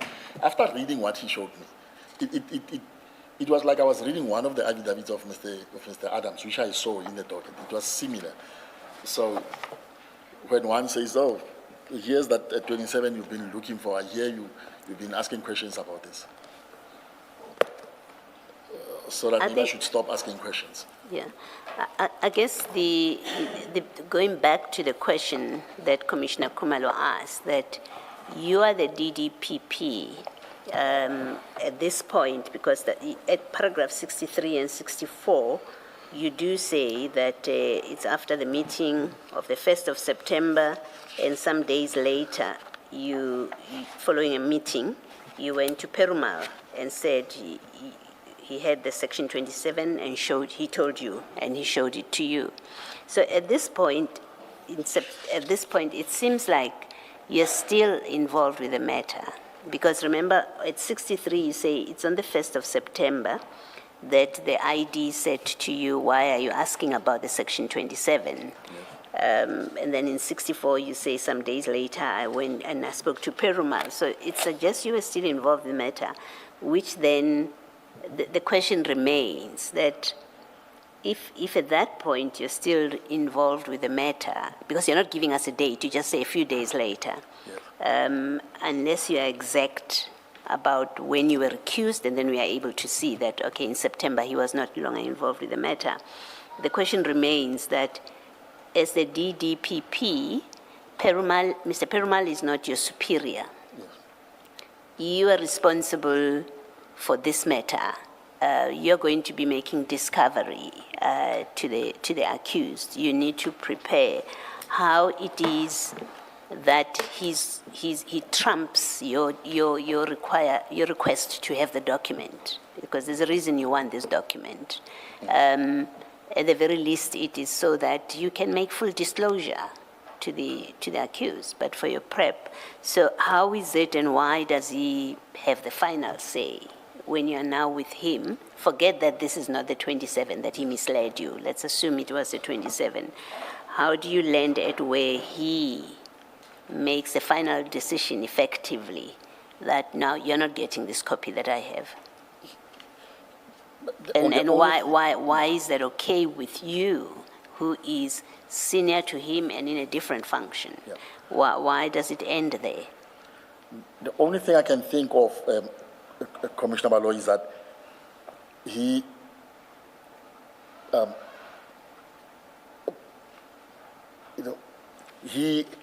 he had the support of the ID. He probably knows that the ID had told me on the first that I must stop asking about questions about this 27 and just continue doing my work. So that is why maybe he's also just showing it to me and not giving me a copy, because he knows that I've been told not to ask questions about it. And because I was following on what the ID would have said to me, that is why maybe I also did not insist on getting a copy. And the other thing the ID said to us, these 27s are not given to the defense. So when we were going to answer requests of further particulars, we're not going to give copies to the defense. The instructions were these are internal documents and they shouldn't be disclosed. But you knew she's wrong. It's not an internal document. It's a Mr. Fadil Adams document. So it comes from outside into the IDEC. It is what gets a docket opened in the first place, because without it, you would not have opened a docket. So I expect that the prosecutors would know that, but she can't be right. That it's an internal document, she can't be right, that it's not to be disclosed. Is that a fair proposition to make, that the prosecutors must know she's wrong? Yes, but again, Commissioner Baloyi, I couldn't say to my boss, you are wrong, I'm going to disclose it anyway, against your instruction. You may, for your reasons that you give, not contradict her, but fact is, as a matter of process, it means there's no full disclosure. There isn't. To the accused, and that has consequences. It could be any other document. From where I'm sitting, that if on something like this you have a head who says, no, we're not disclosing that, it's an internal document, and everybody around her knows that what she's saying is not correct, but they comply, then it doesn't give faith that on any other matter, if she says that we are not disclosing, that her prosecutors will not say, well, if I must lose my job, I'm going to lose my job, but my integrity and my responsibility to my profession and to the court is that I make disclosure. That has a sense of discomfort about it. And either she was particularly powerful, and so nobody dared to say, but that's breaking the law. when we do that, or she works with prosecutors who are okay to look the other way, which is deeply problematic, and I don't know which is worse.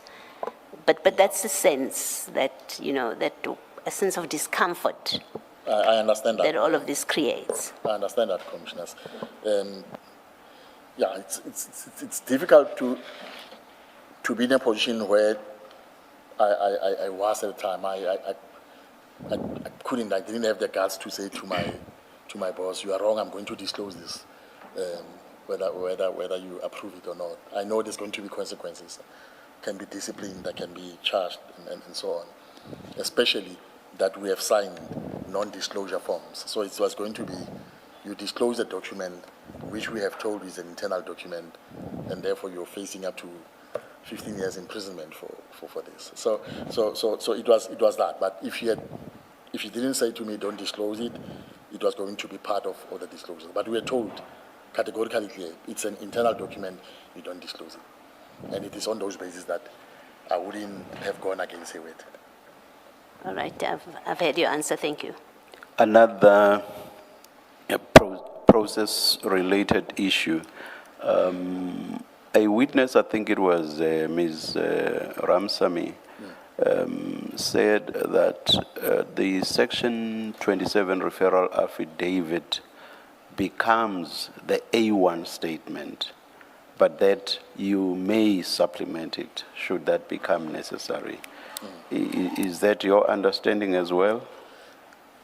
Chair, that is my understanding, because the Section 27, when it's sent by complainant, that forms the basis. That's the first document that we receive that says, I've seen or I suspect that such and such an offense has been committed, maybe provide evidence to that, documents, invoices, and that's the first document that we have when we're opening an inquiry file, as we building up our case and investigating. Now, if it's not sufficient, we'll go back and obtain further statements. But now, when it comes to the disclosure stage, why should we then give to the defense all of these other documents, but not this one, which was the basis of why we started this investigation? I would understand if it contains sensitive information on informers and how government operates, like the court says when we're doing normal disclosure. But if it's a statement like this one of Mr. Adams, I don't understand why it had to be kept away from the defense. Because it is a complainant statement. It forms part of basically the inquiry file, and later when the docket is open, it should form part of the docket and be disclosed, like all the other documents. And also not just as a matter of process, it actually makes practical sense that it should be out there for all those involved in the investigation to see. Yes. Why? Because it is the source document for the investigation. Why it should be kept by whoever secretly simply doesn't make sense whatsoever. Indeed, it doesn't. It didn't make sense even at the time, and I think maybe going forward, this is what, and I know some of the colleagues are listening to this. This is how these are debates we must have in the office. This is, if we have to beef up our manual, we have to do that to be clear on these issues, and if at the end of this commission, if according to your powers, commissioners, you're going to make recommendations, maybe that will also come up in your recommendations on this 27. But it forms part of the inquiry file. It forms part of the docket, and it must be disclosed. Thank you. Just to complete the picture, the Section 27 that you were shown, the one that we find in File 2, we know that on the 9th of October 2025, it did not exist because in File 10 on page 402, you don't need to go there. There was a scramble at IDEC offices because people were looking for the Section 27. And Ms. Ramsamy was asked about it, and Mr. Perumal inquired about it. Nobody knew where it was. And they thought she had it, she had kept it since December the previous year. Even when Advocate Johnson went to the ad hoc committee in October or November last year, she could not produce it. She raised various issues, but the simple point is on the 9th of October 2025, Mr. Perumal did not know where the Section 27 was, and everybody in the office was looking for it. And they actually thought it is missing or it has been destroyed. Yeah. Yes. There's in fact now controversy about what is the Section 27 affidavit that started this investigation. You have followed that evidence, so more the reason why you would expect, and I hope for my part that those who are listening, your colleagues, they understand from this evidence that we've set through why it's important for the lead prosecutor to have sight of that Section 27. That's true. I agree, Commissioners. I agree. It is very important. And I do not know about the other issue where the document was searched for because the ID had to report at ad hoc. But what I can say, during that period of October 2025, I was also looking for it. And as I've shown through the email that I've sent to Mr. Sok on the 31st of October, I was still asking questions about the existence of this document. So when Perumal showed me the document, it must be after 31 October, because by 31 October, as it appears on PS10, my email to, and it's not PS10 in one, PS10.1, my email to Mr. Sisok on the 31 of October, I'm asking, do we have a Section 27 referral in this matter? And if so, where do we get a copy of it? And, yeah. Maybe what's confusing about your statement is that paragraph 63, you talk about the 1st of September, and then you say some days after the management meeting. And that seems like you're saying second week of September. But in fact, when you go to your annexure 10.1, it's the 31st of October when you are asking if we have the 27 referral. Yeah. So maybe your statement is incorrect where you say some days after the managed meeting, because it looks like it's a month or two after. It's actually about 2 months after. 2 months after. Yes. So maybe we should correct your statement, paragraph 64, to say, or no, about the 31st of October 2025. I'll be glad if that is corrected, Commissioner, so that I don't create a confusion. But obviously, if one looks at the date sequence, it should have been at least on the 31st of October or thereafter. Or no about. Yes, or not about. So it couldn't have been, yes. So if paragraph 64, the first line reflects that, to say, my meeting with Chief Perumal happened on or about 31 October, or at least after 31 October.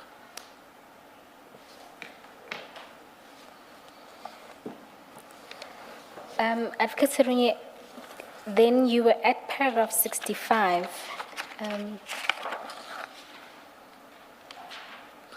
Yes.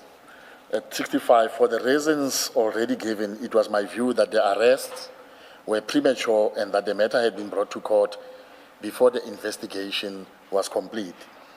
The verification of Ms. Mokwele's qualifications, the analysis of financial and communication records, and the assessment of the appointment process were all matters that ought to have preceded and not followed the arrest, I'm saying.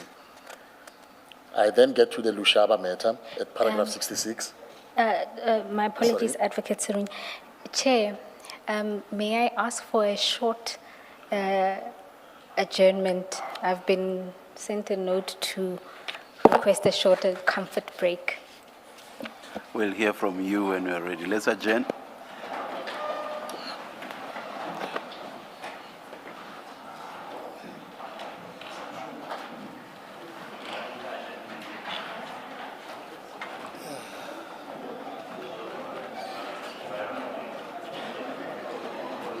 I'm finishing.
Yes, Ms. Poe.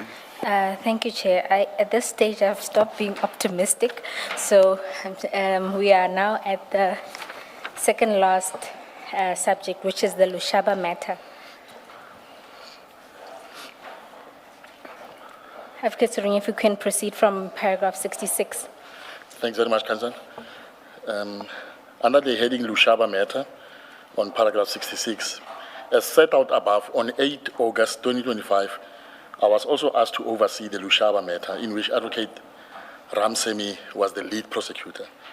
Having considered the docket, I was of the view that it disclosed no case. In particular, I did not understand why the complainant, General Lushaba, who on the face of the docket was the victim, had been charged. As I understood the matter, it concerned the complainant who had been drugged and robbed after encountering a sex worker, and who then found himself charged. On the material in the docket, there was nothing to sustain a charge against him, and I regarded the matter as untenable. I reported my concerns of views to the team and to the ID, as can be seen on annexures PS 11, 12, and 13. In response to my concerns raised in annexure PS 11 to 13, Perhaps before you get to the response to the concerns, maybe if you could turn to the annexures, PS 11, which is at page 102, is when you recorded to colleagues asking them who are the suspects and what exactly they had done. You see that? I do, Commissioner. And you were also inquiring about whether the charge sheet was ready, and you required the prosecutors to prepare a presentation so that you can then meet and discuss the case.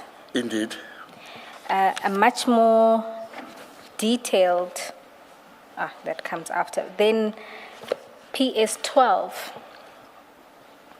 Yes. Maybe before you go to PS 12, Council, the last sentence on that PS 11, I'm then saying to them, I'm going to request Mr. Sissoko to also attend so that he can give feedback to the ID about my views. And I wanted him to be part of the meeting, and I can confirm the meeting was then held. And Mr. Sissoko was present. He was present, Commissioner. Putting aside your characterization of the case and your view that General Lushaba was in fact the victim, please tell us what the charge was and what allegations it was based on. Yes. Chair, if I remember, he was charged, among others, with defeating the ends of justice. He was charged for fraud, but all that emanated from the fact that he had lost his items. I think his laptop, his wallet, which had his bank cards and a police card, after being dropped off by one of his friends at his home with a certain lady. And it appears the following morning when Mr. Lushaba approaches his friend, and he asked his friend, where is my motor vehicle? What happened yesterday? And the friend made a statement. He says, I could see that there's something wrong with this man because I dropped him off. I drove off with his car. Now he's asking me about his car. He looked disorientated and all that. And that's when they went back to the house and they realized that items were missing. In the docket, there's I think I picked up on the C clip of the docket on the diary that Lushaba and his friend went to the house opposite his, because there were cameras and they could see this lady jumping over the fence in the middle of the night, having some items. And I see him as a victim in that sense, that he has been drugged and robbed, his items were stolen. And the items were then recovered after intelligence agency, the counterintelligence agency was activated. Fortunately enough, the very same morning, somebody picked them up, apparently called a police officer. Lushaba was then called to the police station and then given these items after he had positively identified them. But the charge sheet says the process of giving him the items was wrong. They should have been sent for forensic analysis of fingerprints and many other things, and therefore that he was a suspect in that sense, together with two 2 or 3 of his colleagues, I think, that he was charged with. I couldn't understand what that charge was, and I think somewhere in one of my emails I'm making that clear that I'm seeing this for the first time in my career.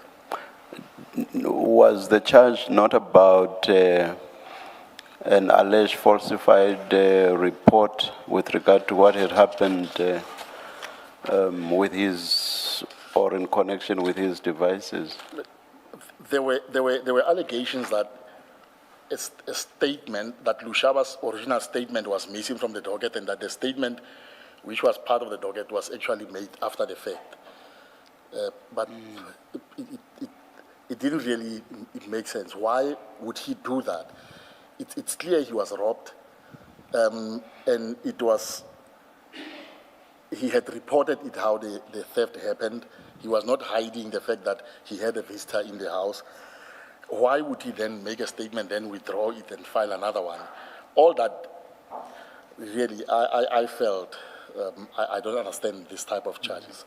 And I wrote that down. I think I have one of the emails where I was saying, what has this man done? What is the crime that this man committed that warrants him being charged for fraud and defeating the ends of justice when he's actually a victim of what appeared to be a syndicate? Because it comes out from the investigation that this lady and a group of people were doing those kind of things in the local places in around Pretoria, where they were dragging victims and robbing them. It appears the very same lady had a warrant of arrest issued for her in one of the courts for doing the same thing to one of the victims. And you can see General Lushaba's bank card being used the following morning after he had lost it. So somebody was buying liquor all over using the card. So I found it difficult how this man who had lost his items should suddenly then be charged. And it is on that basis that I said in the meeting with Mr. Soko, this one, this is not the case. I don't know how everybody arrives at this. And I then repeated it, and I sent an email to the colleagues, also on PS12, where my wording is a bit strong there, where after the greetings and I'm saying, I first want to hear the prosecutor's presentations. Maybe there's something I'm missing, but my preliminary view is that, if anything, this is a district court matter, defeating the ends of justice against whoever is alleged to have removed Lushaba's initial complaint and statement in the docket. Thereafter, I'm going to prepare a report setting out my views for the ID's consideration. The magistrate was not even supposed to have authorized the J50, a warrant of arrest for Mr. Lushaba, because the application for same does not even disclose an offense. It's like one is reading heads of arguments, where Brian Barayashi also quotes case law in an application for a warrant. I was seeing that for the first time. I'm closing it by saying I've never seen anything like this, but I'll prepare a report in due course. Thank you, thank you. One of the issues here is that the complaint to IDEC actually related to the cover-up. So Mr. Adams was saying there was a cover-up and the lady was actually paid for her silence or to return the things or something like that. What IDEC then did is they went to the underlying docket and they started investigating the docket instead of the complaint that there's a cover-up by crime intelligence.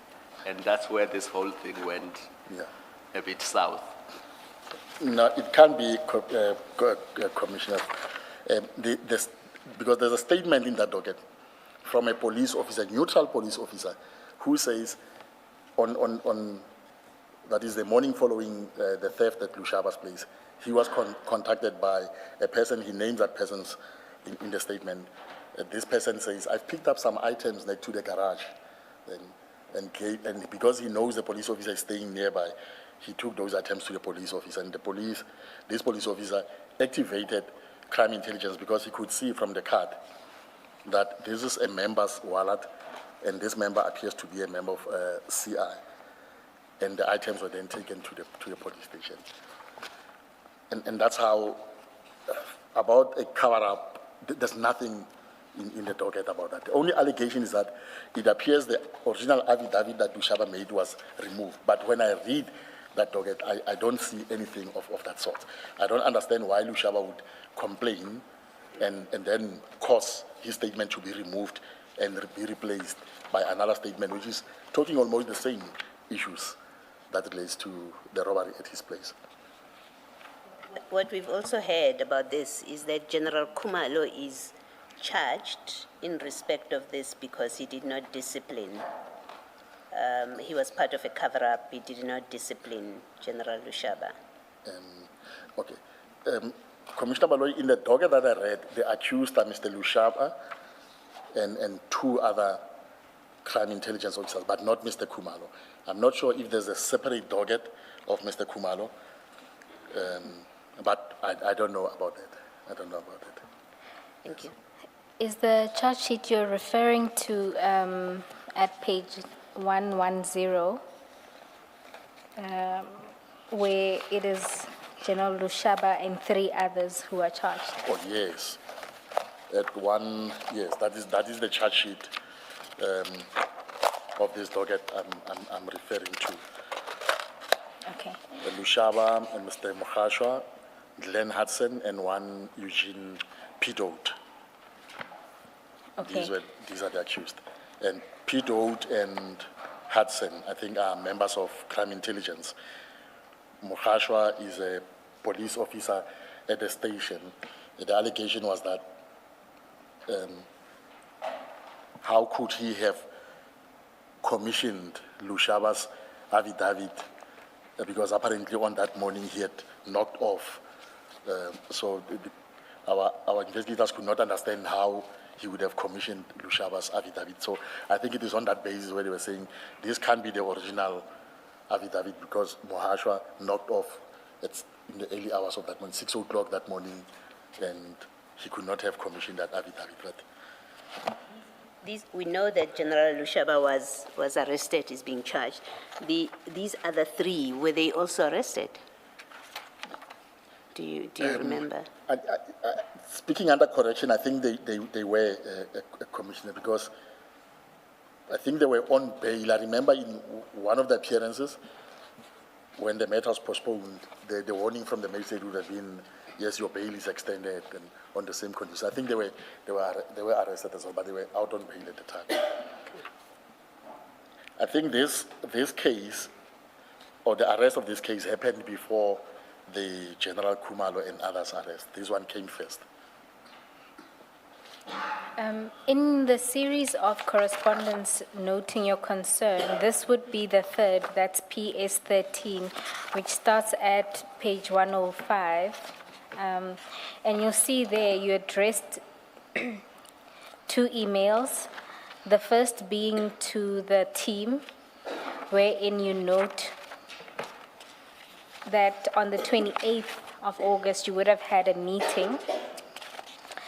And this is the meeting that you referenced earlier where Mr. Sissoko was also in attendance. Indeed, Commissioner. And you indicated that even after that discussion, you still were of the view that you do not have a prima facie or a winnable case, and that you'll provide a written report.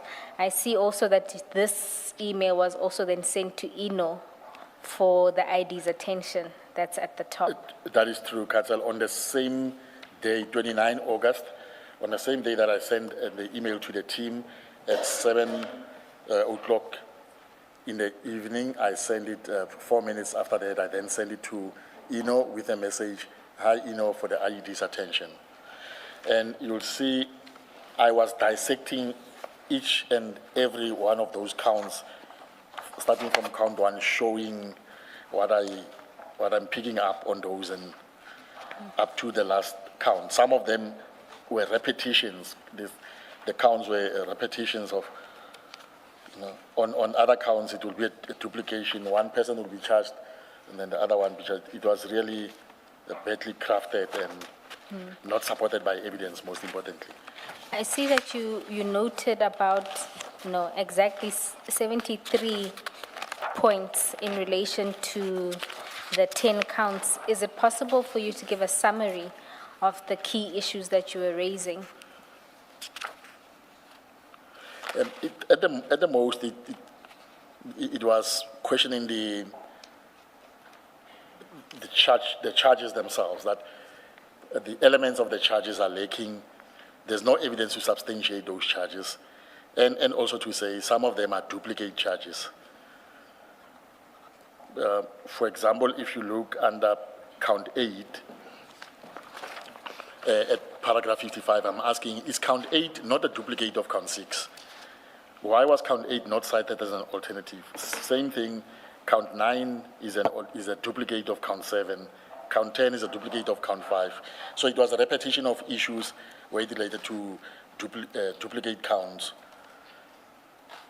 And the evidence itself, for me, it was not, at the least, showing any prima facie case. And that is why in the email itself, I'm saying to them, I think around line 6, thanks for the fruitful and robust discussions in the meeting. I went back home last night, read the docket again, and considered all the views and submissions of the individual team members. I'm sorry to say that I'm still of the view that we do not have a prima facie or winnable case. I'll provide my written report to the ID, Mr. Sissoko, and the team in due course.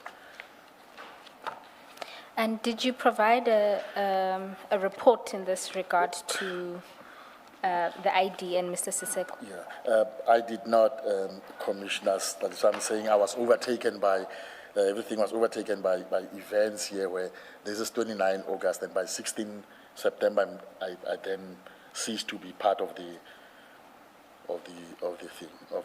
case. I did not write the report, but at least the emails I sent them to the ID. And did the IDs respond, or even any of your colleagues? No, the ID did not respond to me on the basis of this email.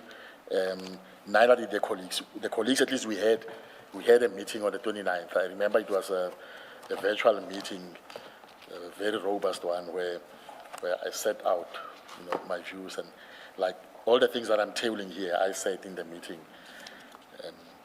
And I then decided. the subsequent management meetings, was it not discussed? You had been removed as the DDPP, but you still attended management meetings. Was it not discussed at those management meetings? No, it was not discussed. Like I indicated, in the management meeting, we wouldn't have gone into the merits of cases, because other people sitting in those meetings are not designated to be part of these cases. So if anything, I would discuss separately with Mr. Soko and the relevant people, but not with the other managers that are not designated in the case. Just on a procedural point, we know that you indicated the new team took over. Is there a handover process when the docket and investigation is moving from one team to another? Because in this instance, these two matters moved to a completely new team, and none of the previous prosecutors were carried over to those new teams. Yes, ideally, in a normal setup, there should be a handover report. In this case, I'm not sure if Advocate Tlajoayo, who I left in the Mokwele/Khumalo case, did a handover.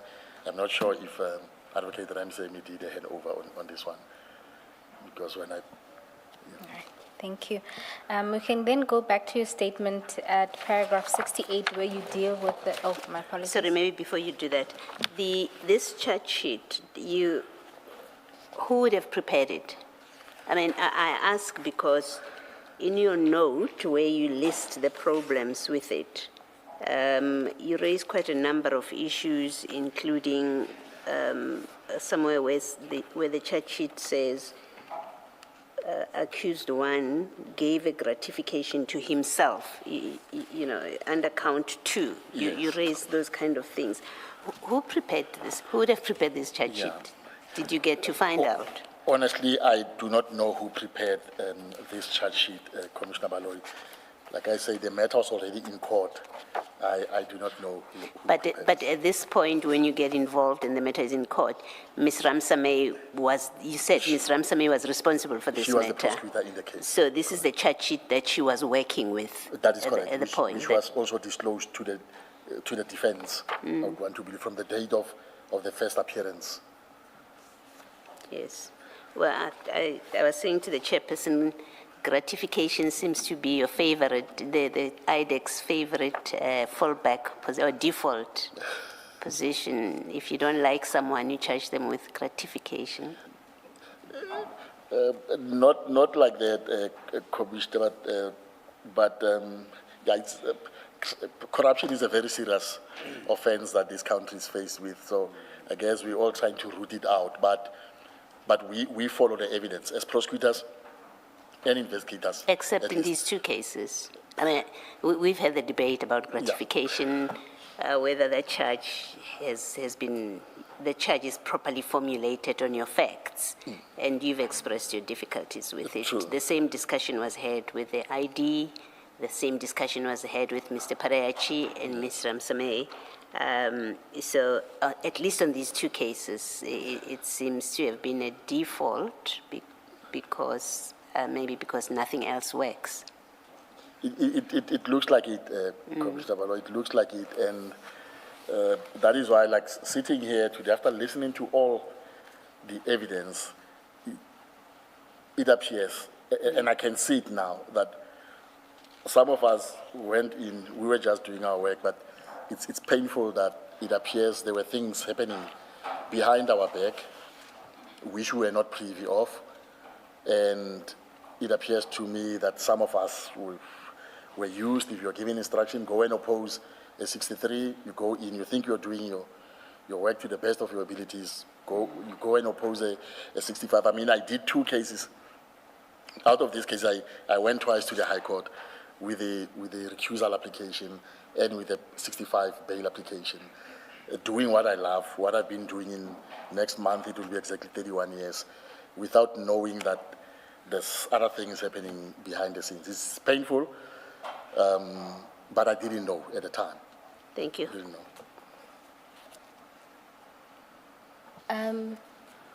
Can we then deal with the response? That's at paragraph 68 of your statement. Yes, in response to my concerns raised in PS 11 to 13, Chief Perumal indicated in an email that he has had a discussion with Major General Khan, and that is after I've raised the queries. Now, Chief Perumal had a meeting with General Khan and obtained a provisional statement aimed at clarifying some of the queries I was raising regarding the Lushaba incident. The unsigned statement of Major General Khan was attached to Chief Perumal's email. Chief Perumal's response is attached as per PS 14. And that's at page 136. Indeed, Commissioners, at page 136 is an email from Chief Perumal on Sunday, the 31st, 2025 at 11:40 to the other investigators, including the prosecutors. Good morning, colleagues. I held a discussion with Major General Khan this morning. He alerted me to his interaction with Lushaba following the so-called housebreaking incident. Please check the affidavit. If necessary, please provide input. If it is fine, Charles, that is Mr. Charles Eels, one of the investigators, Charles can meet General Khan tomorrow to sign it off. The essence of the affidavit is that Lushaba did not want General Khan, who was neutral and in charge of counterintelligence at the time, to be involved or bear knowledge of the incident. The attachment to that email was the affidavit, the unsigned affidavit prepared for the signature of General Khan from page 137 to 139. I read that email, that affidavit, and in my response, which I did not attach, I said it's not going to help obtaining this affidavit now. Why was it not obtained 3 years ago? Why is it done after the fact? And eventually this affidavit was never signed off. It's not part of the docket. Do you know how Chief Perumal came to speak to General Khan regarding this matter? Regarding this matter. I do not know. I would want to believe because I'm trying to remember if General Khan made a statement in the Lushaba docket. I can't recall now. I can't recall clearly. I don't know why. Okay. I know he provided a statement in the Mokwele Kumalo matter, but on this one, I'm not sure. I can't remember. This is a 2022 incident. In August, I think General Khan says that during August 2022. So this was in 2022. Yes. And the statement, obtaining a statement from him is being discussed in August 2025, end of August. That is correct. And that's why you Commissioner are Baloyi. concerned about time Yes. that has passed. And again, in my queries, there's nowhere where I'm saying investigators go to General Khan, obtain an affidavit clarifying the following. I'm querying a number of issues, but nothing about referring them to General Khan. And in his response to me, he comes with the affidavit to say, some of your queries can be answered by this. But I read it at the time. It was not helping, and I responded to him to say, even if it's signed off, it's not really helping much. That is why it was never signed off, or it doesn't form part of the docket. And then at paragraph 70, you say that you then had no further engagement or involvement in the CI matters going forward. Yes, I had no. I see there's a mistake there. I had no. You should read. I had no further involvement in the CI-related matters moving forward. And in conclusion. Before you the do the conclusion. conclusion, Yes, sorry, okay. before you do the conclusion, this General Lushaba matter, why is it an IDEC matter? As when one considers the mandate of IDEC. According to me, Commissioner Baloyi, it doesn't fall in that category of cases that must be. And I stated it in one of the emails. It's on which I've attached. 102. That is correct, Commissioner, where I said,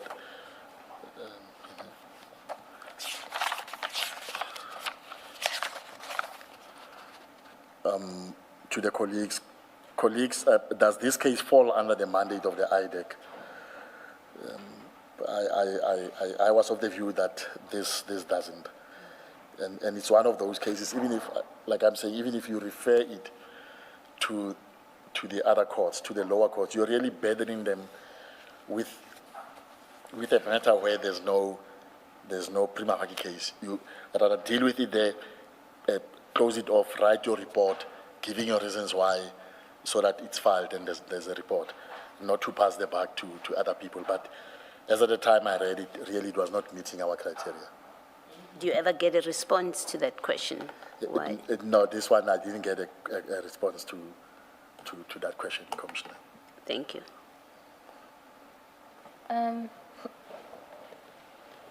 Advocate Serunye, since your involvement, in fact, pre your official involvement in the two matters, you've noted consistently in your statements that there were a number of irregularities and things that didn't make sense.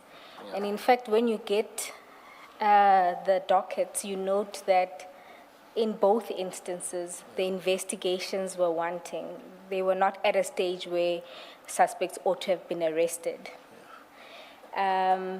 Over and above that, you've seen procedural irregularities where your own manuals and operations were not followed. I know you've explained that having heard the evidence before this commission now, you now see that there may have been other issues at play.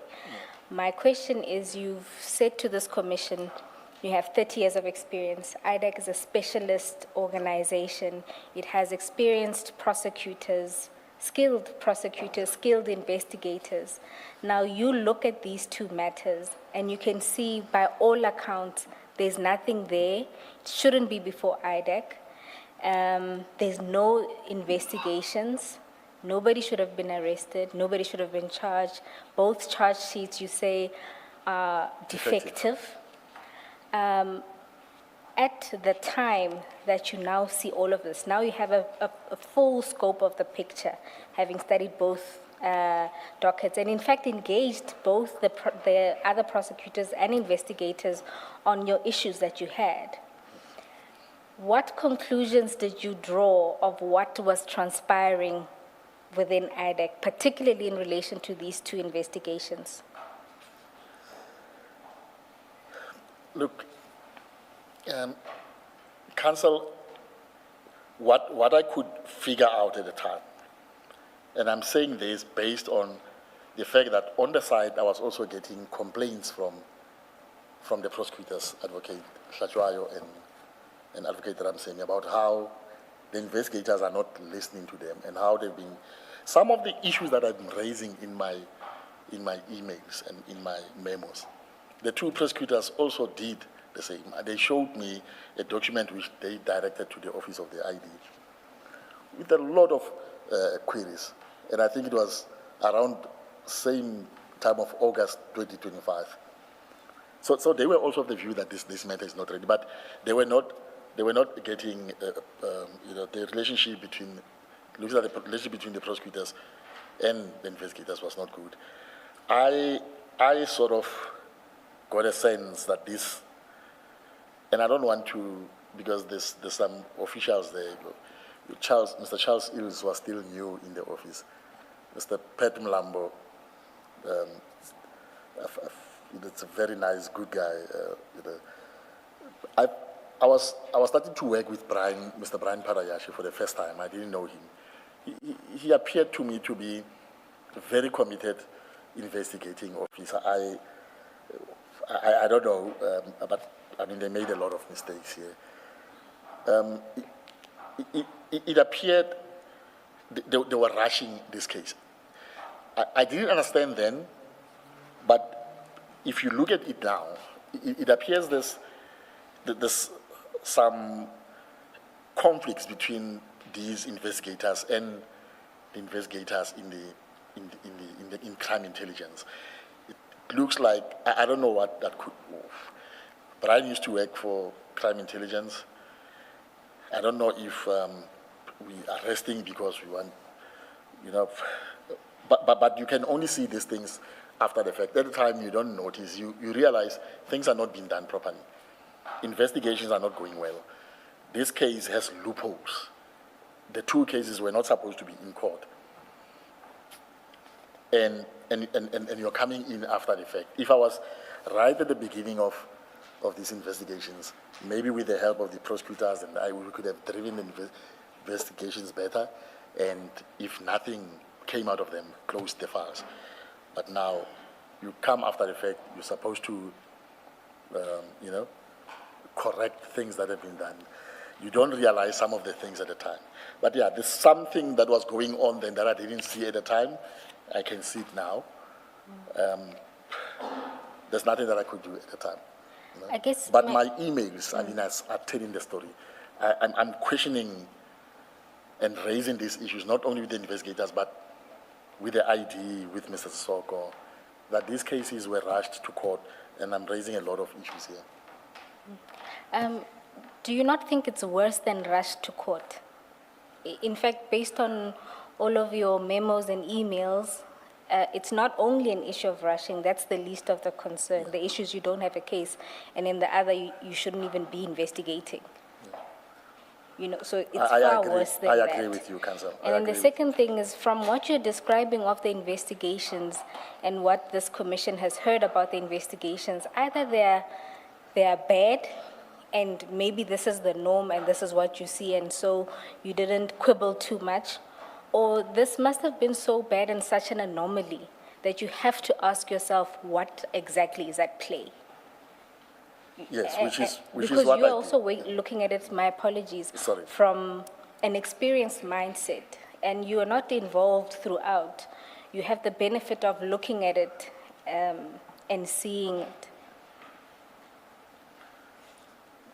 Yes, And the last thing I'll say is that one of the witnesses we consulted said they chose not to see some of these things.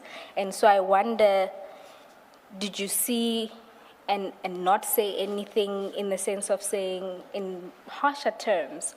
Or is it that the environment was such that there wasn't scope to do that? So what you were all doing was just trying to manage within that difficult space?